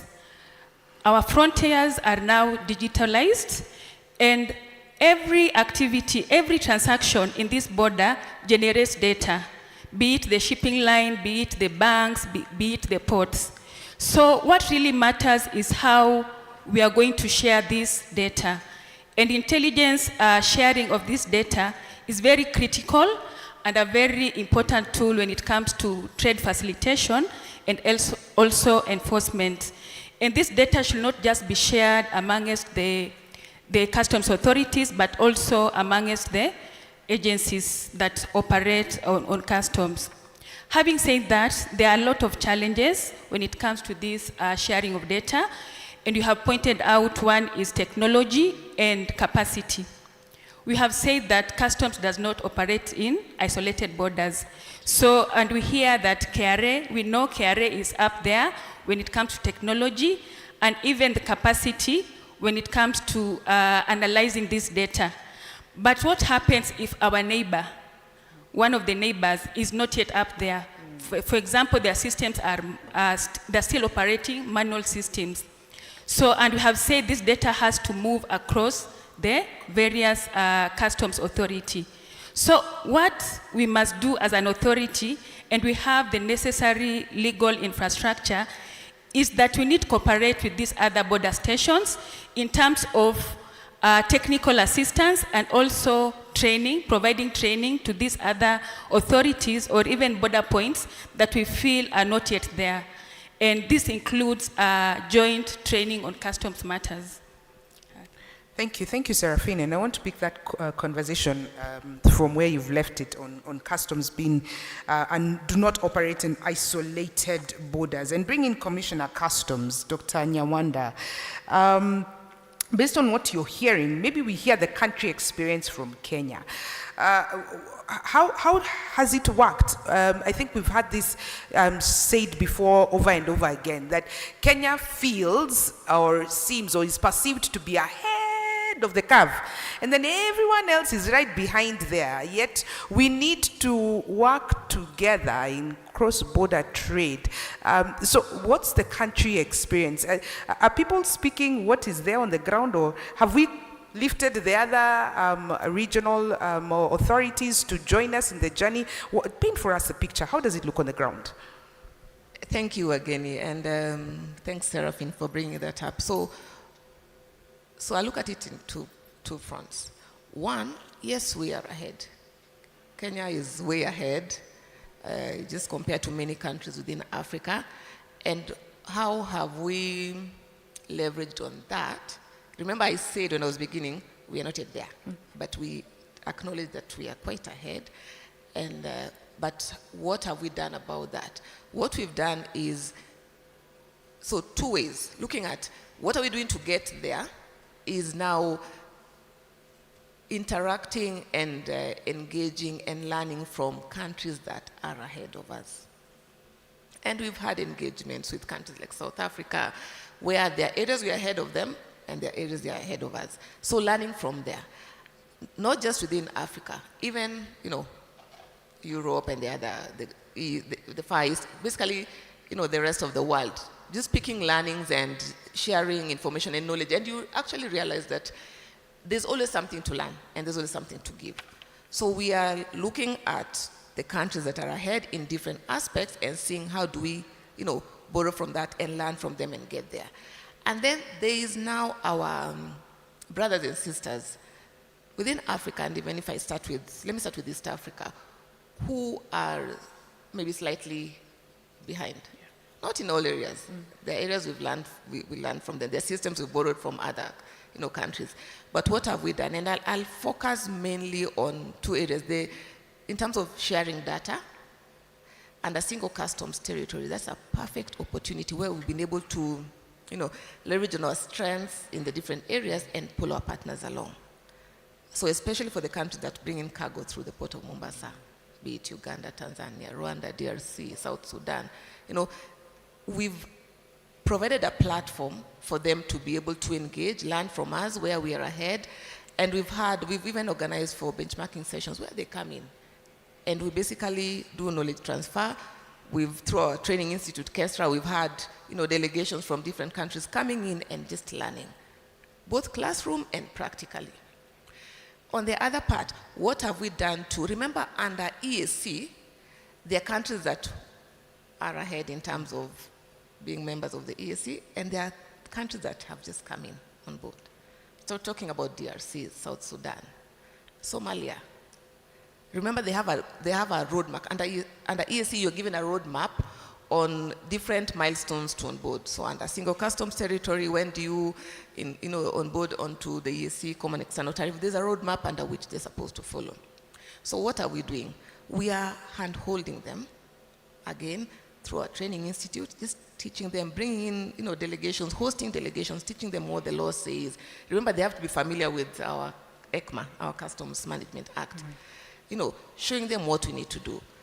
We've also visited some of these countries, sending teams to also just teach them. So interacting and sharing best practice in terms of systems. Regional electronic cargo tracking system is one example where we've really handheld South Sudan and helped them to onboard onto that. So there are always opportunities to learn, but also to give. So Kenya is taking the lead, and I must comment that Kenya is the current chair of EAC.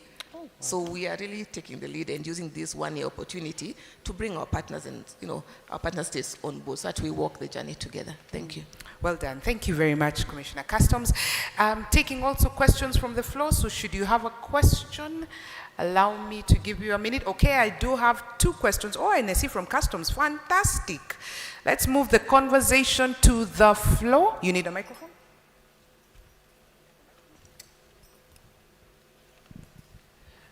May I please see the hands again? All right, I have two hands at that table, and then I have a hand at the very end. We'll start with the lady, please. Please tell us your name, where you're from, and who your question is directed towards. Good afternoon, everyone. My name is Caroline Chalelgo. I am in customs as well. So my question goes specifically to the digitalized institutions, where we would want to have, yes, my name is Caroline once more, and my question goes to the digitalized institutions, where as part of SCT, we would want to inquire on the data accuracy challenge. So according to cross-border challenges, how do we combat the data accuracy challenges where we would be able to accurate the challenges that will come after employing the AI? And the second question is also from a futuristic point of view. Given the instance that even first world countries experience challenges such as deepfake, so how do we as Africa at the level base employ Sorry, challenges such as? Deepfake. Okay. Yes. Nini, just bring the rest of us to that conversation. What is deepfake? Okay, so deepfake is the instance where you can use AI to manipulate the data being produced. So you can have challenges such as someone saying something that they didn't say. In other words, we can use Caroline's face and use her, put someone else's voice. Exactly. And we think that it's Caroline who has said it and saying something very different, yet Caroline did not say it. Okay. That and also, given the instance where we have cargo moving across, deepfake can even bring the factor that the same truck has moved the same route twice when it's not. So how do we employ such challenges? What are your recommendations? This question goes to the Tony Blair and Rihanna group as well. So I think since you're experienced in the first world country, what would you recommend to us as being on our final steps to fly? What would you recommend? Thank you. Thank you, Caroline. Alban, you'll pick that question. All right, next to Caroline, there's a gentleman who had a question. Thank you very much for this great opportunity. I'm Crispo from Radio Generation. My question is directed to Commissioner Dr. Lilian Nyawanda. There are two questions. Question one, we've seen some illicit trade and smuggling of contraband goods at the borders, and this has continued. Sorry, take your question again, please. My question goes to Commissioner Lilian. There is an illicit trade and smuggling of contraband goods that continue to undermine the legitimate businesses and revenue collection, especially in our borders. So what are these new strategies or collaborations that Kra is deploying to strengthen border surveillance and combat these illegal activities? Then question two, it goes also to the same commissioner, Lilian. There are importers and traders who have raised concerns about the predictability and transparency in customs processes. So how is Kra engaging with the private sectors to build trust and create a more business-friendly customs environment? Thank you. Thank you, Crispo. And then I have a question at the very end. Is there a question in between before the microphone moves? Okay, let's have that question, please. Thank you very much.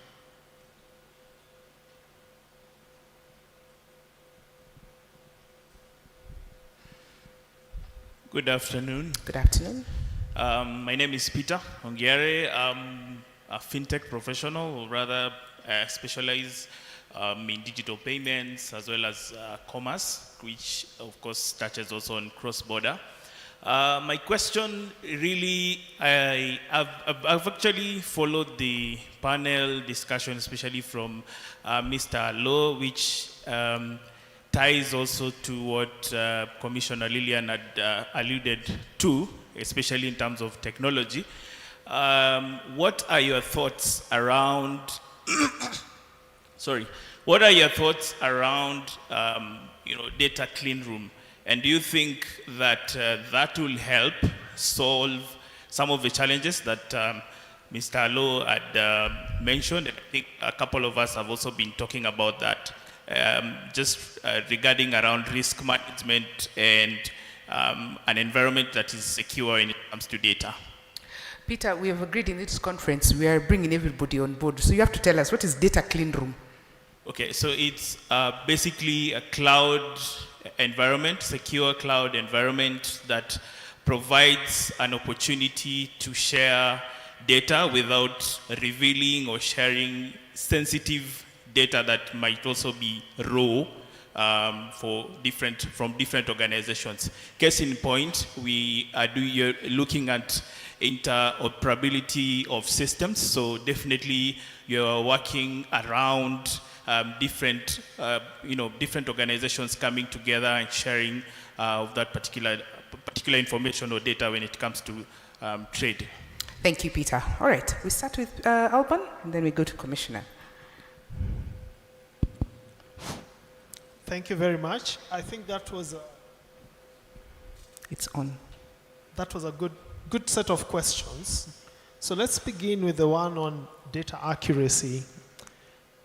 And to answer that question, I would basically say this. You can have interoperability. The technology to enable interoperability has existed. Commissioner did mention EAC has done something with customs through ACT, so that has been a good step forward. However, there are more enhancements still needed, obviously, to address the issue of accuracy. But you will never address the issue of data accuracy if the method you're using in your operations is based on receiving data from third parties. It will never be accurate. So what will happen is, because you already know this is coming from third party, and that's where the element of risk comes in, is you doubt the data you are receiving and you scrutinize it more. So you do more analysis on it, you target, and so on and so forth. So that's the problem we have. So we are having new wine and we're using old skins for it. So, and what I mean is this. If, for example, as I mentioned before, KRA is calling me a customer, treat me as a customer then. Why should I declare? What am I declaring if I'm your customer? If I am your customer, you should have means to know from the real sources of that data that you need to know that I am importing this kind of goods or I'm intending to export that kind of goods. So a KRA that is customer-centric in the future for me would work like this. I receive an email or a message that tells me, good morning or good afternoon, Mr. Odhiambo. We have information that you are importing a container full of X goods from China. And here are the items listed. Kindly confirm. That's customer care. Now that means KRA is receiving this data from the source of the data. I don't need to declare, I just need to confirm, or I need to dispute and say, no, this is not accurate. And therefore then you work on addressing the issue of. So to answer the question on the challenge around data accuracy, you only achieve your data accuracy the more you move away from reliance on third parties. Use third parties to confirm or verify. Source data from source. So if the export is coming from Uganda and it was declared, KRA has confirmed it, receive the data from KRA. Why are you waiting for me and my agent to declare it to you? Then you doubt what we've declared, then we begin the vicious cycle. That's the problem we have. So answer is that for me is, and the tech to do that, as I said, has existed. It's not even new, it's old. The new ones that are coming are just wowing us in terms of how interoperability can be even made more efficient and enhanced with many other functions. The issue of deepfakes, it is inherent that people trying to manipulate systems or processes or methods will always be with us. So deepfake should not shock us because people have also, in paper-based system, forged documents. We've cleared containers with forged papers. That has happened. If you carry out audits, you'll find those. People have been known to sign fake checks and get those checks cashed. So the idea of people trying to manipulate systems and altering either now the data that is being used is not going to be new. All we need to do is always figure out how do we address that. Now, does the technology exist to help us identify deep fakes?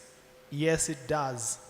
Now we just need to figure out how we configure it into our ecosystems as we move more deep into making our systems more seamless and interoperable. Same thing with cybersecurity. The risks that somebody will hack you, steal your data is real and it does exist.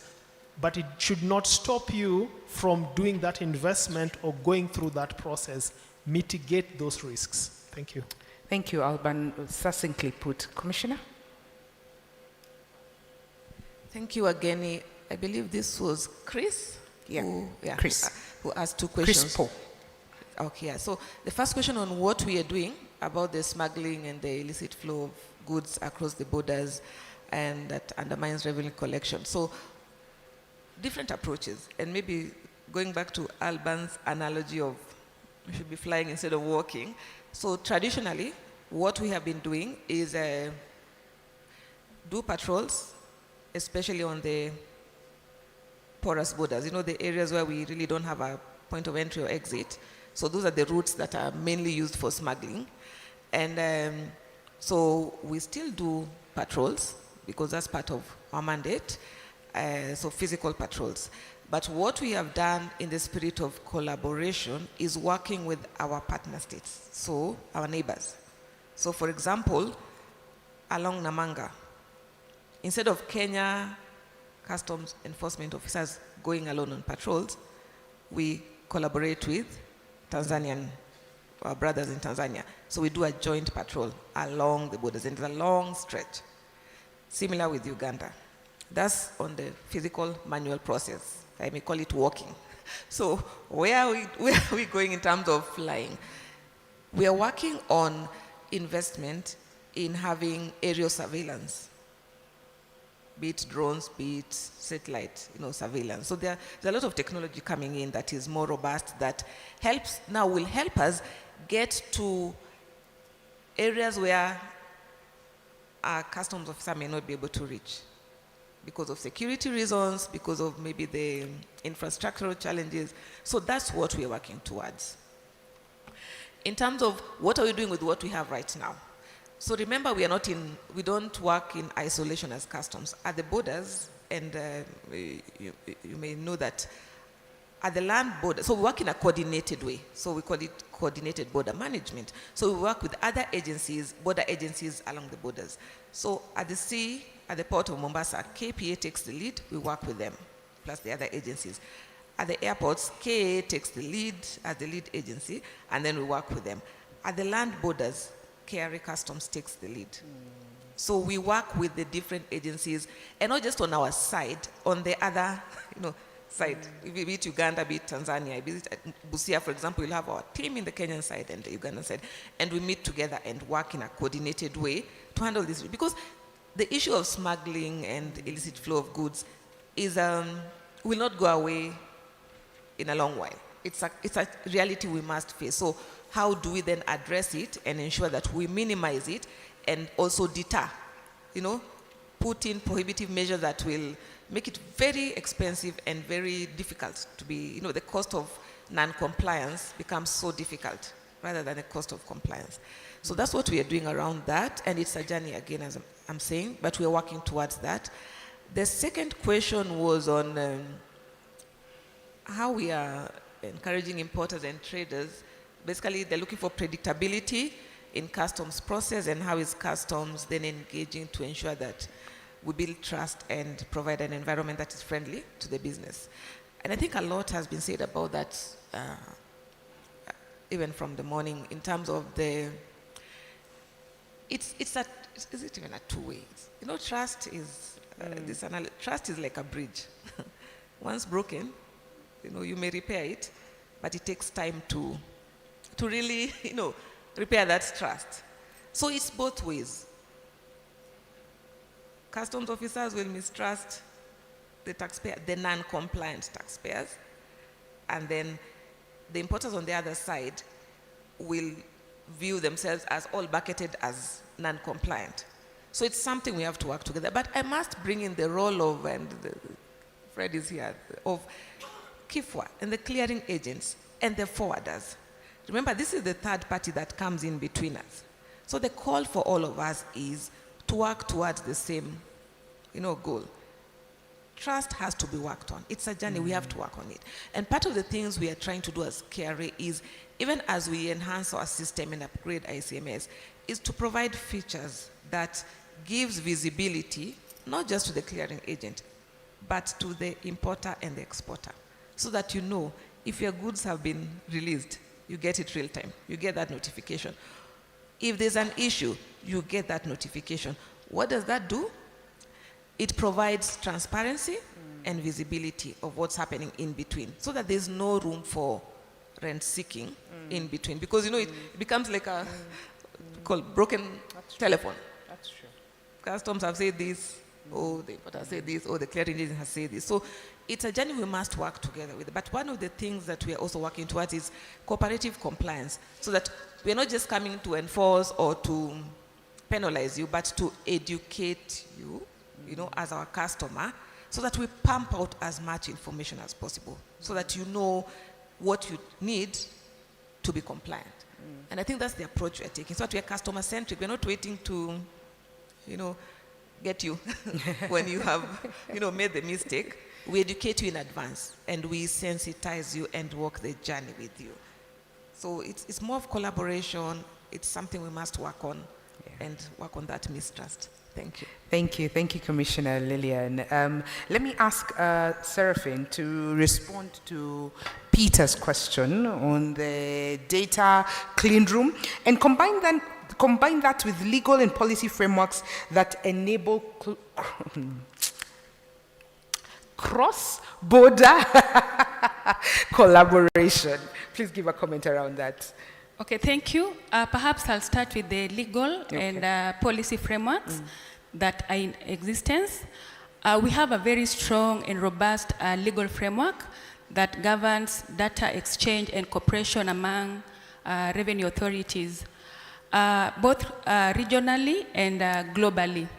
So when we start with the region, the East African Community Customs Management Act provides for cooperation amongst the revenue authorities, where the commissioner is to give on a reciprocal basis, is to give data to the other revenue authorities, including reports, and also, as the commissioner has put it, even joint customs verification.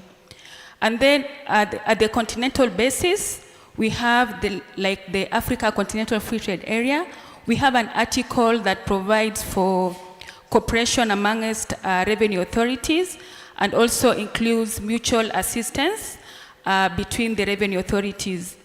If you go at the national level, we have the Data Protection Act that safeguards how we exchange data and also give out personal data. And then globally, we have the World WCO, and also the revised Kyoto Convention, and also the SAFE framework that provides for exchange of data amongst the revenue authority and government, and also the revenue authority and taxpayers. So back to the was it clean? Data clean room. Data cleaning room, where we have our data. And also to add on what the speaker talked about, I tend to differ a bit with what he said, that some of the data we get from third parties, but I believe cooperation means building a risk profile. And building a risk profile also includes getting data from third parties. Of course, it has to be verified, as he put it, but we not only get data from third parties, we also get data from the exporting countries. We get data from the whistleblowers, and with that data, we build a risk profile on traders and also transactions. Okay, thank you, Seraphine. Allow me to bring you in. You look like you want to respond before I ask you a question. You have something to say before I ask you? Okay, ask the question, okay. I want to hear from your perspective the processes and policies and reforms that are needed to align with data-centric operational models to deliver intra-continental trading of goods and services. Thank you very much. Maybe firstly, before I respond to you, allow me also to add a few insights in regard to what my colleague panelists have said. First of all, by starting with Peter's question on data clean room, personally, I think on this one I come from a family upbringing whereby if you're not sure of something, you better get a zero instead of a -1. So maybe if I had 10 marks and you want to deduct 1 mark because of giving the wrong information, I think that on that one we'll deal with more research about it. Secondly, on the data accuracy, I think in regard to what Serafina said, within the EAC there's already a framework on data exchange on reciprocal basis between the commissioners. For those of you who maybe do research on case laws, on what the courts, the tax appeal tribunals give, there's this famous case of Tough Steel Limited versus Commissioner of Customs, and it was before Justice Professor Nixon Sifuna, and he gave the clean bill of health.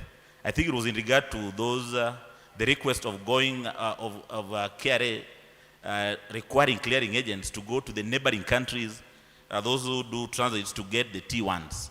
And the court is very, very much, the court gave an opinion about it. In fact, a ruling, a decision that the work of agents ends at within the Kenyan territorial border. So that is also a very good avenue of now getting these data and affirming the authenticity or their veracity. Secondly, on the challenges of manipulation of data, I think in everything that comes, there must be a challenge. In every good of any object or a person, there must be a disadvantage or the negativity. So I think this is something that we'll be in a position to grapple with. But allow me bring a very critical, very component in regard to all these conversations. I think in as much as the talks that we do, if there is no opportunity for capacity building and training on the taxpayer, I think we'll be shooting ourselves on the foot. If you look at the Kenyan tax laws, not only Kenya, I think this is now, if you analyze the tax laws generally, tax laws world over are designed to capitalize on the ignorance of a taxpayer. And Kenyan laws are not exception to this. If you look at South Africa, for example, they came up, they realized this problem, and through their Tax Administration Act, they've come up with what is called taxpayers' rights through service charters, and it is implemented through the South African Revenue Service. So this is an important component whereby if we capitalize on this, we'll be in a position of winning more confidence of the taxpayers to help us now build that trust which we are having a problem with. Ghana is also another country that has also implemented a similar one through their Ghana's Revenue Administration Act to enhance issues to do with the transparency and civic education. I think we need, as Kenya, to consider that. And that is why, as the private sector, we had a very big problem when KESRA could not admit our students in the last financial year, and we want that window to be opened so that any taxpayer is free to enter into any of the Kenya Revenue Service, Kenya Revenue School to train on any subject matter, so long as the authority or the government does not pay.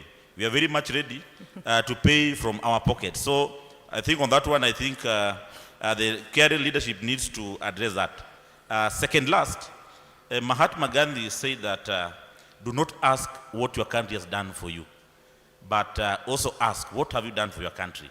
As KIFWA, we've also identified our problems because we realize that the partnership and collaborations that we are having between KRA or the government and the private sector is like the two wings of a bird. When one wing has a problem, the bird will not be in a position to move. We've looked at some of the post-clearance audit demands of some of our members. I think when it comes to domestic taxes, where is a big challenge, I think they don't understand the clearing and forwarding sector the way it is.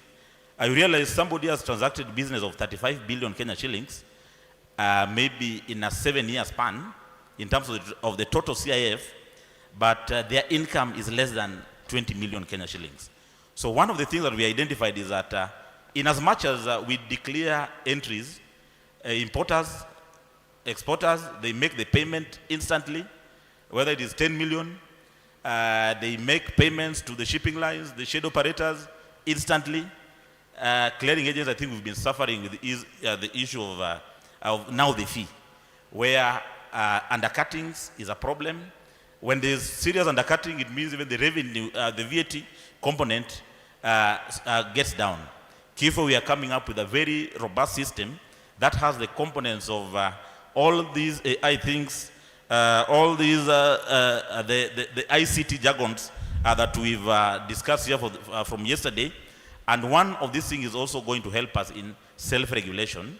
And as we self-regulate, we'll be in a position to now entrench professionalism.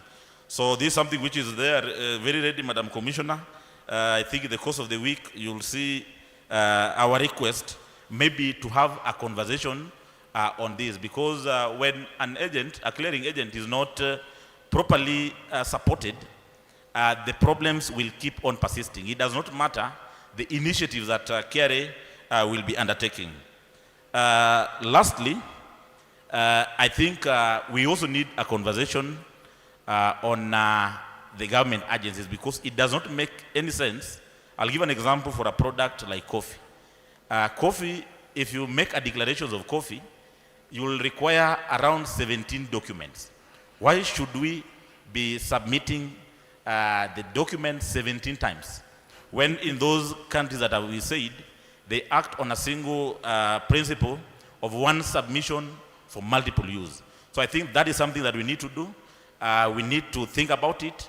The government, maybe Treasury, should also support KRA, because I think it doesn't make sense when you have a problem with your data capacity. When you collect, I think the last month, you overpassed your target. So the government should also think about giving more incentives, more financial support. Let them approve the budgets that you give, maybe to unleash some of these trainings. So I think that will be very critical to this. Thank you, Alo, for that. Allow me to just change the trajectory a little bit through the commissioner. Allow me to bring in Adan Ibrahim. He's the Acting Deputy Commissioner, Risk Management at the Kenya Revenue Authority. Dana, could you please hand over the microphone to DC Adan, because he wants to give a quick comment.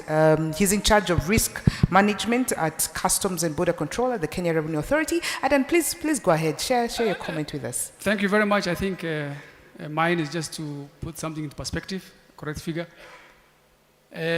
We have around 150,000 declarations per month. Out of that, I think we target about 0.53%. Out of the 0.53% we target, our hit rate is 82%. What hit rate means, to understand, is that success rate.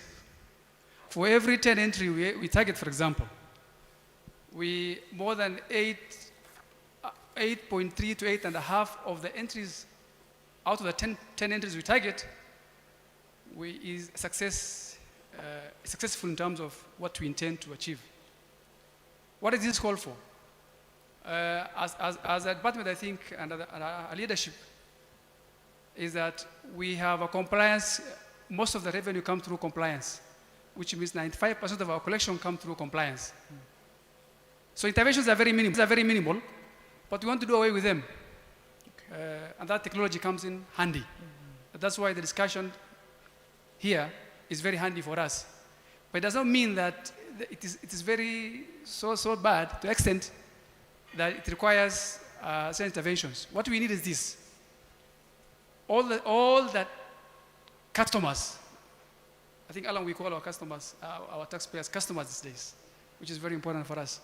All our customers, also we need to be aligned in the sense that the 0.53% of what we target that has a success rate of 82%, we make sure when you are doing a self-declaration, it becomes also, we minimize on that also. So I think as a department, as an authority, we are doing very well in terms of ensuring that we make sure trade moves. I just wanted to correct that perception. Thank you. Thank you, Aden, for repositioning that comment. All right, I have a minute or so for a final comment from the floor or a question. Anybody?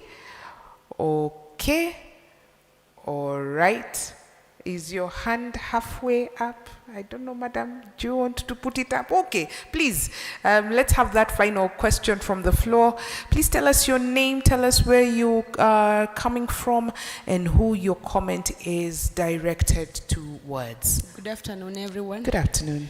My name is Fibio Nyango. I'm coming from Bollnike, this Kenya. So you're coming from? Bollnike, this Kenya. My question is directed to Madam Commissioner Dr. Lilian Nyawanda. On the customs, I didn't clearly get the tax, the fraud related to persons with disabilities. For example, you get a person who is disabled, who wants to do some business, maybe across the border, and is like doing a trade with a person who is not disabled. Maybe he's doing a importation of a full truck or a vehicle for someone else. How do you treat such if there are cases like that? Thank you. All right. Thank you. Thank you very much for your question. I'm going to ask Commissioner Lillian to give comment on that as you give your final remarks. Then we'll go to Alban, we'll go to Seraphine, and then we end with Alo. Okay, I think I didn't get you clearly. Your question, correct me, your question is cases of fraud involving persons with disabilities, doing business for someone who's not disabled. So it's like impersonation or, yeah. So in terms of the law, the customs laws, I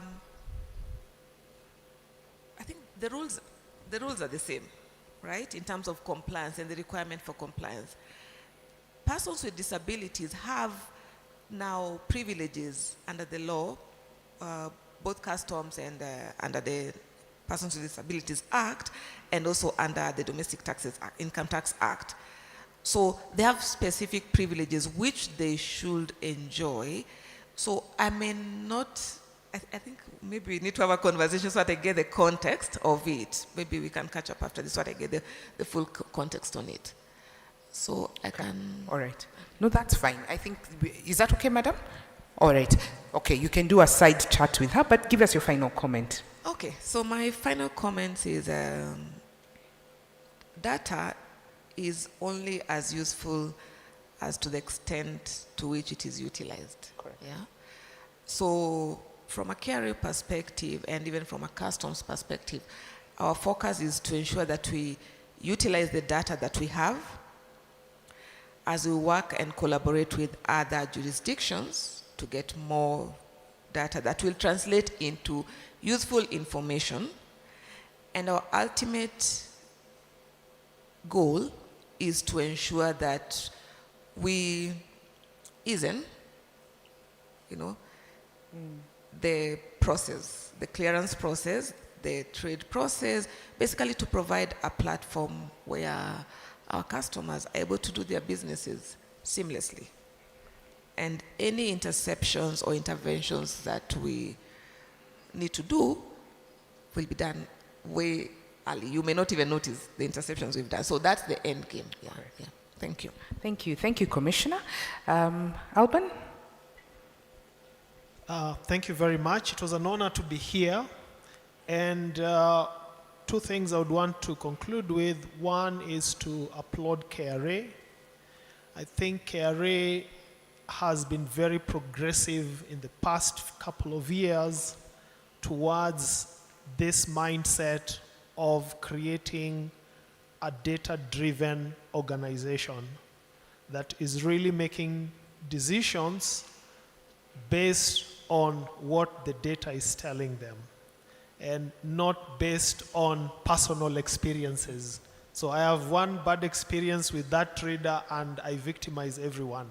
So I think that's a good place where KRA is. And just to show you that KRA is being serious on this process is, for example, they are now establishing a data analytics center of excellence. They have been serious about it to the point where they are hiring over, I think probably by the end of the year, they will have 100 people dedicated to this specific task. And they did recently an audit on their level of digital maturity as an organization using the OECD standard. And KRA is now at level 3, heading to level 4. And the highest level is level 5. So this is very impressive on what KRA is doing. And mine is just to encourage that we are on the right trajectory. I think in the metaphor of flying, KRA is probably on the runway just about to take off. So that's a good place to be. And I think we should be proud of our agency that they are able to deliberately focus on do this. Doesn't mean a lot of our issues, challenges are going to disappear immediately. But I think I have confidence that we have an institution, a leadership in that institution that is taking this seriously, and they are being deliberate about it and focusing on it. And the second point, just to conclude, is, and I think it has been echoed through all this, we all as a nation, probably as a continent, we need to change our mindsets. We need to start thinking of how these emerging technologies that are available will help us build our businesses, build our economies, because that's what we need to do. We should stop having these headaches of where are the jobs coming from. We have the data, we have the tools that will help us create those jobs, employment, or economic opportunities for all of us. So one thing we are doing as the Tony Blair Institute, working at a continental level with AFCFTA, and I'm proud to say Kenya, KRA is part of this as we journey towards that, is starting to build, using the AFCFTA protocol on digital trade, start this journey of building an interoperable digital infrastructure that connects Africa for the private sector, not just for compliance, but to enable governments and businesses to seamlessly trade. And we are beginning a pilot hopefully in November, that's next month. And Kenya is one of the pilot countries that have been identified. Hopefully that list stays that way from Accra. And then we see how we move our continent. And KRA, I think, based on what they've invested so far, is a good starting point for all of us. So I think the future for Kenya, the future for our continent is really bright. Thank you. Thank you. Thank you, Alban. Thank you. What a way to wrap it up. Thank you. Allow me to bring Seraphine. Give us your final thoughts. Okay, thank you. So clearly from the ongoing discussions, data is the new customs border post. And it will, the data we have will determine how fast we clear goods, the decisions we make in regards to consignments, and also having a fraud-free trading environment. And I like the way Adan has put it, that today data is not just about numbers, but also about intelligence. So with intelligence and proper sharing of that intelligence, it means we are moving away from reactive approach to traders, and we are moving towards preventive and also predictive customs management of traders. Thank you. Thank you, Seraphine. Data is the new border post. Fantastic. All right, Alo, let's hear your final thought. And just to remind you that Kesra is still running the freight forwarding program. So please give us your comments. Thank you very much. First of all, let me thank the KRA team, I think, for the good job that you are doing. I know the pressure that you face. You achieve one target, another target is increased. So that requires a very deeper collaboration and partnership between you and the private sector. So on behalf of KIFO and the clearing agents, I think I want to give you the assurance that we shall at all times support KRA in compliance and in ensuring that legitimate trade is facilitated. Secondly, I know, like Seraphine has said, data is a new big thing that is coming. Let us be very much ready to embrace it. It is good that we have to benchmark with the best and maybe see what is it that they are doing right that maybe we do not do right. So I see a future where customs officers will have to be data analysts, they will have to be interrogators in as much as they apply their human judgment. Thirdly, I think there is need for more and more sensitization, capacity building and trainings of the taxpayers. I know most of us as taxpayers, we are very much ignorant of the tax law. We've had for a very long time what is called unnecessary fears. So these unnecessary fears, I think we need more and more of these engagements to do away with them. And the trainings, both at KESRA and at different fora, whether the CPDs, I think it will be very critical. I also maybe propose that with the emerging trends on what is happening, customs officers as clearing agents, I think we do not need that instant training that maybe somebody had 5, 6, 10 years ago. We need more and more capacity buildings, more continuous professional developments. The data that we get should be in a position to identify for us what are the weak areas. For example, when it comes to HS, which is the HS that has very problematic interpretation between the customs authorities and the clearing agents. And from my personal analysis, Chapter 84, 85, I think is giving us serious headaches. So what is KRA, maybe in collaboration with KIFWA, doing maybe to sensitize? We come up with these CPD calendars because education, we are all career learners. We learn every day. We know there are many things that also happen. I think Kenya is a country that is governed by the rule of law. They establish the court, the tribunals. There's some guidance that they are also giving us. Are we in a position to incorporate them in our day-to-day running of the institutions? Second last, when it comes to targeting, maybe I would implore on this platform, within KRA, I think it is within your purview to undertake risk management. But in as much as you undertake, let us have one national targeting center. Even if you have multiple departments, if a department, let's say I&D, wants to make a target, let them do it through that department. This multiplicity of targeting, where one department has cleared you, you have to go through another department. I think it is not working towards the best interest of the traders. Lastly, we need one national trade platform which will bring together all the government agencies, because to me it does not make sense. For example, why is a ministry like the Ministry of Agriculture having like 6 government agencies to target a similar consignment? We need to think about if, for example, we need permits, whether it is from HCDA or AFA or KEFIS. Let us have a ministerial permit. Instead of AFA has cleared a consignment, we are still waiting for a KEFIS. You realize that the ramifications of all these confusion affects KRA in their revenue collection. Thank you and God bless us. Thank you very much, Alban. Alo. Thank you, Alo, for that wrapping up our session together.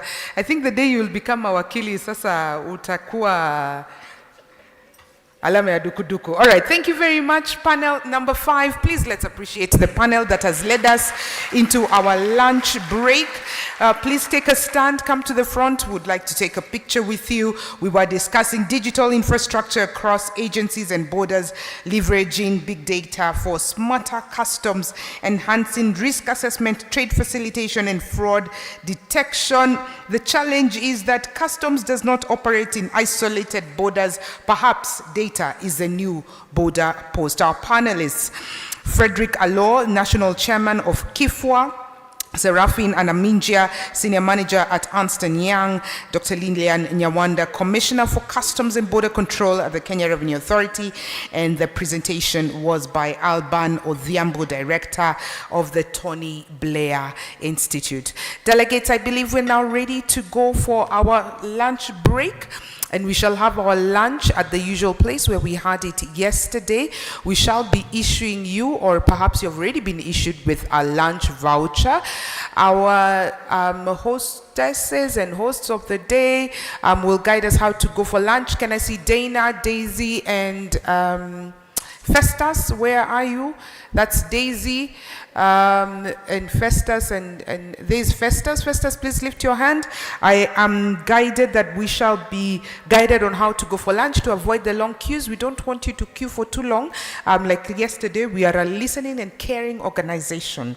So we listened to you, and we don't want you to complain on that line. So allow Dana and Festus to lead us, guide us out.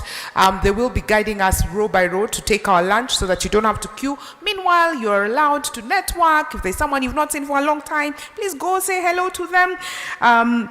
The panelists will be guided to the boardroom as boardroom 4, as you have been guided before, and then we shall have the QR code that's up. We request those of us who will not be called for lunch now, please go to the QR code, give us your feedback, tell us how we can improve this summit so that next year when you're coming, it will be razzmatazz. You will be very happy. We have implemented your feedback. So please talk to us. We are happy to listen to you. As you have seen, Kere has changed. As we are turning 30, we are now Gen Z. So now we listen. We take your feedback very seriously. Please give us your feedback. Do enjoy your lunch. We have a lunch break for about 1 hour. Then we come for the conclusion of the summit with our final panel number 6. Where do we go from here? I encourage you as you take your lunch, please remember to visit our booths. Yesterday someone told me ameponyoka na nyumba pale kwa boma yangu, so that could be you today. So please visit the booths. We've got a lot of information there for you. Thank you very much. DJ, let's have some music as we go out for lunch.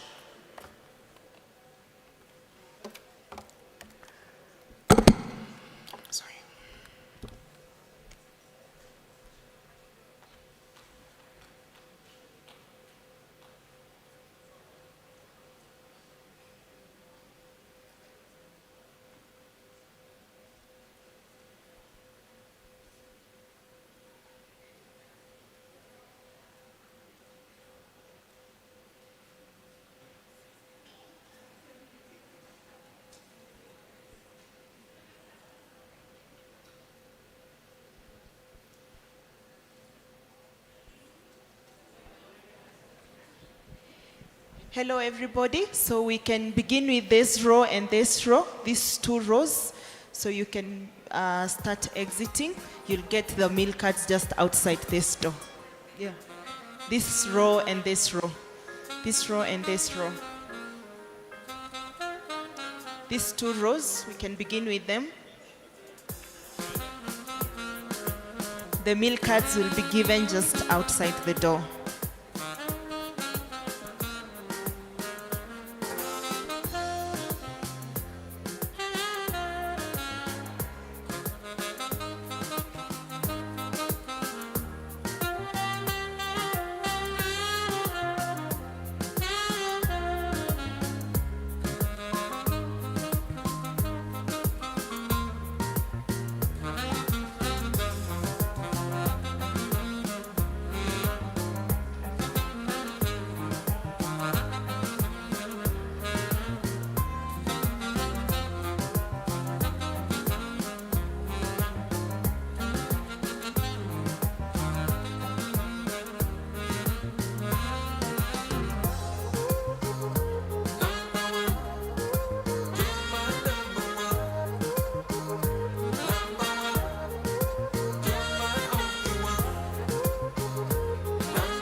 My name is Linda Onyango. We are here at the Kra Annual Summit. We are in day 2. So today we are talking about customs. We are going to be talking about smart customs, cross-border data sharing, and trade facilitation. So welcome to the Tax Summit Day 2. See you.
All right, excuse me. So the remaining rows, you can proceed towards any of the exits to get the vouchers. The remaining rows, you can proceed to any of the exits and you get your meal voucher. Ensure you have a meal voucher, including the production team. Please ensure you have your meal voucher.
Linda Onyango. We are here at the Kra Summit. We are in day 2.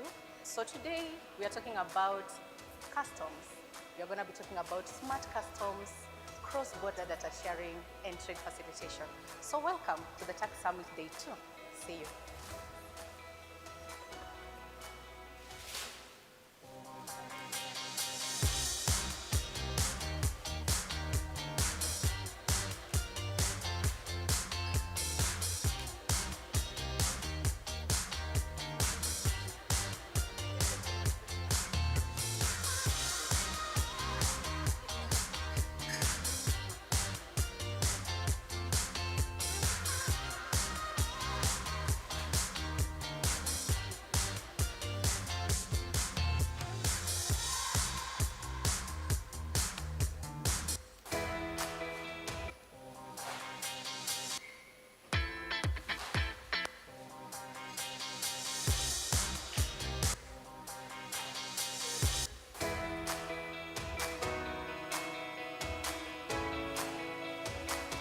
My name is Linda Onyango. We are here at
Welcome to the Kra Summit. We're live here at the Edge in Nairobi, and I'm standing right next to the head of Division of Citizen Relations and Communication at the Kenya Revenue Authority, Grace Wandera. Grace, welcome to the summit.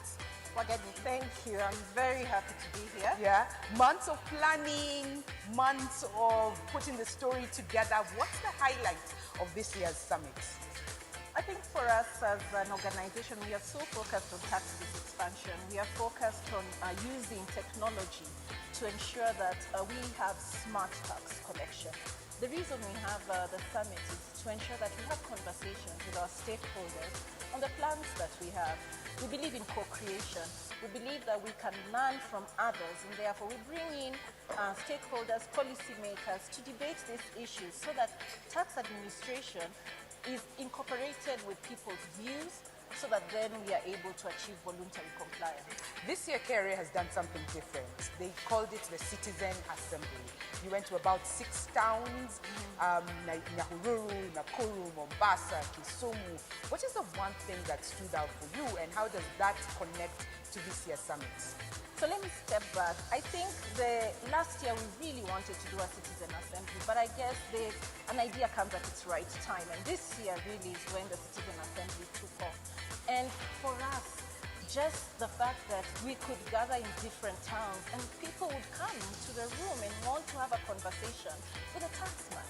That was the first really big surprise, because look, guys are coming in and saying we want to be part of this conversation. But more importantly for me was the fact that whether it was the youth, whether it was the women, whether it was the small trader, they all wanted to engage with the tax administration. And therefore for me, it was about shifting the mindset that the tax administrator is a facilitator, and you can actually engage with them. And that's why we have the Citizen Engagement Program. We really want to know how can we make this easier and simpler for every taxpayer. Fantastic. There you have it. I want you to look straight into the camera and tell them, see you at the summit. See you at the KRA Summit.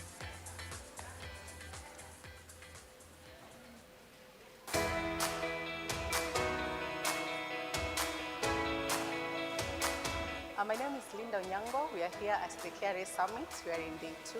So today we are talking about customs. We are going to be talking about smart customs, cross-border data sharing, and trade facilitation. So welcome to the Tax Summit Day 2. See you.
Welcome to the KRA Summit. We're live here at the Edge in Nairobi, and I'm standing right next to the head of Division of Citizen Relations and Communication at the Kenya Revenue Authority, Grace Wandera. Grace, welcome to the summit.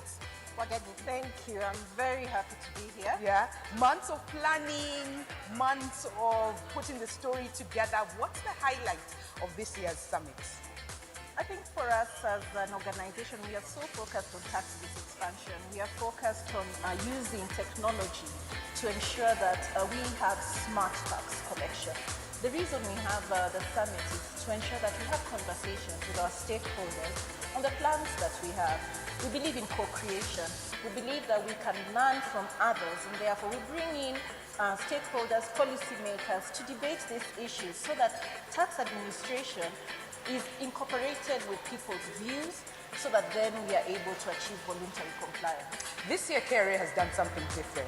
They called it the Citizen Assembly. You went to about 6 towns, Nyahururu, Nakuru, Mombasa, Kisumu. What is the one thing that stood out for you, and how does that connect to this year's summit? So let me step back. I think the last year we really wanted to do a citizen assembly, but I guess an idea comes at its right time, and this year really is when the citizen assembly took off. And for us, just the fact that we could gather in different towns and people would come to the room and want to have a conversation with a taxman. That was the first really big surprise, because look, guys are coming in and saying we want to be part of this conversation. But more importantly for me was the fact that whether it was the youth, whether it was the women, whether it was the small trader, they all wanted to engage with the tax administration. And therefore for me, it was about shifting the mindset that the tax administrator is a facilitator, and you can actually engage with them. And that's why we have the Citizen Engagement Program. We really want to know how can we make this easier and simpler for every taxpayer. Fantastic. There you have it. I want you to look straight into the camera and tell them, see you at the summit. See you at the KRA Summit.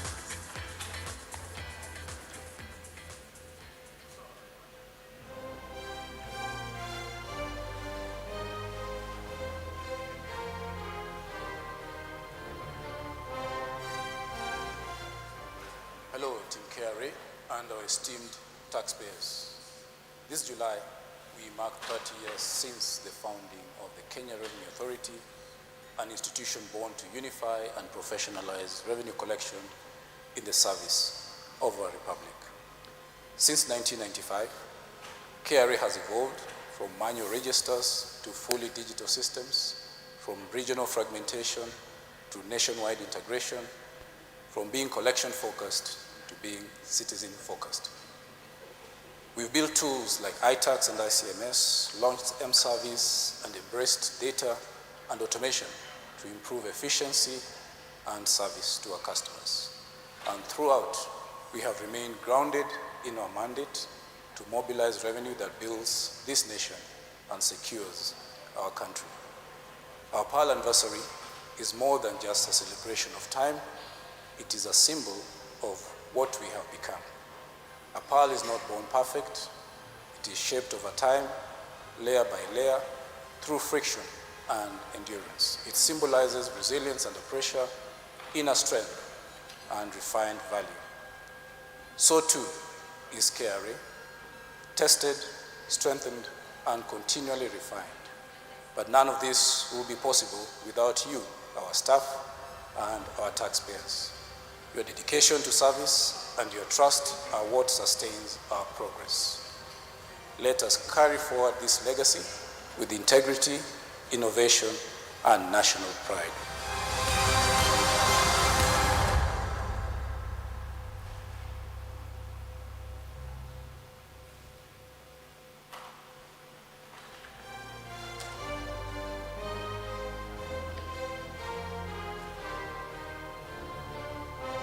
Jambo, Team KRA. 30 years ago, a bold decision was made by Parliament to establish one institution that would steer Kenya's revenue collection into a new era. That decision birthed the Kenya Revenue Authority. Since then, KRA has grown from a simple revenue agency into a cornerstone of our modern nation. Today, we celebrate that remarkable transformation. Like a nation charting its development path, our journey has not been linear, but it has been extraordinary. We have embraced structural reforms, digital transformation, culture change, citizen-focused service delivery. From ITACs to intelligence-driven operations, our work continues to shape how Kenya funds its dreams. And it is a dream to be a middle-income, industrializing democratic nation with a high quality of life.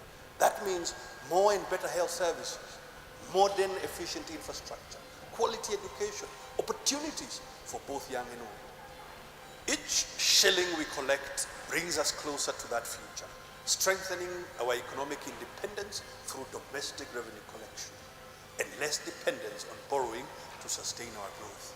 More revenue collection means less public borrowing, enabling credit to the private sector. This results in job creation and higher real incomes. This 30-year milestone, our Pearl anniversary, reminds us that value is not created in haste, but through consistent, purposeful action. Like a pearl formed layer by layer, KRA's excellence has been built by our agility, integrity, professionalism, and daily dedication. From my vantage point as board chair, I have seen your resilience. I have seen your impact. I see you. I hear you. The country is better because of your selfless contribution here at KRA. But anniversaries are not just about looking back. They are a call to the future. As we look ahead, the challenge is clear: to become even more agile, more transparent, and relentlessly innovative. The 9th corporate plan gives us the blueprint. Your talents, your discipline, and your shared sense of mission gives us the engine. Together, let us build a KRA that is not only smart, but also future ready. A trusted institution that truly embodies service, equity, and national transformation. On behalf of the board, thank you. Thank you for 30 years of excellence. Thank you for powering Kenya's development. And thank you for being the heartbeat of our country, Kenya. Happy Pearl anniversary, Team KRA.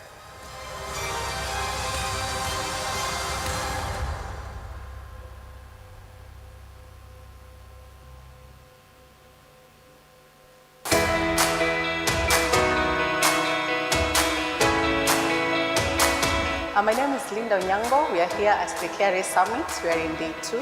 So today we are talking about customs. We are going to be talking about smart customs, cross-border data sharing, and trade facilitation. So welcome to the Tax Summit day 2.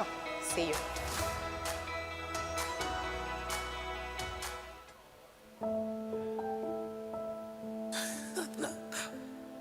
Wow, I didn't always know my path. I had an indication. That journey taught me that difficulties will always come, but seasons come and go. So that was a difficult season that I was able to spring back. I'm happy with where I am, but I still feel there's much more that I would have done if I made some different decisions along the way.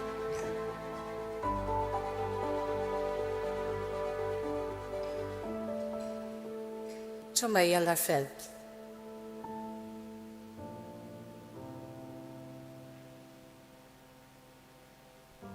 I'm Liga Nyawanda, Commissioner Customs and Border Control. I'm a wife, I'm a mother to teenagers. I am a scholar, I am a PhD in public policy. I'm passionate about influencing public policy for positive change. It was my dad. Yeah. He was a journalist. He was a journalist, but he was very inquisitive and always had a spirit of learning. He always urged me to learn more, and he would keep telling me that the sky is the limit. And that kept me going as a pool. What kept me going then was the need to aim for something higher. What's in it beyond the normal work? Is it the impact, or, the satisfaction and fulfillment? that I get out of doing something. So that has been my driving force across my career path.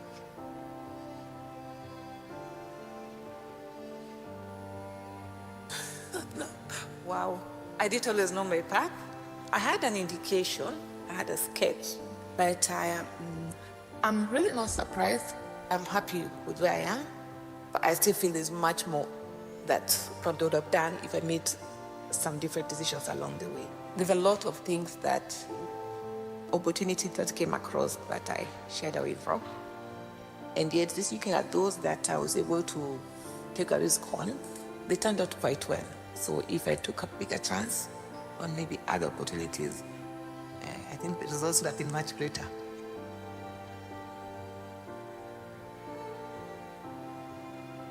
Wow, yeah, when I was younger, I would look at leaders and assume that they should know everything. You know, they're the leader. You should lead and know and have all the answers and solutions. Now, flipping it this other side, I've realized that being a leader is really walking the journey with the team and allowing those who have more experience and more capability or the unique skills, allowing them to thrive and shine, and you walk along the journey together. And one of the things I tell my team is, we lose together, we win together. So it's teamwork, but the leader is not a know-it-all. The leader relies on the team to get to where the leader wants to reach.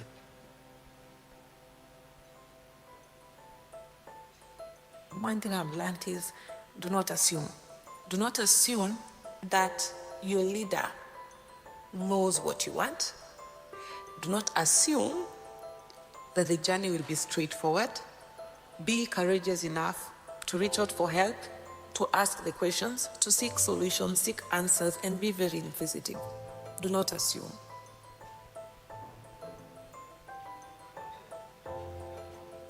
I think the major challenge then I encountered was having a health condition that really took me down.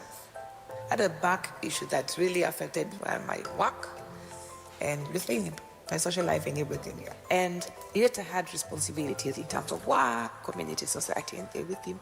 So at that point, I had the option of giving up, but also I had the option of being resilient and just determined to get better. So what did I do?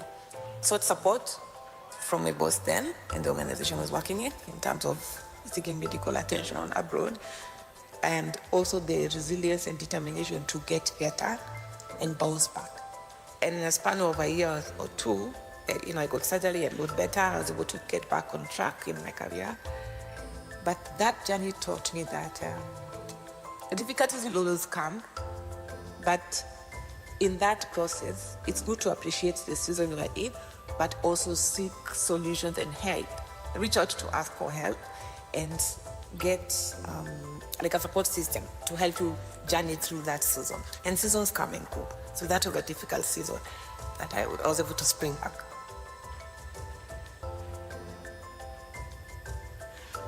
So 20-year-old me, 20-year-old Leon, I would tell you two things. One, listen more, because it's in the silence that you get clarity and you get purpose. Learn more, we never stop learning. It's in the learning that we are able to grow more in society, in community, in academia, in whatever space we are in. And finally, I would say live, L-I-V-E. Live the moment. Live the moment, appreciate the season you are in, and bring your whole self. Be present in the moment. Thank you.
true pulse of KRA lies not in systems, but in the men and women who have made those systems work, the KRA staff. Let us also renew our commitment to responsible citizenship. Responsible tax conduct is not only good ethics, but also good economics.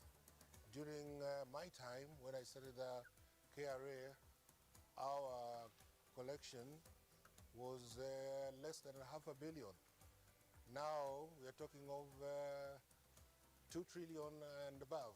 So this is a very big achievement, and I'm looking forward to seeing them doing even much better. At the center of all this is a renewed culture, one of innovation, integrity, and inclusivity. We believe that this digital journey will not only enhance efficiency, but also redefine the relationship between the state and the citizen, and prove that taxation can be simple, fair, and supportive of business growth. In delivering this mandate, we will continue to strengthen collaboration with other government agencies, with Parliament, with county governments, the private sector, as well as development partners to steer KRA towards becoming an efficient, credible, transparent, and accountable institution. We are set to position KRA as a world-class tax administration, fully aligned with the global best practices and ready to serve Kenya for the next 30 years. Today, as we mark 3 decades of KRA's dedicated service to the nation, we also renew our commitment to the journey ahead. We do so with confidence in our capabilities. I believe in you, people. I believe you can deliver. With trust in the resilience of our people and faith in enduring promise of Kenya. The National Treasury will continue to support KRA in realizing its full potential, working closely with the legislature to ensure the agency is adequately funded and fully equipped to fund our country's budget effectively. It would take up to a week, 10 days for you to do something to clear a cargo through customs. Fast forward to today, I can literally sit at home, do everything, and just have one person to drive the truck to wherever I need the cargo to be loaded. So this is really a transformation.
We took time out of our offices to just come and spend time with Dagoretti Special School.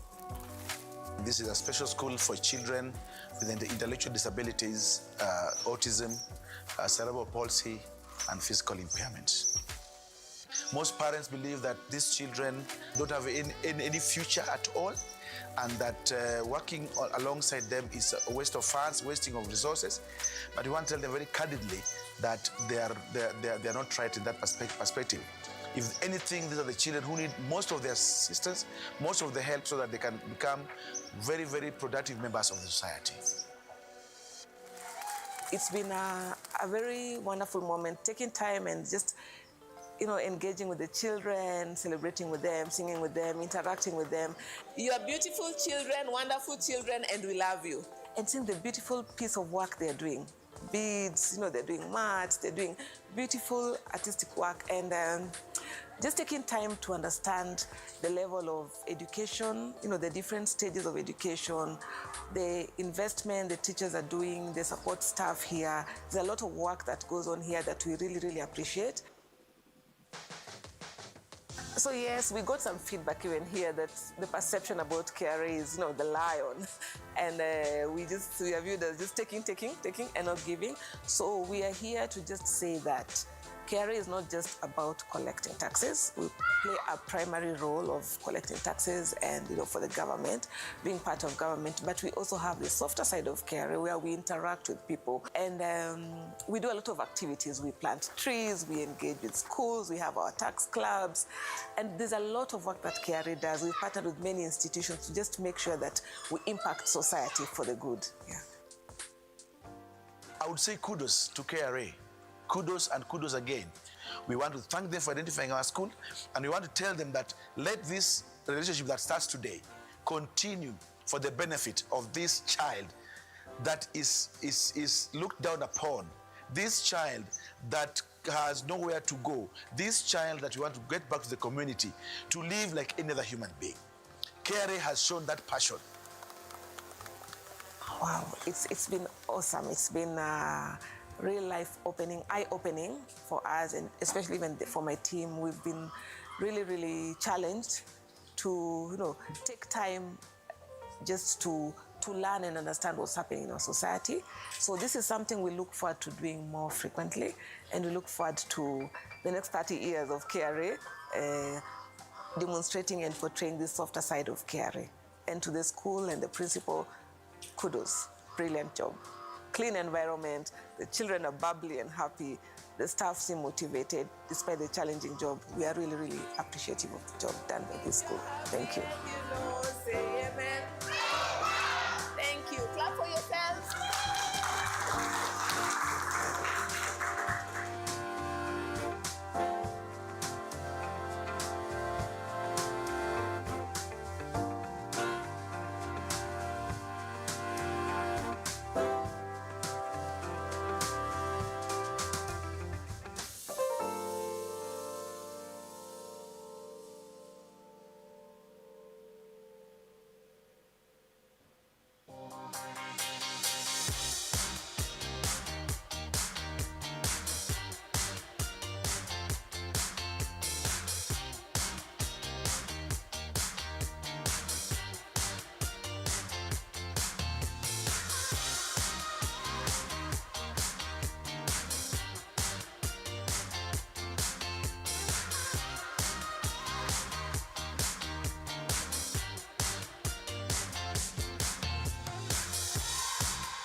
Welcome to the KRA Summit. We're live here at the Edge in Nairobi, and I'm standing right next to the head of Division of Citizen Relations and Communication at the Kenya Revenue Authority, Grace Wandera. Grace, welcome to the summit.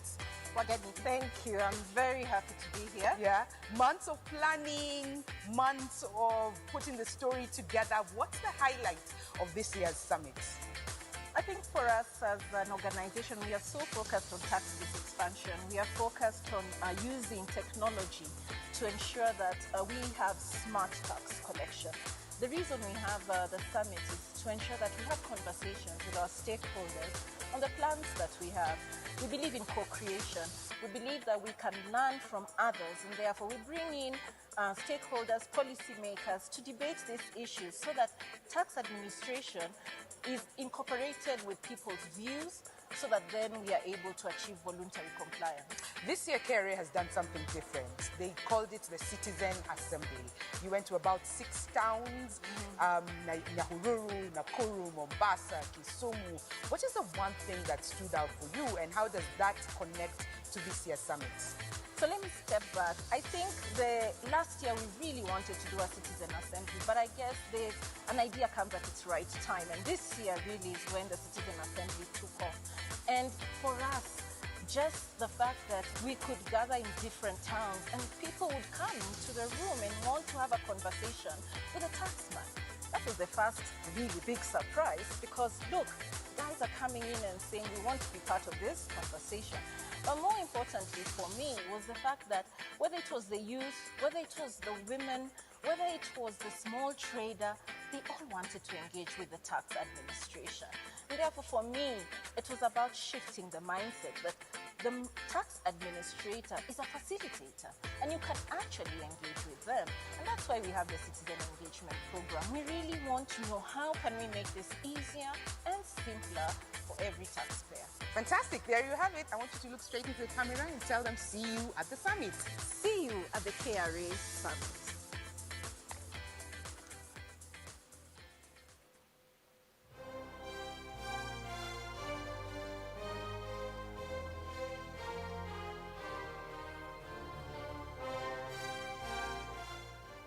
Hello, Team KRA and our esteemed taxpayers.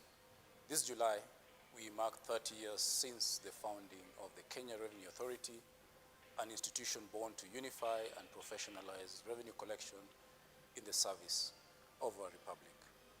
Since 1995, KRA has evolved from manual registers to fully digital systems, from regional fragmentation to nationwide integration, from being collection-focused to being citizen-focused.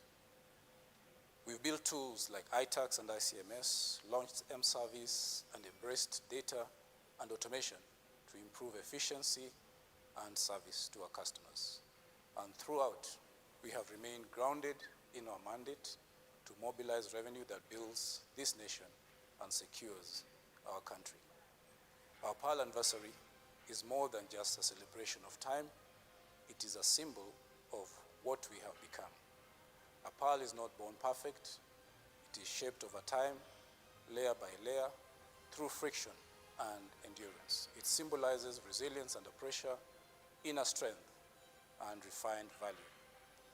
So too is KRA, tested, strengthened, and continually refined. But none of this will be possible without you, our staff, and our taxpayers. Your dedication to service and your trust are what sustains our progress. Let us carry forward this legacy with integrity, innovation, and national pride.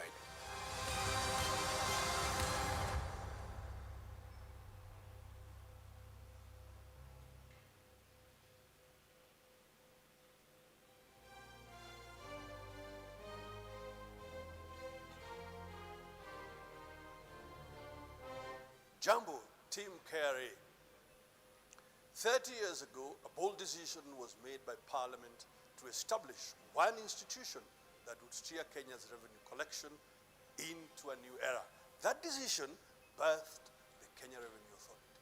Since then, KRA has grown from a simple revenue agency into a cornerstone of our modern nation. Today, we celebrate the that remarkable transformation. Like a nation charting its development path, our journey has not been linear, but it has been extraordinary.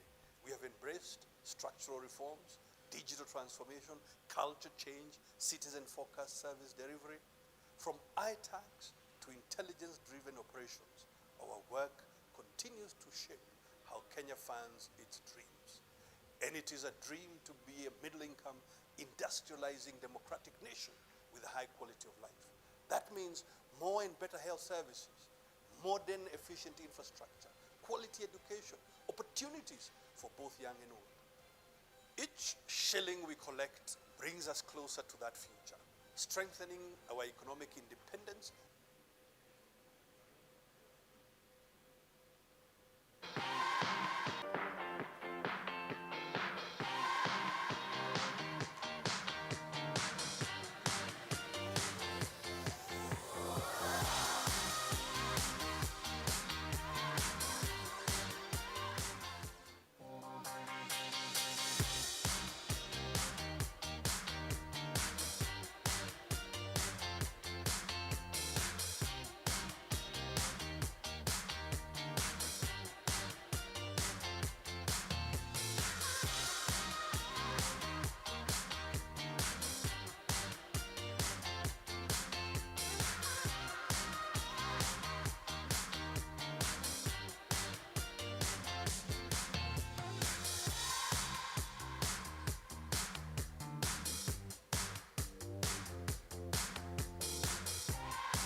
So today we are talking about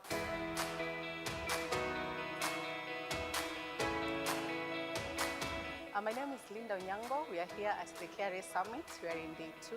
So today we are talking about customs. We are going to be talking about smart customs, cross-border data sharing, and trade facilitation. So welcome to the Tax Summit Day 2. See you.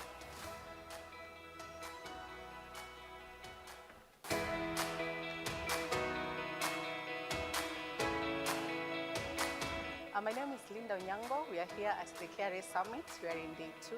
So today we are talking about customs. We are going to be talking about smart customs, cross-border data sharing, and trade facilitation. So welcome to the Tax Summit Day 2. See you.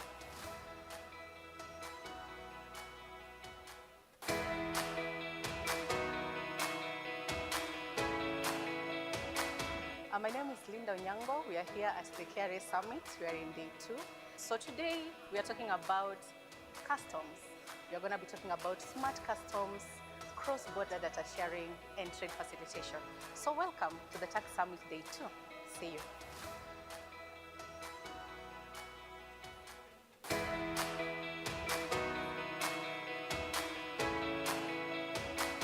My name is Linda Onyango. We are here at the Kra Summit. We are in day 2. So today we are talking about customs. We are going to be talking about smart customs, cross-border data sharing, and trade facilitation. So welcome to the Tax Summit Day 2. See you.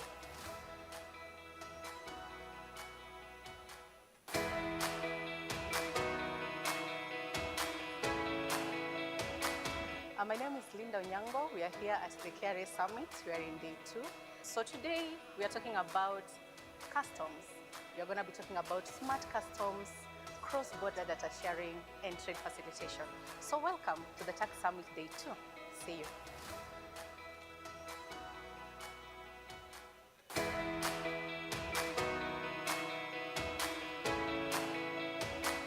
My name is Linda Onyango. We are here at the Kra Summit. We are in day 2.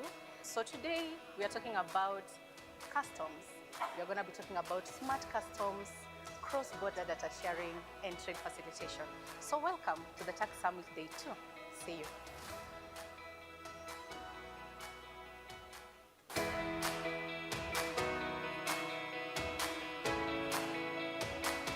My name is Linda Onyango. We are here at the Kra Summit. We are in day 2. So today we are talking about customs. We are going to be talking about smart customs, cross-border data sharing, and trade facilitation. So welcome to the Tax Summit Day 2. See you.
Good afternoon, everybody. May I kindly request Nancy, if you could get the ushers to get everybody inside so that we can start our session. We're right on time.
goes by the name Daniel Mzalo, fantastic saxophonist.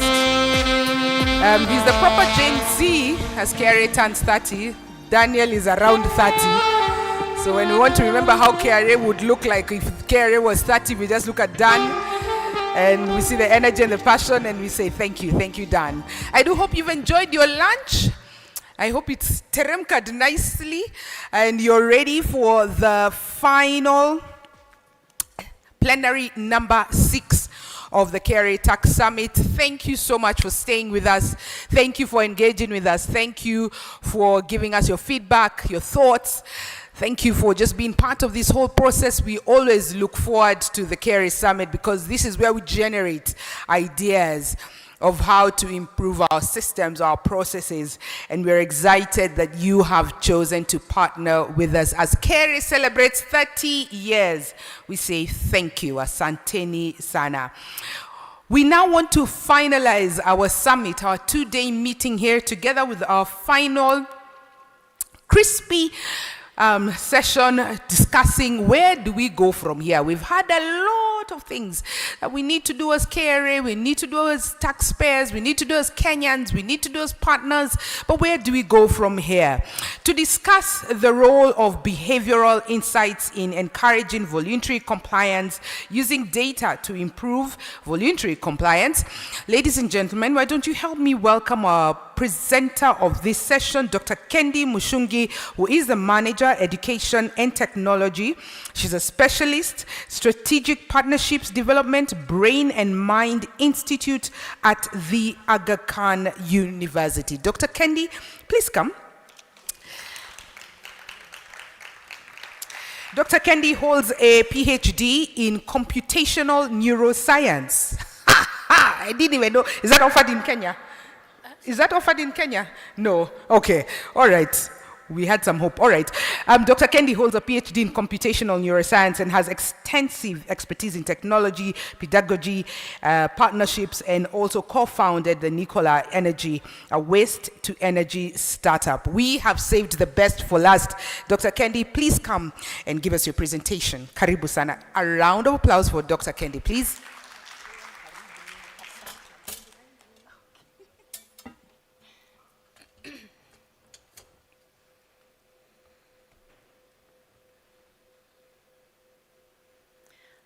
So good afternoon, everyone.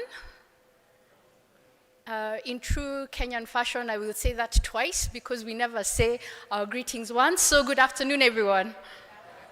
Perfect. To all the distinguished guests, colleagues, and friends. So let's begin with a question that seems simple but isn't. What's in a name? Let me begin, when we hear the name Kenya Revenue Authority, what emotions does it evoke?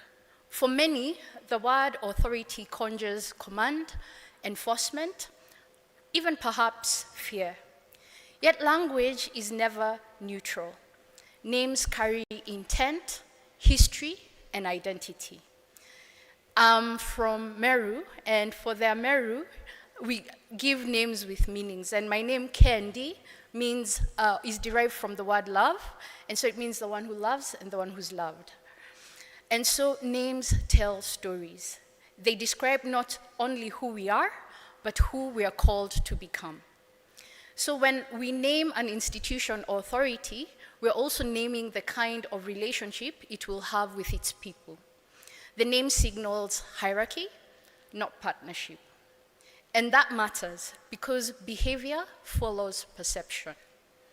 It's encouraging that there are conversations underway about possibly renaming KRA to Kenya Revenue Services. We're looking forward to that. And as Mr. Alban Odhiambo in the previous session said, moving from calling the Mwananchi a taxpayer to a customer. That small linguistic shift from authority to service, from taxpayer to customer, or fellow Mwananchi, could reshape the collective behavior by reframing compliance from obligation to collaboration. But names don't just label institutions, they carry memory. They remind us of where we've come from and what shaped how we think about power, rules, and obedience. So to truly understand compliance today, we have to go back to the stories that formed us, because we have behaved before we were because how we behaved before we were colonized tells us something profound about how trust once worked, and and how it might work again. So to understand how we reached to this point, we must trace our relationship with authority itself. In pre-colonial Kenya, across our many nations, compliance was rarely coerced. Communities relied on collective responsibility, moral sanction, social harmony.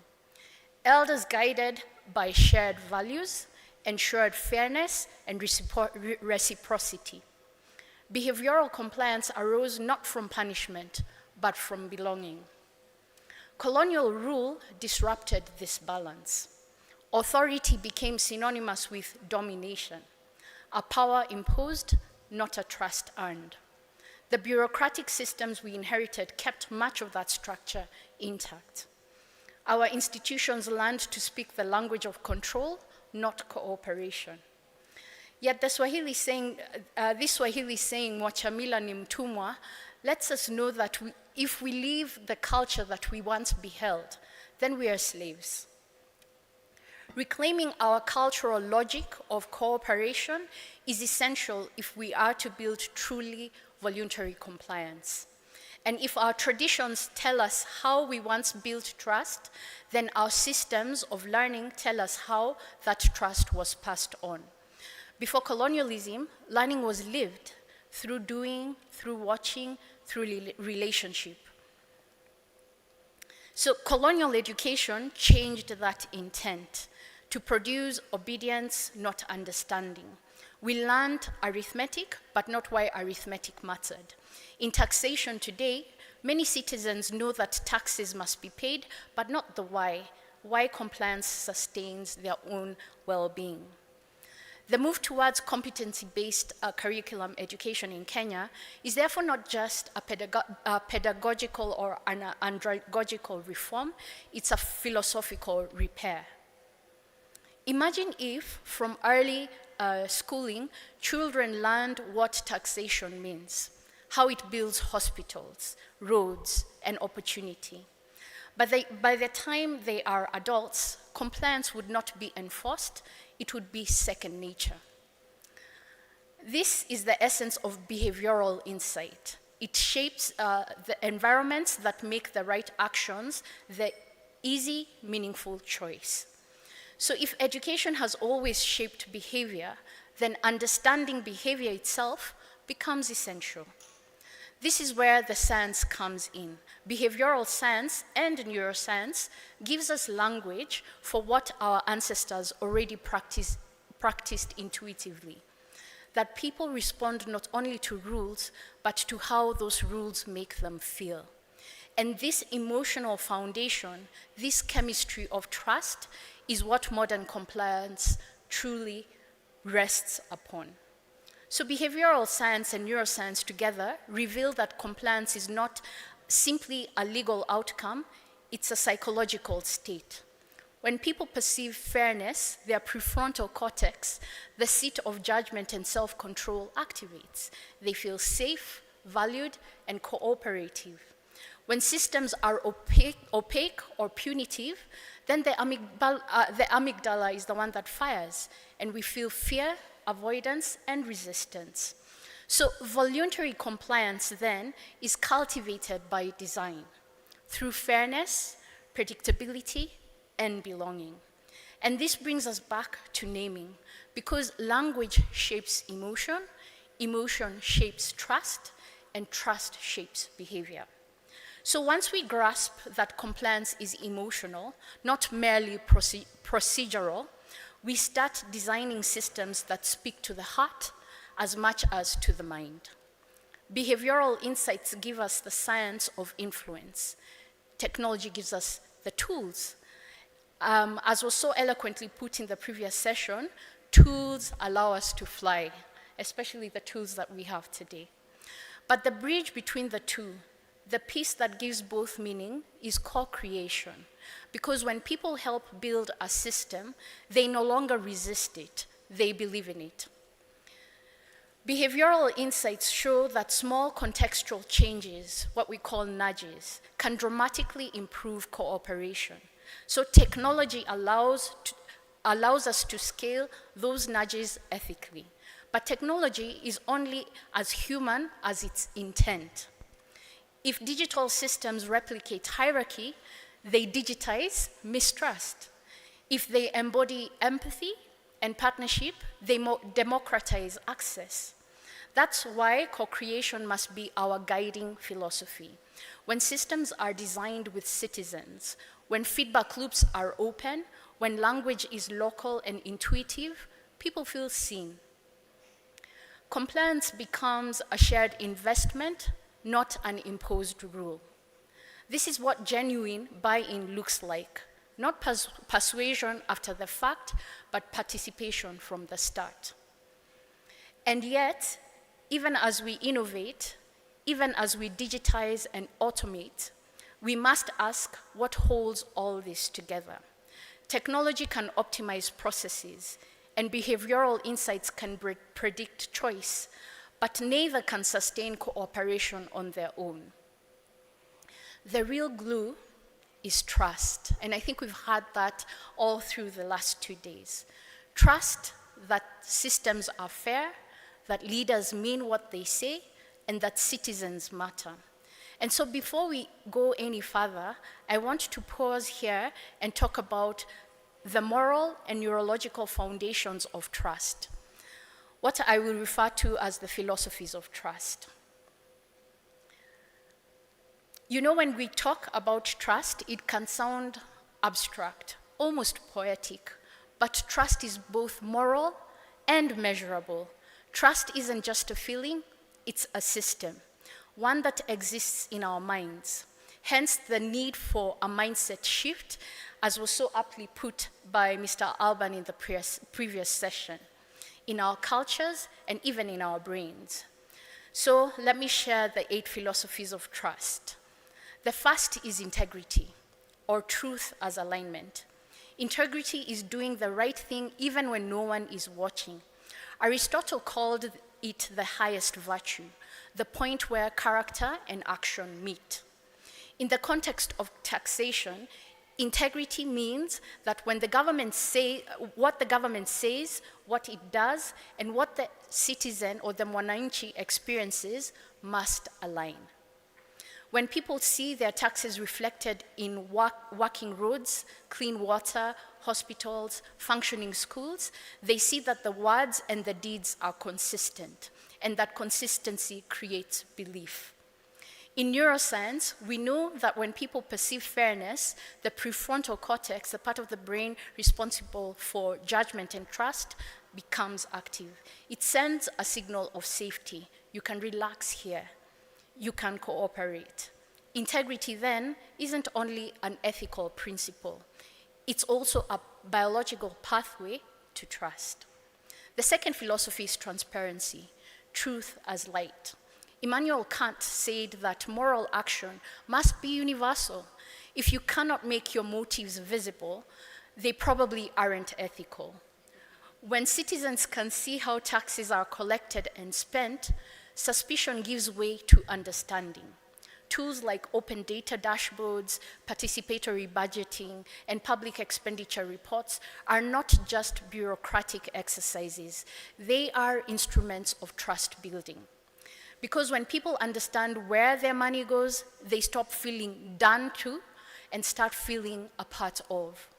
From a neuroscience perspective, transparency lowers activation in the amygdala, which is the part of the brain that activates fear and threat perception. So in simple terms, openness quiets fear.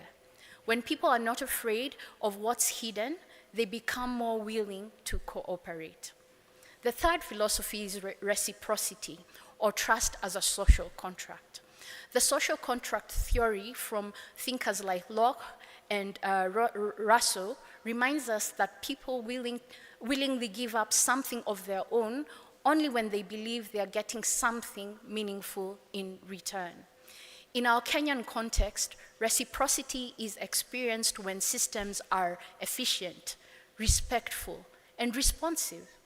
When a citizen pays tax online and receives instant confirmation, or when a refund or service is delivered promptly, that experience says, we see you and we honor your effort. Those small acts of fairness are powerful. In the brain, they activate the ventral striatum, our reward center. The brain literally lights up when it experiences fairness and mutual respect. That's why reciprocity doesn't just encourage compliance, it makes it feel good. The fourth is competence or trust as capability. Pragmatist philosophers like John Dewey believed that truth is proven through outcomes, not promises. And they were right, or he was right. We trust those who can deliver. For citizens or for the mwananchi, that means when I log into a system and it works, when I call for support and someone answers, when I pay and my records are updated correctly, each reliable interaction signals competence, and competence inspires confidence. In the brain, this sense of reliability activates mirror neurons. And these are cells that allow us to reflect what we observe. When we see competence, we subconsciously mirror it. We begin to believe in the capability of the system and even in our own role within it. The fifth philosophy is empathy, or trust as human connection. Martin Buber once said that the most sacred relationship is the I-thou, the moment when we encounter another person, not as an object, but as an equal human being. In governance, empathy means designing systems that recognize human realities, that the informal trader and the salaried employee may need different pathways to compliance, that language, literacy, and access all matter. When we communicate in a way that reflects people's lived experience, in the languages they speak, through the technologies they already use, we humanize compliance. We remind people that the system is for them, not against them. And neuroscientifically, empathy activates the temporal parietal junction, the part of the brain that allows us to see the world from another person's perspective. When institutions act empathetically, they literally change how citizens or the mwananchi's brain perceives relationship and trust. The sixth philosophy is accountability, or trust as a responsibility. In Confucius ethics, the word zai means trust, and was one of the 5 core virtues of good governance. It depended entirely on moral responsibility. Accountability today means not just collecting taxes, but showing how they are spent and correcting when they are misused. When audit reports are made public, when corruption cases are acted upon swiftly, when officials and institutions take responsibility, citizens witness moral courage. That visibility sends a neurological signal through the dopamine system, the brain's pathway for reward and expectation. So each fulfilled promise or act of accountability resets the brain's belief in fairness. And with every repetition, trust strengthens. The seventh is humility, or trust as openness to growth. Socrates taught that the true wisdom begins in recognizing our own ignorance. For modern institutions, humility looks like admitting when something isn't working and being willing to learn, not just internally, but with the mwananchi, with academia, and with civil society. When organizations say we can do better and we want your help, they move from being distant authorities to becoming learning communities. Neuroscience tells us that that humility reduces ego-based threat responses. So in plain language, when we let go of defensiveness, our brains open up opportunities for collaboration. And collaboration, my friends, is the soil in which co-creation grows. The final philosophy, consistency, trust as reliability. So Aristotle said that virtue is not an act. It's a habit formed through repetition. The same applies to institutions. Every time a taxpayer or a customer experience is smooth, every time a message is answered, every time a promise is kept, consistency reinforces predictability, and predictability builds faith. The hippocampus, the brain's memory center, stores these repeated positive experiences. And over time, the mwananchi will stop asking, will the system work this time? And begin to assume, of course it will. So consistency, therefore, is the quiet rhythm of trust, the heartbeat that reassures a nation. How we communicate, how we co-create. Compliance stops being something we enforce, it becomes something we inspire. So if compliance is trust made visible, then our task is not to tighten control, but to expand connection. This is where our culture offers wisdom. In the Ameru tradition, we had community work, and which was voluntary. People showed up because they saw the shared benefit of showing up. No one needed an authority to compel them. Belonging was enough. How might we bring that ethos to the Kenya Revenue Services of the future? Through co-creation, citizens or the mwananchi participating in how revenue systems are named, built and evaluated. Through education that starts in early childhood and explains not only how to calculate tax, but why tax expresses shared responsibility. And through technology that acts as an enabler, not as a judge. Tools that simplify, translate, and personalize, reflecting the diversity of our people. When intent is human, technology becomes humane. So when we think about the future of taxation, of governance, of national trust, we must remember that culture is not a barrier to modernization. It is the foundation that gives modernization meaning. Because a system that is technologically advanced but emotionally disconnected will still fail. But a system that is culturally grounded, emotionally intelligent, and behaviorally informed, that system will thrive. Which brings us back to where we began. What is in a name? Everything. Because the words we choose, authority or service, control or care, taxpayer or customer, shape the world we build. And when we change our language, we change our story. So perhaps the future of compliance in Kenya will not be about enforcing obedience, but about inspiring ownership, where the mwananchi sees their reflection in the system and chooses to strengthen it. Because names carry stories. Names carry stories we tell about ourselves and our institutions. And so when we shift from authority to service, from enforcement to partnership, from institution to co-creation, we also shift our collective psychology. Behavioral insights gives us the science. Technology gives us the reach. But culture, our living moral memory, gives us meaning. If we align these three, science, technology, and culture, compliance will no longer need to be chased. It will be chosen. Thank you.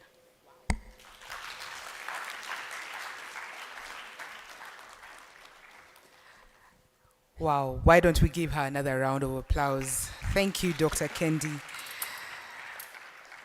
still waters run deep. That was powerful. Compliance is not about obedience, but inspiring ownership. Thank you very much, Dr. Kendi, here to discuss the 8 philosophies that you have shared with us and other matters regarding behavioral insights. You know, the Deputy Commissioner in charge of Citizen Relations is here, Madam Grace Wandera at KRA. And a delegate asked me, this story about KRA to KRS, is that why we are seeing a lot of blue? Are you testing the waters? Will KRA now finally look blue and not very red? Well, allow me to bring my panel to the stage, and I want to start with James Ogada.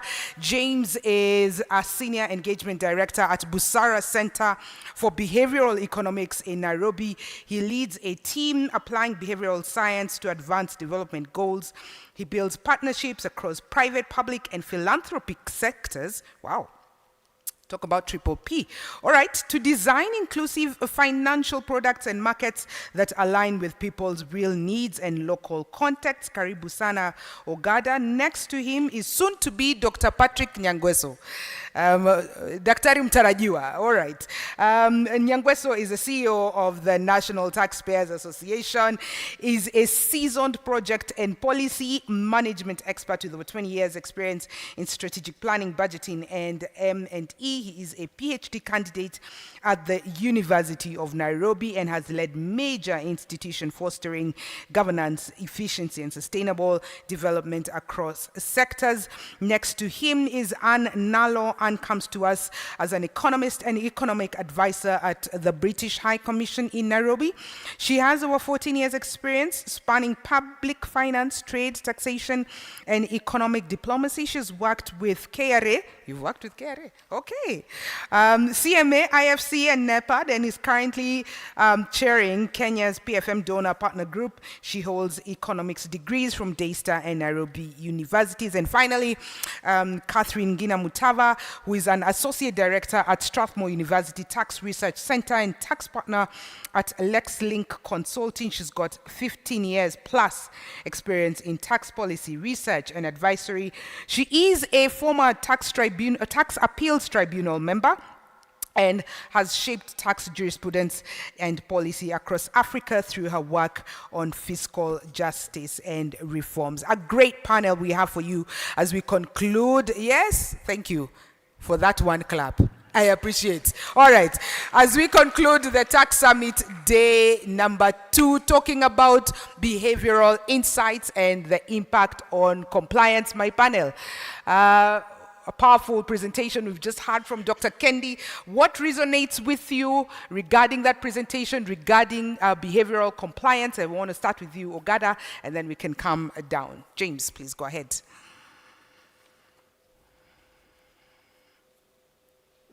Thank you. I'm audible, I hope? Yes, you are. Yes, so first of all, thank you so much for that presentation. I thought it was excellent.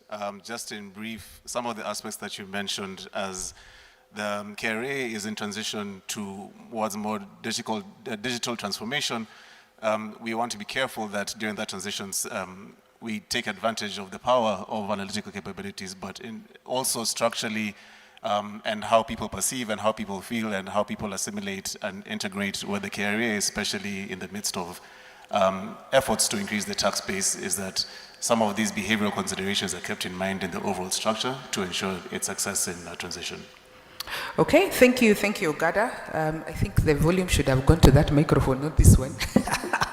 But that's okay. Allow me to ask Anne. Anne, based on the presentation that we just had, even with the 8 philosophies that Daktari has posited here for us, and based on your work, your line of work of working with various across African region, what behavioral strategies have you seen or would you propose that revenue authorities could adopt to enhance tax morale?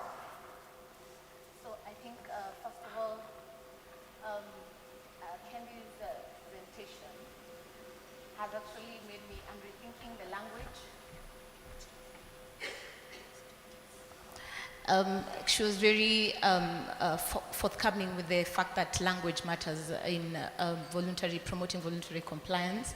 So even in my notes, I feel like I need to change some of the languages, particularly on institutions. I think she said it should not be more on institutions, but co-creation and all of that. But at the bottom of it, for me, in terms of the behavioral strategies, and as an economist, I think the first lesson I think I was taught Economics 101 is that individuals are rational. We are rational people. Rational or irrational? Rational. Okay.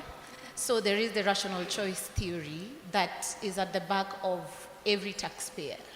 And that means every taxpayer is assessing what's the cost and benefit of me participating in filing my taxes or in the voluntary compliance space. So I think my recommendation or the point of discussion is what's the cost vis-a-vis the benefits to the taxpayer when it comes to compliance. And that includes technology, it includes language and all the fancy words that Kendi has shared with us. But also on the other hand, for me, it's benefits. And the key one for me, and I find it very hard for KRA sometimes, because KRA is an agent, so they're more on tax administration, so in essence, they are implementers of tax policy, and National Treasury is the developer of tax policy. However, Kenyans don't care about the difference. What does KRA do? What does National Treasury do? At the end, ni serikali. So how is serikali delivering to the common mwananchi? And my only, in terms of behavior and how that can be resolved, is on delivering on the social contract. And this is a challenge for government officials, executive, and all, but also on the KRA side. So for me, I think the behavioral strategies are a reflection of what Kenyans are seeing, their taxes doing. Can they follow through? Because annually, KRA, of course, you've been surpassing your targets. But can they follow through and see that we collected 3.2 trillion last year, it delivered this and this and this? And has that been communicated also to the citizen? So that then they have that information, and next year when you ask for more, then they know that they will get service. So service delivery and social contract is at the bottom of behavior of the taxpayer. Thank you, Anne. Allow me to stay a little bit on that social contract story and bring in Dr. Mtarajiwa Nangoso. As the CEO of the National Taxpayers Association, how can we deliver, or how can we partner to deliver on that social contract that Anne has talked about, and also add for us one or two lessons that you've gathered that we can leverage on behavioral insights to enhance voluntary compliance? Thank you so much, moderator. Good afternoon, taxpayers. Good afternoon, taxpayers. Good afternoon. You are all my members. Now, I would be very brave. Dr. Kendi, I listened to your very science presentation, and I was telling my colleague, oh, he's there. I was telling my neighbor that now I have to put all this aside because it was, if you were defending a thesis, then all of us would be disqualified. So, but that aside, allow me to put things into perspective. I would be very practical, Madam Moderator. One, today we are celebrating the achievement of Kenya Revenue Authority for the last of 3 decades. And despite the challenges how our taxes are being utilized, and I would link this with the behavioral insight, I want to, where I sit as a governance expert, KRA has delivered their mandate. So what does behavioral insight tells us? We need to really have mechanisms or theories of change that would move from the enforcement to enhancing participation that would be able to drive voluntary compliance. That's why we gather here today. If I listen to the presentation by Daktari, it means all of us as taxpayers should be driven by, I would call it a culture of where you would be able to come out and say, no, if I need better roads, if I need better hospitals, if I need better education facilities, if I need better social protection mechanisms, then I need to voluntarily pay taxes. And therefore, it is a candid dialogue that not just for the panelists, even you as the audience, you need to turn to your left or right and ask your colleague, when are you adopting a voluntary compliance? In fact, let's ask each other, when are Turn you to adopting? your neighbor. Because why do I ask so? Thank you for that. And don't take it for granted, because after KRA, so what? You need better roads. When I was just taking lunch this afternoon, I heard some people, I normally listen to what people say in conferences before I make my remarks, that, hey, this convention is very good, but the road to this place is too bad. Whose responsibility is that? Voluntary compliance. Now, what are we learning from the behavioral insight? Enhancing communication is a very powerful tool to really escalate this voluntary compliance. Fairness, adoption of the social norms. Our cultures as Kenyans is that we appreciate and we applaud our leaders who misuse what KRA has collected. Then we come here and blame KRA. It begins with us. The other day, I was I was writing some articles and I was asking, ask yourself, why is it that the same Kenya leaders would really want for the systems to be automated? The same leaders do not want e-procurement. It means it is going to expose me, the voluntary compliance. We must have a candid dialogue where we are saying feedback to wananchi, feedback mechanism. I also learned that from a behavioral insight. It is time to give feedback to taxpayers. Be open. The element of accountability, transparency. If all these principles are lacking in our systems, then we will not achieve voluntary compliance. In UK, there is a communique that they normally text to taxpayers that imagine 9 out of 10 in your town have complied. What about you? Then you feel challenged.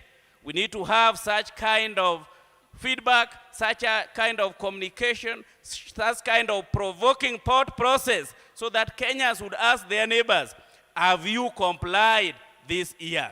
Fantastic. Have you filed your taxes this year? So that you don't wait for a penalty. And this brings me to another phase of how do we package our communication to taxpayers? Do we put it as if it is with an authoritative word like, please, you have received this tax, this is a penalty. If you don't comply, you will get penalty from KRA. It should be redesigned if, Commissioner, if you have your communication experts here, they need to be taken for marathon training and change the language so that it should be a very integrated, a very positive and responsive communique that would be able to give Kenyan taxpayers hope, that would be able to persuade taxpayers so that they can voluntarily and even now give reports to your officers on the ground that so and so is importing goods from Uganda and I suspect they are not paying taxes. All right. A few minutes ago, I volunteered to be here and I'm hosting East Africa Tax Summit, where we are discussing on EAC. You remember the East Africa Common Market Protocol. And we have established that our Kenya's borders are porous. The same traders, same entrepreneurs will lose a lot of billions, which KRA cannot be able to account for because they can't be able to administer on that, because we are the entrepreneurs, we involve in trade misinvoicing. So the voluntary compliance begins with our independent and self-driven behavior, the attitude, the legacy you want to leave to your country. It begins from you as taxpayers. so that you be able to hold your leaders responsible. Do you understand that after KRA has collected, whose responsibility? Whose Fantastic. responsibility? And I want to pick up on that Yes. question that you have just posed and bring in Catherine. Catherine, Madam, have I done? let me tell you, you just got started. Just relax. Please, they needed to appreciate. me Okay, because there's please something I want appreciate to say. Nyangweso. He is a voluntary compliance ambassador. Thank you. You've got very great insights. And I want to bring Catherine on Just that. allow me 1 second. Oh, you are not Allow finished? me 1 second. Okay. Data is very important. Today, ask yourself, if you are a small and medium enterprise, there are more than 7.2 million registered small and medium enterprises. The only percentage within the tax bracket under KRA, I think, is less than 48%. Ask yourself, where are there more than 4 or 5 million registered SMEs? They do businesses. We need to enhance voluntary what? Compliance. Thank you Okay. so much. All right. Thank you, Nyangweso. Thank you for those insights, even bringing the country experience from the UK. Catherine Mutava, you have worked with the Tax Appeals Tribunal, and currently you're in academia. From where you sit, what hinders voluntary compliance? What behavior? What is it? What is it? Tell us. We're here. Either corroborate what Nyangweso is saying or give us new insights.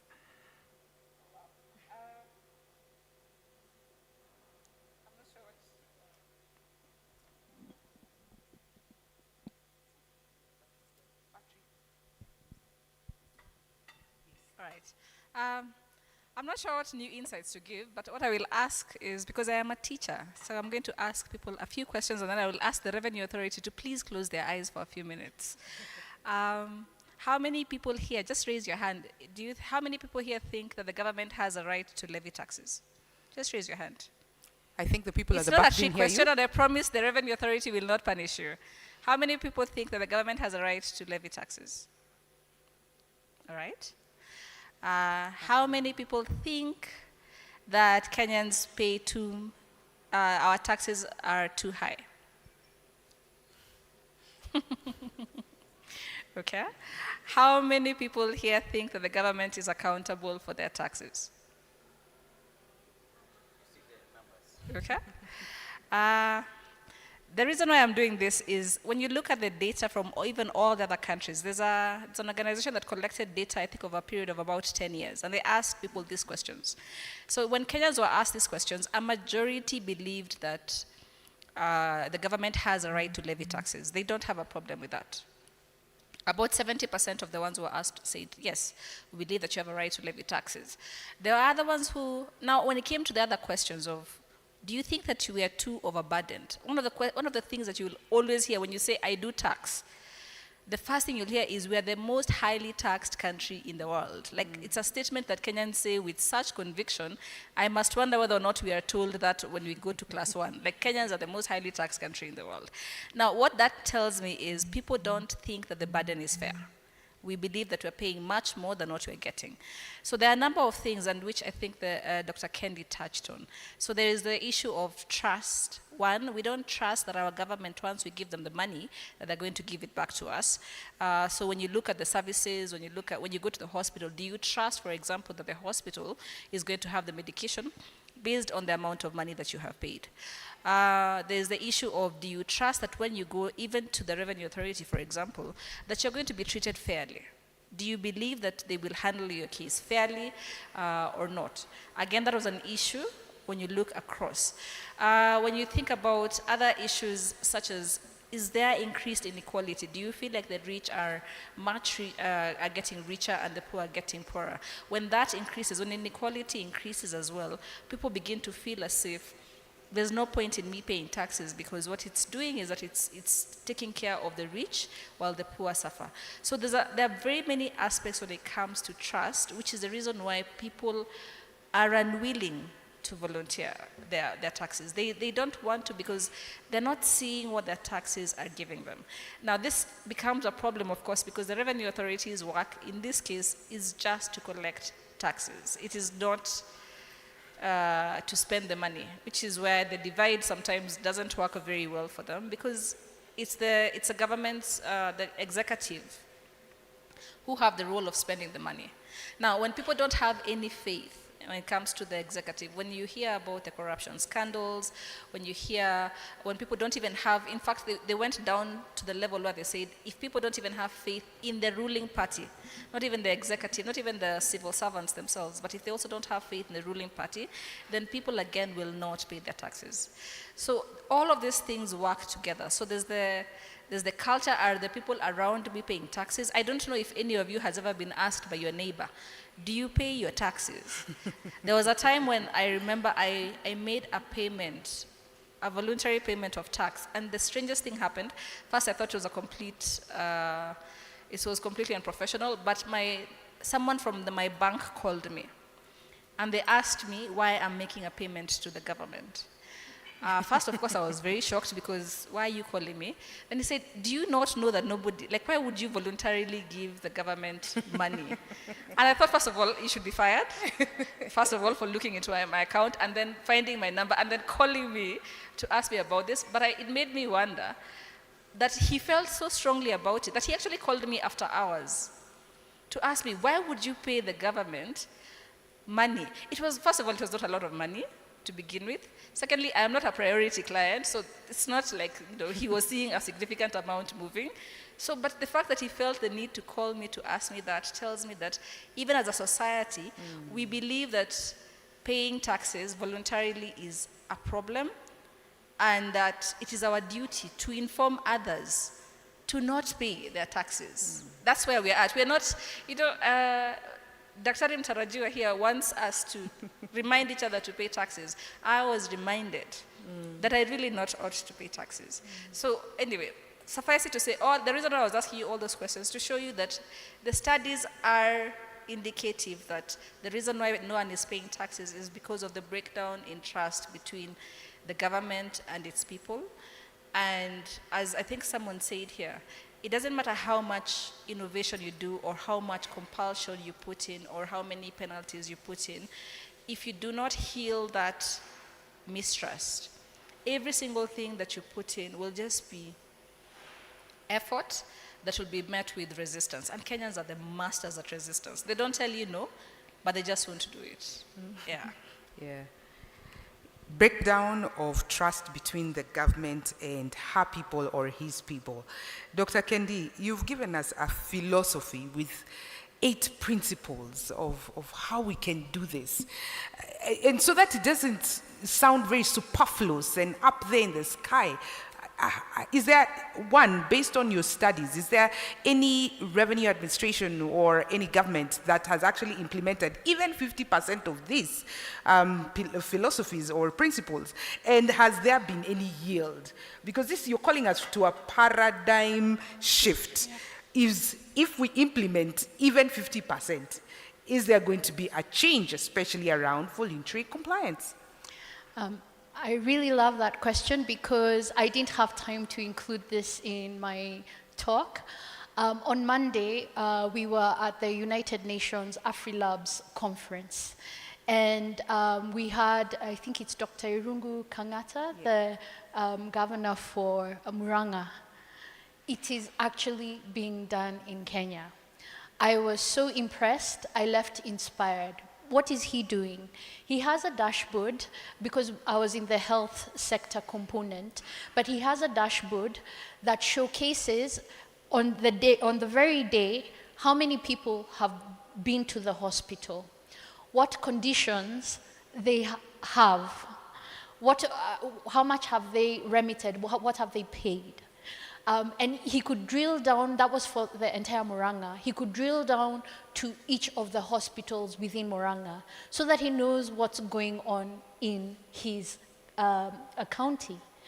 And so it is happening. And what this made me think in terms of actual enforcement, and I'm not a politician, but if I were, God forbid, the president of Kenya, one of the things... God forbid? Not yes, sure. No. I can't handle Why? Kenyan politics. Okay. It's too much. But if we require our politicians, our governors, our MCAs to go only to the hospitals within their county, what does that mean? What will happen then? If their children can only go to public schools, what does that mean for the county? You can only go to the hospitals within your county. And so I think the biggest, one of the philosophies, accountability and transparency, those I think are significantly lacking. And as she said, we need to mend the rift that is between the Mwananchi and our governance, so that we build trust, because that's the only way this country of ours is going to be able to excel and move beyond where we are at. Thank you, Daktari, even for sharing what's happening in Murang'a County. I want to come to the floor quickly. Do we have any question for the panelists? Any questions? I have one or two questions. Anybody? Any reflection, if not a question?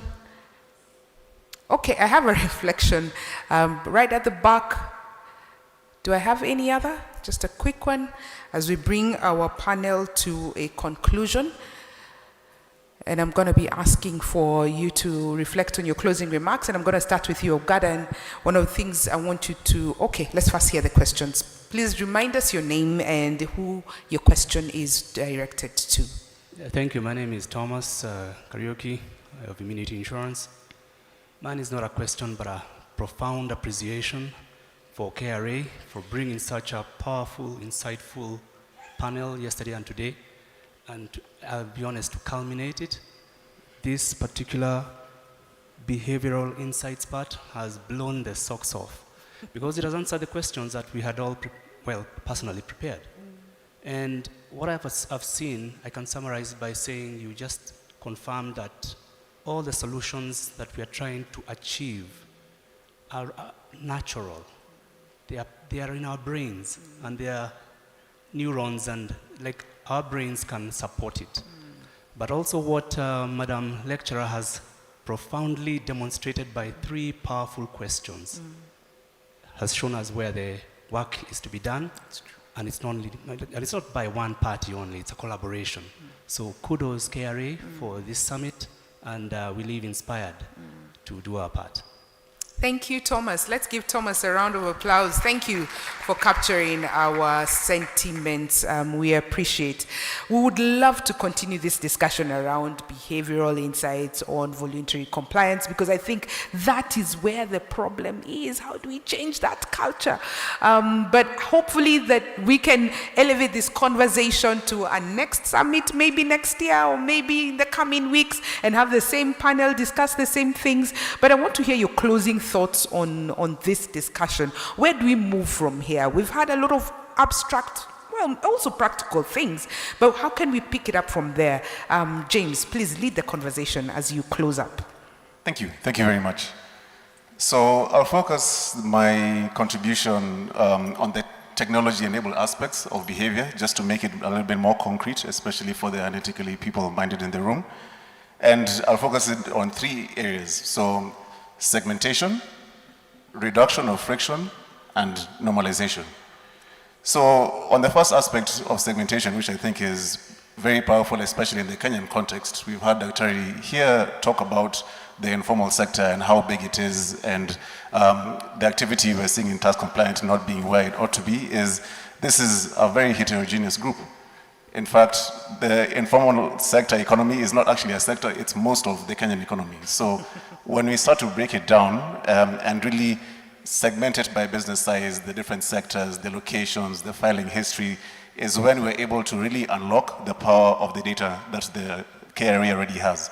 And we already heard from the previous panel discussions around the data that we already have before we go out there and look for more data. So in terms of segmentation, the analytical power that we can get for prescriptive and predictive analysis and analytics can really help us take us much further in terms of getting customized solutions that are behaviorally informed to increase voluntary tax compliance. because the interventions will be more relevant, and also importantly, especially when it comes to the more predictive aspects of who is out there, where these businesses popping up, is it encourages cooperation, and it comes before other coercive measures. So if you, the quicker you know where the business is and you cooperate with them such as they know how to file it, the information that they get is simple. And again, from some of the work that Busara has done in the region and also other behavioral science organizations, is simplicity of information cannot be understated.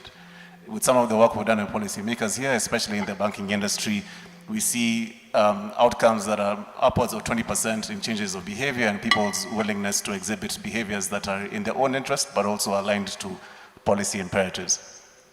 Two is reduction of friction. So technology, yes, it's there, but the extent to which you can have this user experience, user interface elements as easy as possible for the informal sector participant can make it such that they are able to then progress to normalization. So to the extent that it's normalized in how they operate their businesses, supporting other initiatives for example, some of these small enterprises to keep better business records, not for the sake of paying tax, but for their own commercial interests of these enterprises.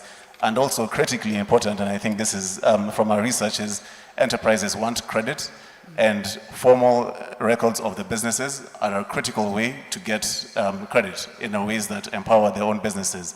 And also, still on the access to finance direction, is KRA gives validity. So just getting a full view of all these different incentives that are there for these enterprises, especially I would like to focus on informal sector enterprises just because of the magnitude of men and women who operate in this space, is there are incentives that are ready, and KRA is in a right position to leverage the data that it has, segment the market, and figure out how to send messages on time, because that's a big part of behavioral interventions is teachable moments. Yes, it's good to give people information, but also, and simple information, but also when you send it in the tax cycle or in somebody's even business operational hours has huge, profound effects from our research in people's ability to comprehend and more importantly, act on the information we give them. So those are my closing thoughts. Thank you. Thank you. Thank you, Gada. And Nalo, please give us your closing thoughts. I think for me, I'll still bring it down to the institutional arrangements. And I'd like to pose this as an institution, not with respect to KRA as an institution, because what KRA does is a part of a broader public finance management framework.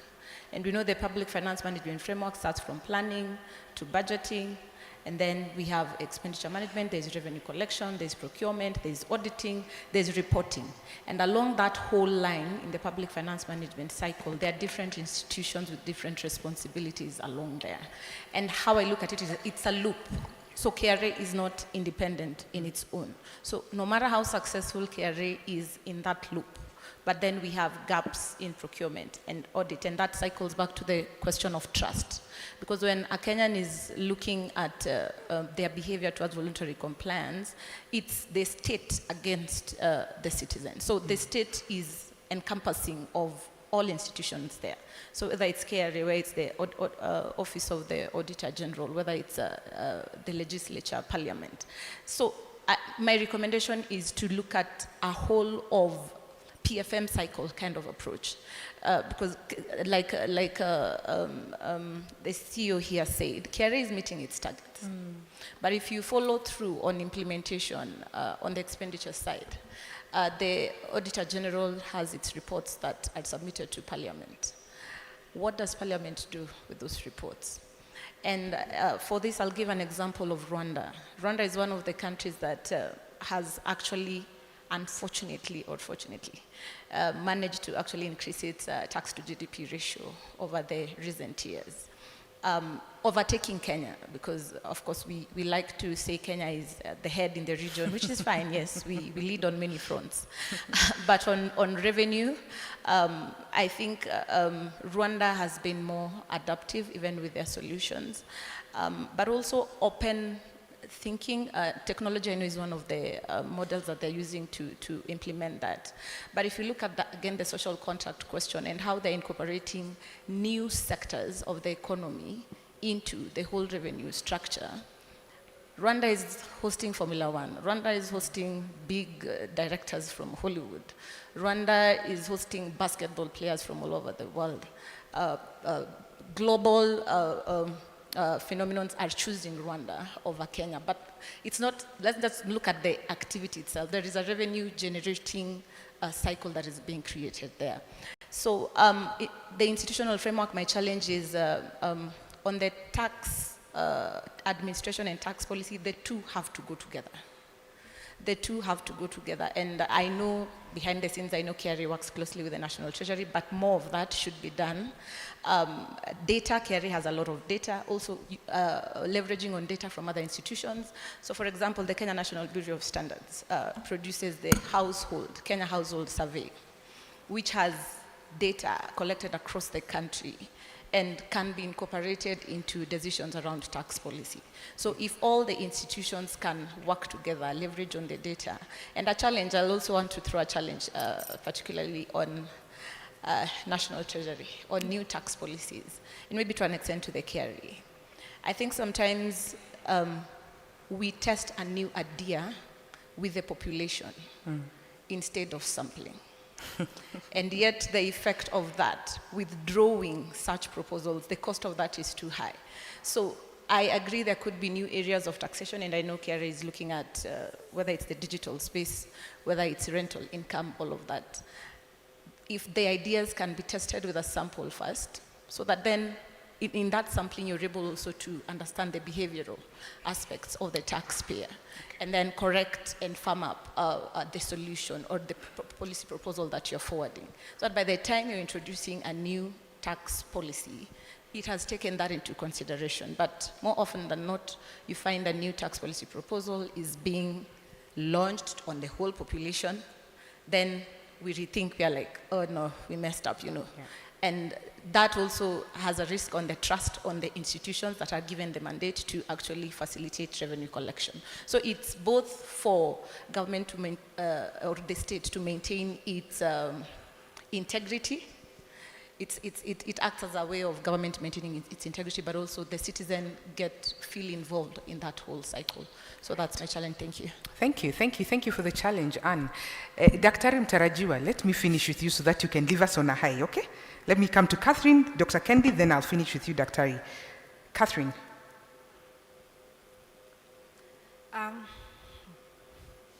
What can be done? There's the part for the government, government at large, the executive. That part, I don't think we can give it to the Revenue Authority. The government itself needs to build that trust, and that's going to take a while because that trust has been broken quite badly. Like the damage is quite bad. But let me focus on the Revenue Authority in this case because they're the ones who are here. There are things that the Revenue Authority itself can do, and I will say this. I was telling my colleagues here that there was a conference I attended where there was a presentation about the effort that is normally put in by different revenue authorities and the yield that they get out of it. And they had put it in 4 quadrants. So on one quadrant, I think was least effort, highest return. And I think there was the US. The US has the least effort. Their revenue authority puts in the least effort, they get the most return out of it. I think their compliance is over 90%. Then on the other quadrant, the lowest quadrant was Kenya. They had the greatest effort for the least return. Like what my Gen Z students normally will say is, KRA does the most and they don't get anything out of it, but they do the most. All this to say is, yes, KRA is doing a lot, but I feel like a lot tends to be more in the stick. They're beating people. It is more force, it is more... I'll give you an example. Have any of you ever tried to walk into KRA towers? Times Tower. What are you normally met with at the door? The security who will not even let you go in with an apple or even water, because I don't know what the apple will do. It might be a weapon, but it's such a... It is such a hostile place to try and walk in. Yet this is not a place that anyone wants to go to voluntarily. Like you're going there because, and yeah, I must. Like you don't wake up in the morning thinking, what a fine day to go to the Revenue Authority. You wake up thinking, I need to go to the Revenue Authority because I am going there to try and comply. But your first encounter there is with such hostility that you don't even want to go in, that you think about going in and you weep. As they mentioned, I worked for the tribunal, which meant I had to drive into the Revenue Authority premises almost daily for about 3 years of my life. In those 3 years, especially the first year, I was harassed so much. I was harassed so much until it became a thing amongst the other members. They kept asking, why do you keep harassing her? Eventually they stopped. But that is to say, how we treat the taxpayers begins with just that level of interaction. If taxpayers can't even walk in, already there's a level of mistrust. It means that you don't trust that taxpayers are walking in to do anything good. And then the taxpayers are treated so badly, they feel, you guys don't trust me. So if you don't trust me, why would I trust you? Then once you get in, then of course there's the interaction with the officers. And I have worked in tax for about 18 years. I have had many interactions with them. A significant number are lovely human beings, and my interactions have been positive. In my last 2 major interactions with the Revenue Authority, in both cases I've been asked for a bribe. It's the first time when that has happened in my 18 years. So I've been shocked. So I'm like, okay, so this is now where we are at. So now you're even afraid of selling a taxpayer. Okay, go talk to the Revenue Authority. They normally listen and they will answer your questions properly. So that level of trust is breaking. So what I'm asking for the Revenue Authority in this case is there's a way in which you can rebuild that trust. It used to be there. I remember the time when, I think just after Kibaki came in, and people used to walk around saying, nalipa ushuru, tulipe ushuru tujitegemee. We all know that phrase because it was actually a thing. But it's gone because now we don't feel like tunalipa ushuru tujitegemee. So my suggestion for the Revenue Authorities is, first, talk to the guys who guard your buildings. Let them be nicer. I mean, they can have the Israeli embassy who used to say, this is a friendly police check. Yeah, it can be a nice, friendly police check so that, we don't walk in with weapons because we're angry with you. So you can have it as a nice check. We don't mind being checked, but my God, just let us come in with an apple. Like, we promise it is not the apple that Eve was given by the snake. We promise it's a different kind of apple. It's just for eating. I say this, one of my friends had an apple and she was pregnant and she needed to get in with something to eat and they would not let her. So I was like, what is a pregnant woman going to do with an apple? Anyway, all this to say, Revenue Authority, there are things that you can do, soft skills, some things that you can do that can make life much easier for everyone.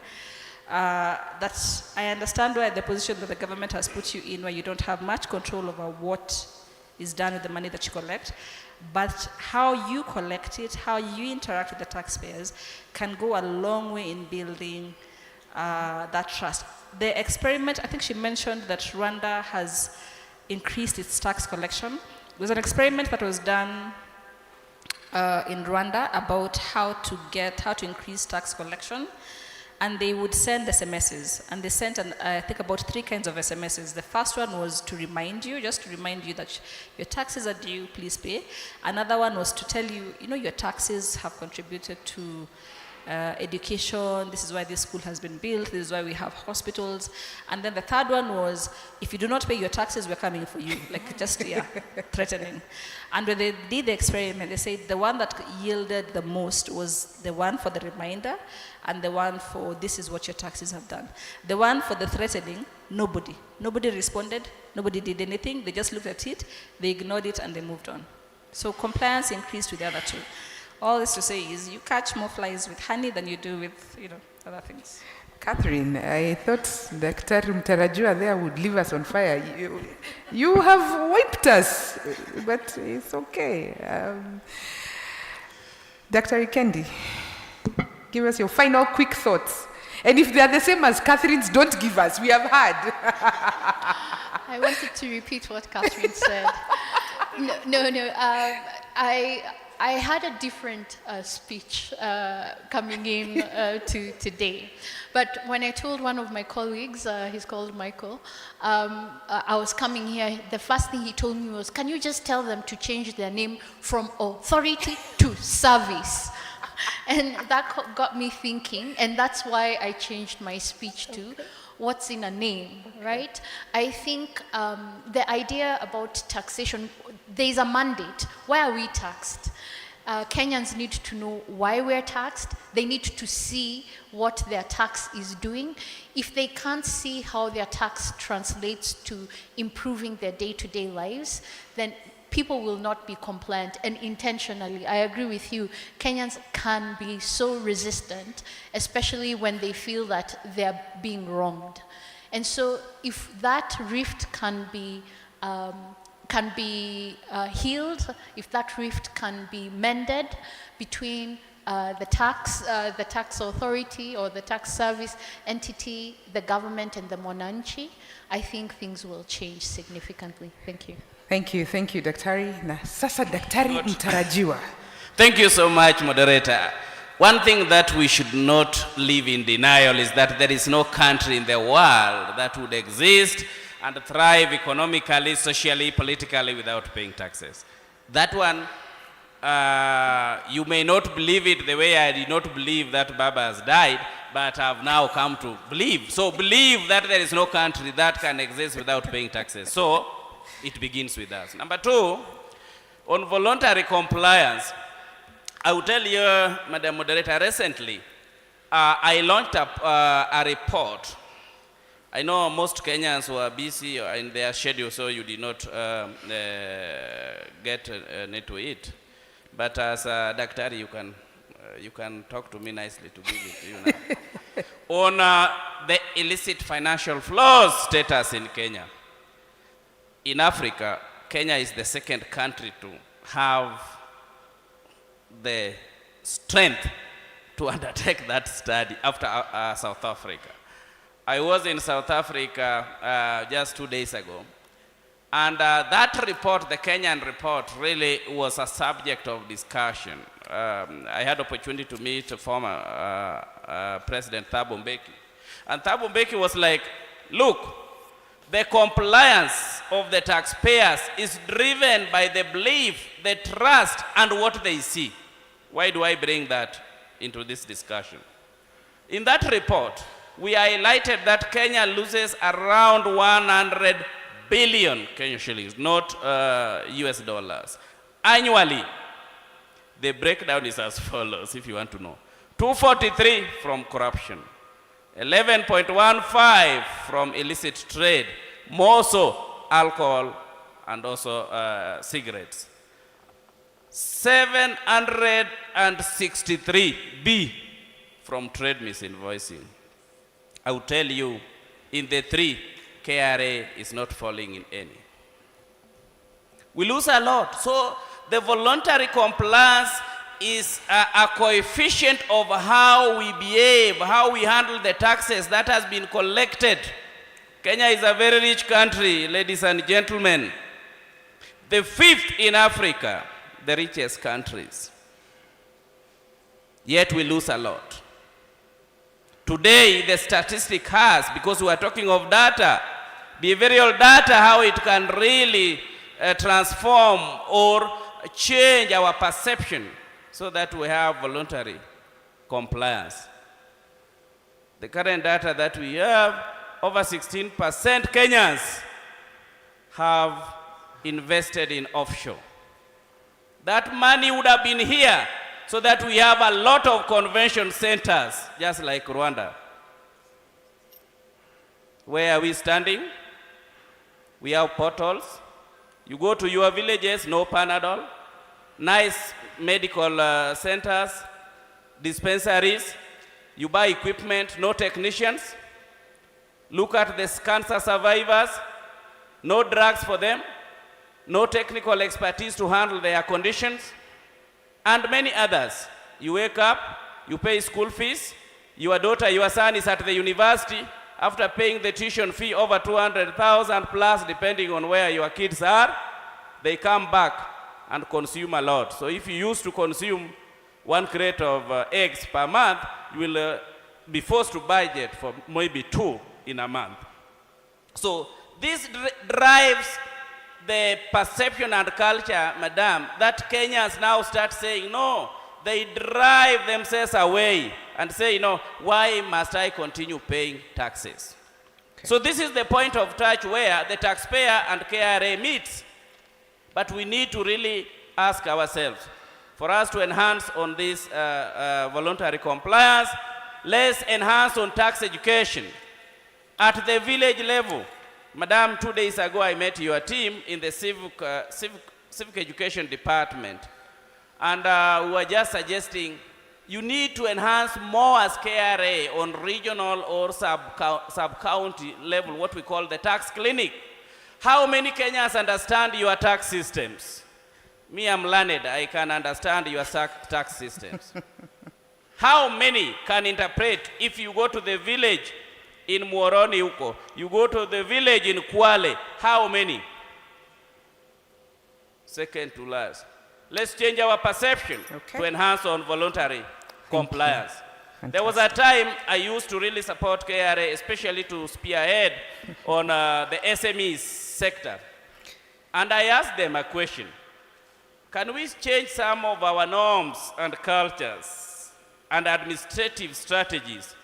Why is it that in Garissa, if people hear KRA officials are in town, everybody would close shop? Ask yourself, why? Because Kenyans have developed a very bad attitude and negative culture that KRA are only coming to harass us. Perhaps they're only coming to educate you. That's true. So people close shop when it is cross-border, when they see those who are pickups patrolling. Everybody wants to close their shops. And it is true. Perhaps they want to support you. Today, I was in another panel discussion, I was asking them that, you see, KRA would play their part. For example, go to the border counties. We have opened our borders so much, so Kenya's taxpayers would be denied to sell certain products, only to stock their products with other products, cheap products from the neighborhood countries. In Madam, 30 seconds. This is really demotivate people. Lastly, let me now touch on the counties. You see, what do you feel when you hear your governor has been arrested with millions of shillings currency in the house? Is that income? You will feel demotivated. So, madam, the element of compliance is driven by how we are able to utilize and handle and manage the public funds. Accountability, transparency, and then you need to be a responsible, citizen-responsive country, where if you are put on hotspot, even if they are your relatives, you don't go to the media and say, KRA arrested Patrick, now this is witch hunting. Same Kenyans crying for better services. Thank you, Mr. Patrick I want Nyangweso. to conclude by giving a quote. Okay. By saying, we need to have what we call the age declaration and say beyond enforcement to participation-driven compliance. May God bless you. Asante sana. Thank you very much. Patrick Nyangweso, CEO, National Taxpayers Association. Catherine Mutava, independent researcher, tax policy compliance incentives, and a lecturer at Strathmore University. We had James Ogada, Senior Engagement Director at Busara. And we had Ann Nalo, Economic Advisor at the British High Commission, and our presenter, Dr. Kendi Mushungi from the Aga Khan University. A round of applause for the final panel. Please come to the front. We would like to take a good picture with you. And delegates, please appreciate yourself. Why don't you clap? We've been here 2 days. We've engaged fantastic discussions, great deliberations. You've challenged us, we've challenged each other. Together we have co-created. I think that's a big word for the 2 days here, that we cannot journey alone, we must journey with you. What a time we have had together. A fantastic 2 day of the KRA Summit 2025 as the Kenya Revenue Authority celebrates 30 years of partnership here in the Republic of Kenya. I would like to humbly now request my Commissioner for Kenya School of Revenue Administration to bring this summit to a fantastic close. He wraps it up for us and he tells us goodbye and see you next summit. Karibu sana, Dr. Mugambi Murigi. We appreciate you. Please come and give us the closing remarks on behalf of the Commissioner General of the Kenya Revenue Authority. Thank you very much. Panel number 6. We appreciate you. Thank you very much, Bwana CEO. We know you're rushing to another panel. Please charge them the way you've charged us. Karibu sana, Daktari.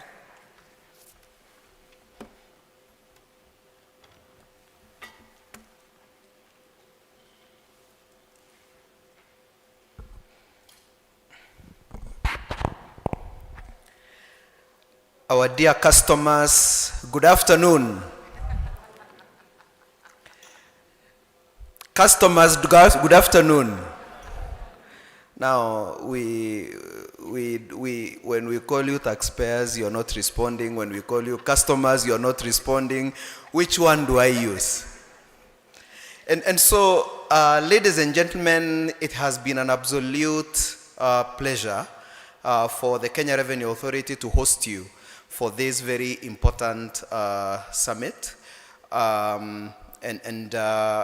This summit and all the summits and engagements that we have with our customers who also, drive this country by paying taxes.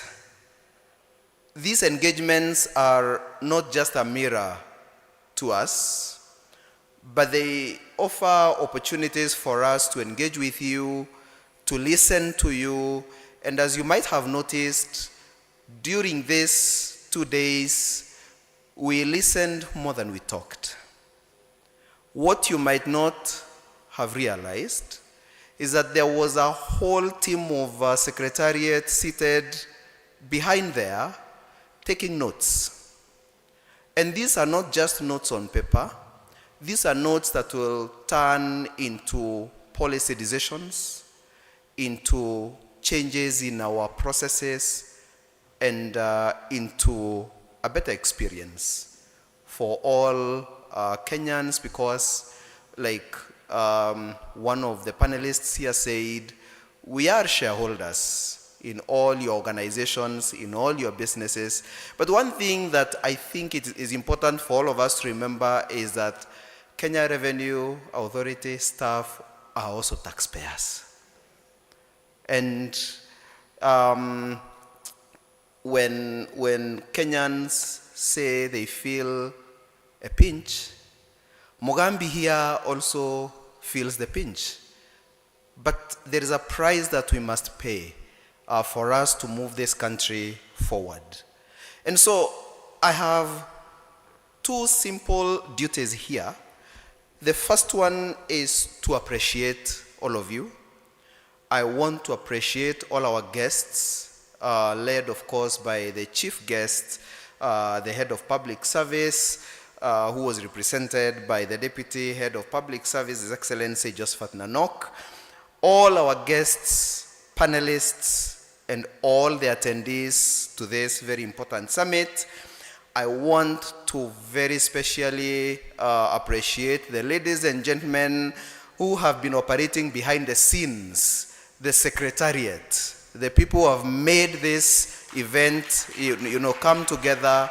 Yes, please clap for them. These are the faceless heroes and heroines that have put everything together, the food you've been eating, the name tags and everything, led by our Deputy Commissioner in charge of Citizen Relations. By the way, realize we have even changed some titles to Citizen Relations, and I'll ask her to stand up so that if you have an issue, you run to her immediately after this. Deputy Commissioner Grace Wandera, thank you very much, and your team. And of course, I also want to thank my co-chair, for this. We had 2 chairs for this summit. Commissioner Mwangi over there. Again, Commissioner Mwangi has been behind the scenes. You've seen him walking in and out, just making sure that everything is okay. Our fantastic moderators, were they not fantastic? And by the way, she's our very own. She's not a journalist in some TV station.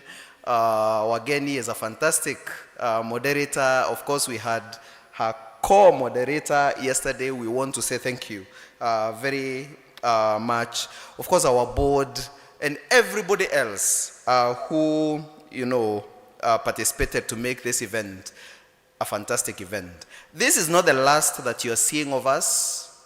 We will be a lot more in your spaces.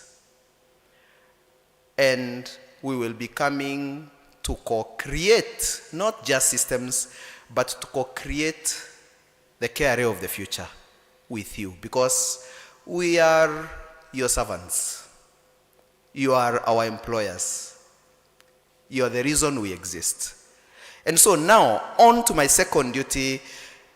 Our Commissioner General would have wished to be here to close this very important event, but duty called, and he could not manage to be here, and so he requested that I close this event, and therefore allow me now to read his speech. And so, distinguished guests, partners, and colleagues, good afternoon. As we conclude the 11th KRA Summit, I am deeply encouraged by the quality of dialogue and the bold ideas shared throughout our sessions.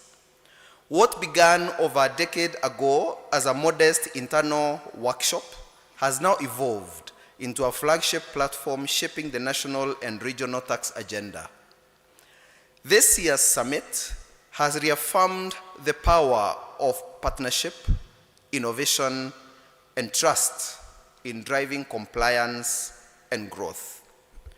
From our engagements, 5 key takeaways stand out. 1, that trust is the foundation of compliance, and therefore our relationship with taxpayers must be anchored on transparency, fairness, and mutual respect. 2, technology and data intelligence are our next frontier. By this we mean that digitization will continue to enhance efficiency, service delivery, and risk management. 3, MSMEs remain central to the inclusive growth of this country, and therefore tailored support and simplified processes will help the MSME sector to thrive and make meaningful contribution to the national tax basket. 4, modernizing customs is key to trade facilitation. And by this, what we hear and what we mean is that streamlined border processes, integration, and regional cooperation will strengthen Kenya's competitiveness and integrity in cross-border trade. And number 5, collaboration delivers results. Continued engagement across government, business, and citizens will ensure a balanced, progressive tax environment. And so, ladies and gentlemen, as KRA, we commit to turn this dialogue into action and implement the following. Number 1, we commit to deepen taxpayer education and engagement through expanded digital platforms and community outreach. Number 2, we commit to accelerate technology-driven reforms, including customs modernization to enhance transparency, speed, and compliance across all functions. Number 3, we will also strengthen partnerships with the private sector, fostering co-created solutions that advance voluntary compliance and support economic resilience.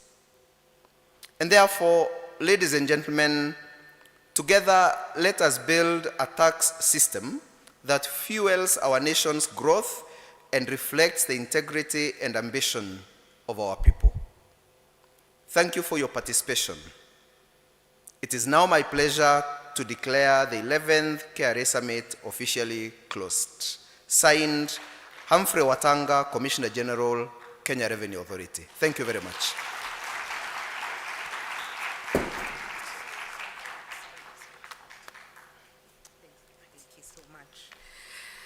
Thank you very much, Commissioner. Please pass our appreciation to Commissioner General Humphrey Watanga.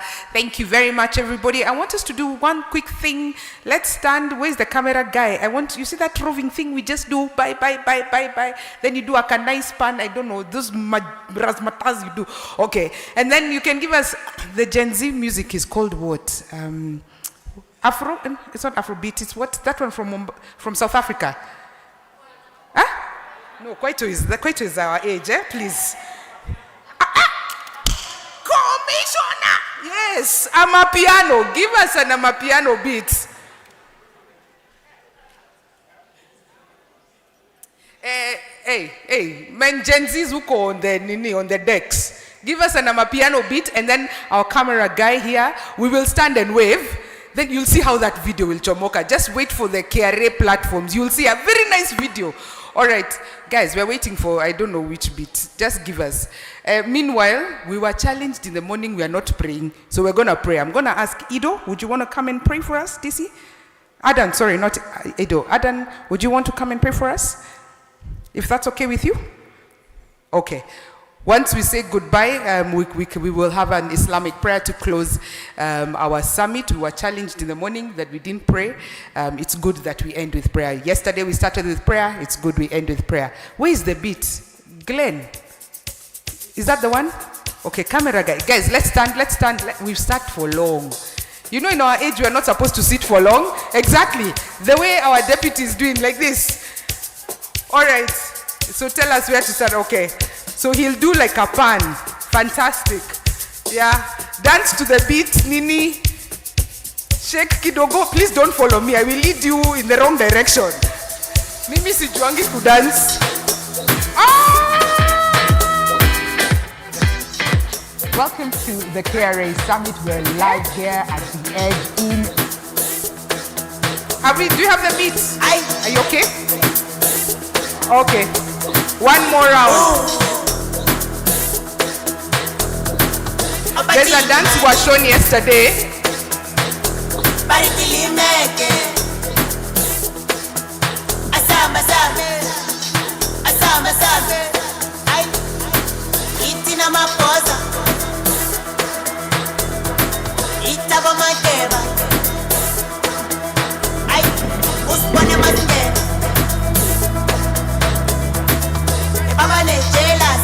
Thank you very much. I think our camera guys have caught us looking young like Gen Zs.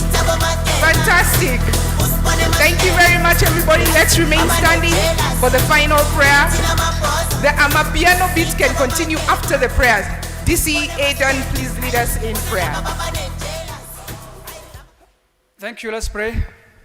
In the name of God, most gracious, most merciful, we want to thank you for everything you have done for us as people, as country, and as a nation.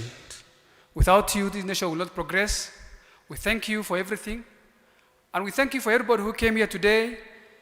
And we believe everything that we have been discussed here shall be put into use. After all, we are here to serve, and these are the people we serve, and we are more than happy to serve. So help us, God. Amen.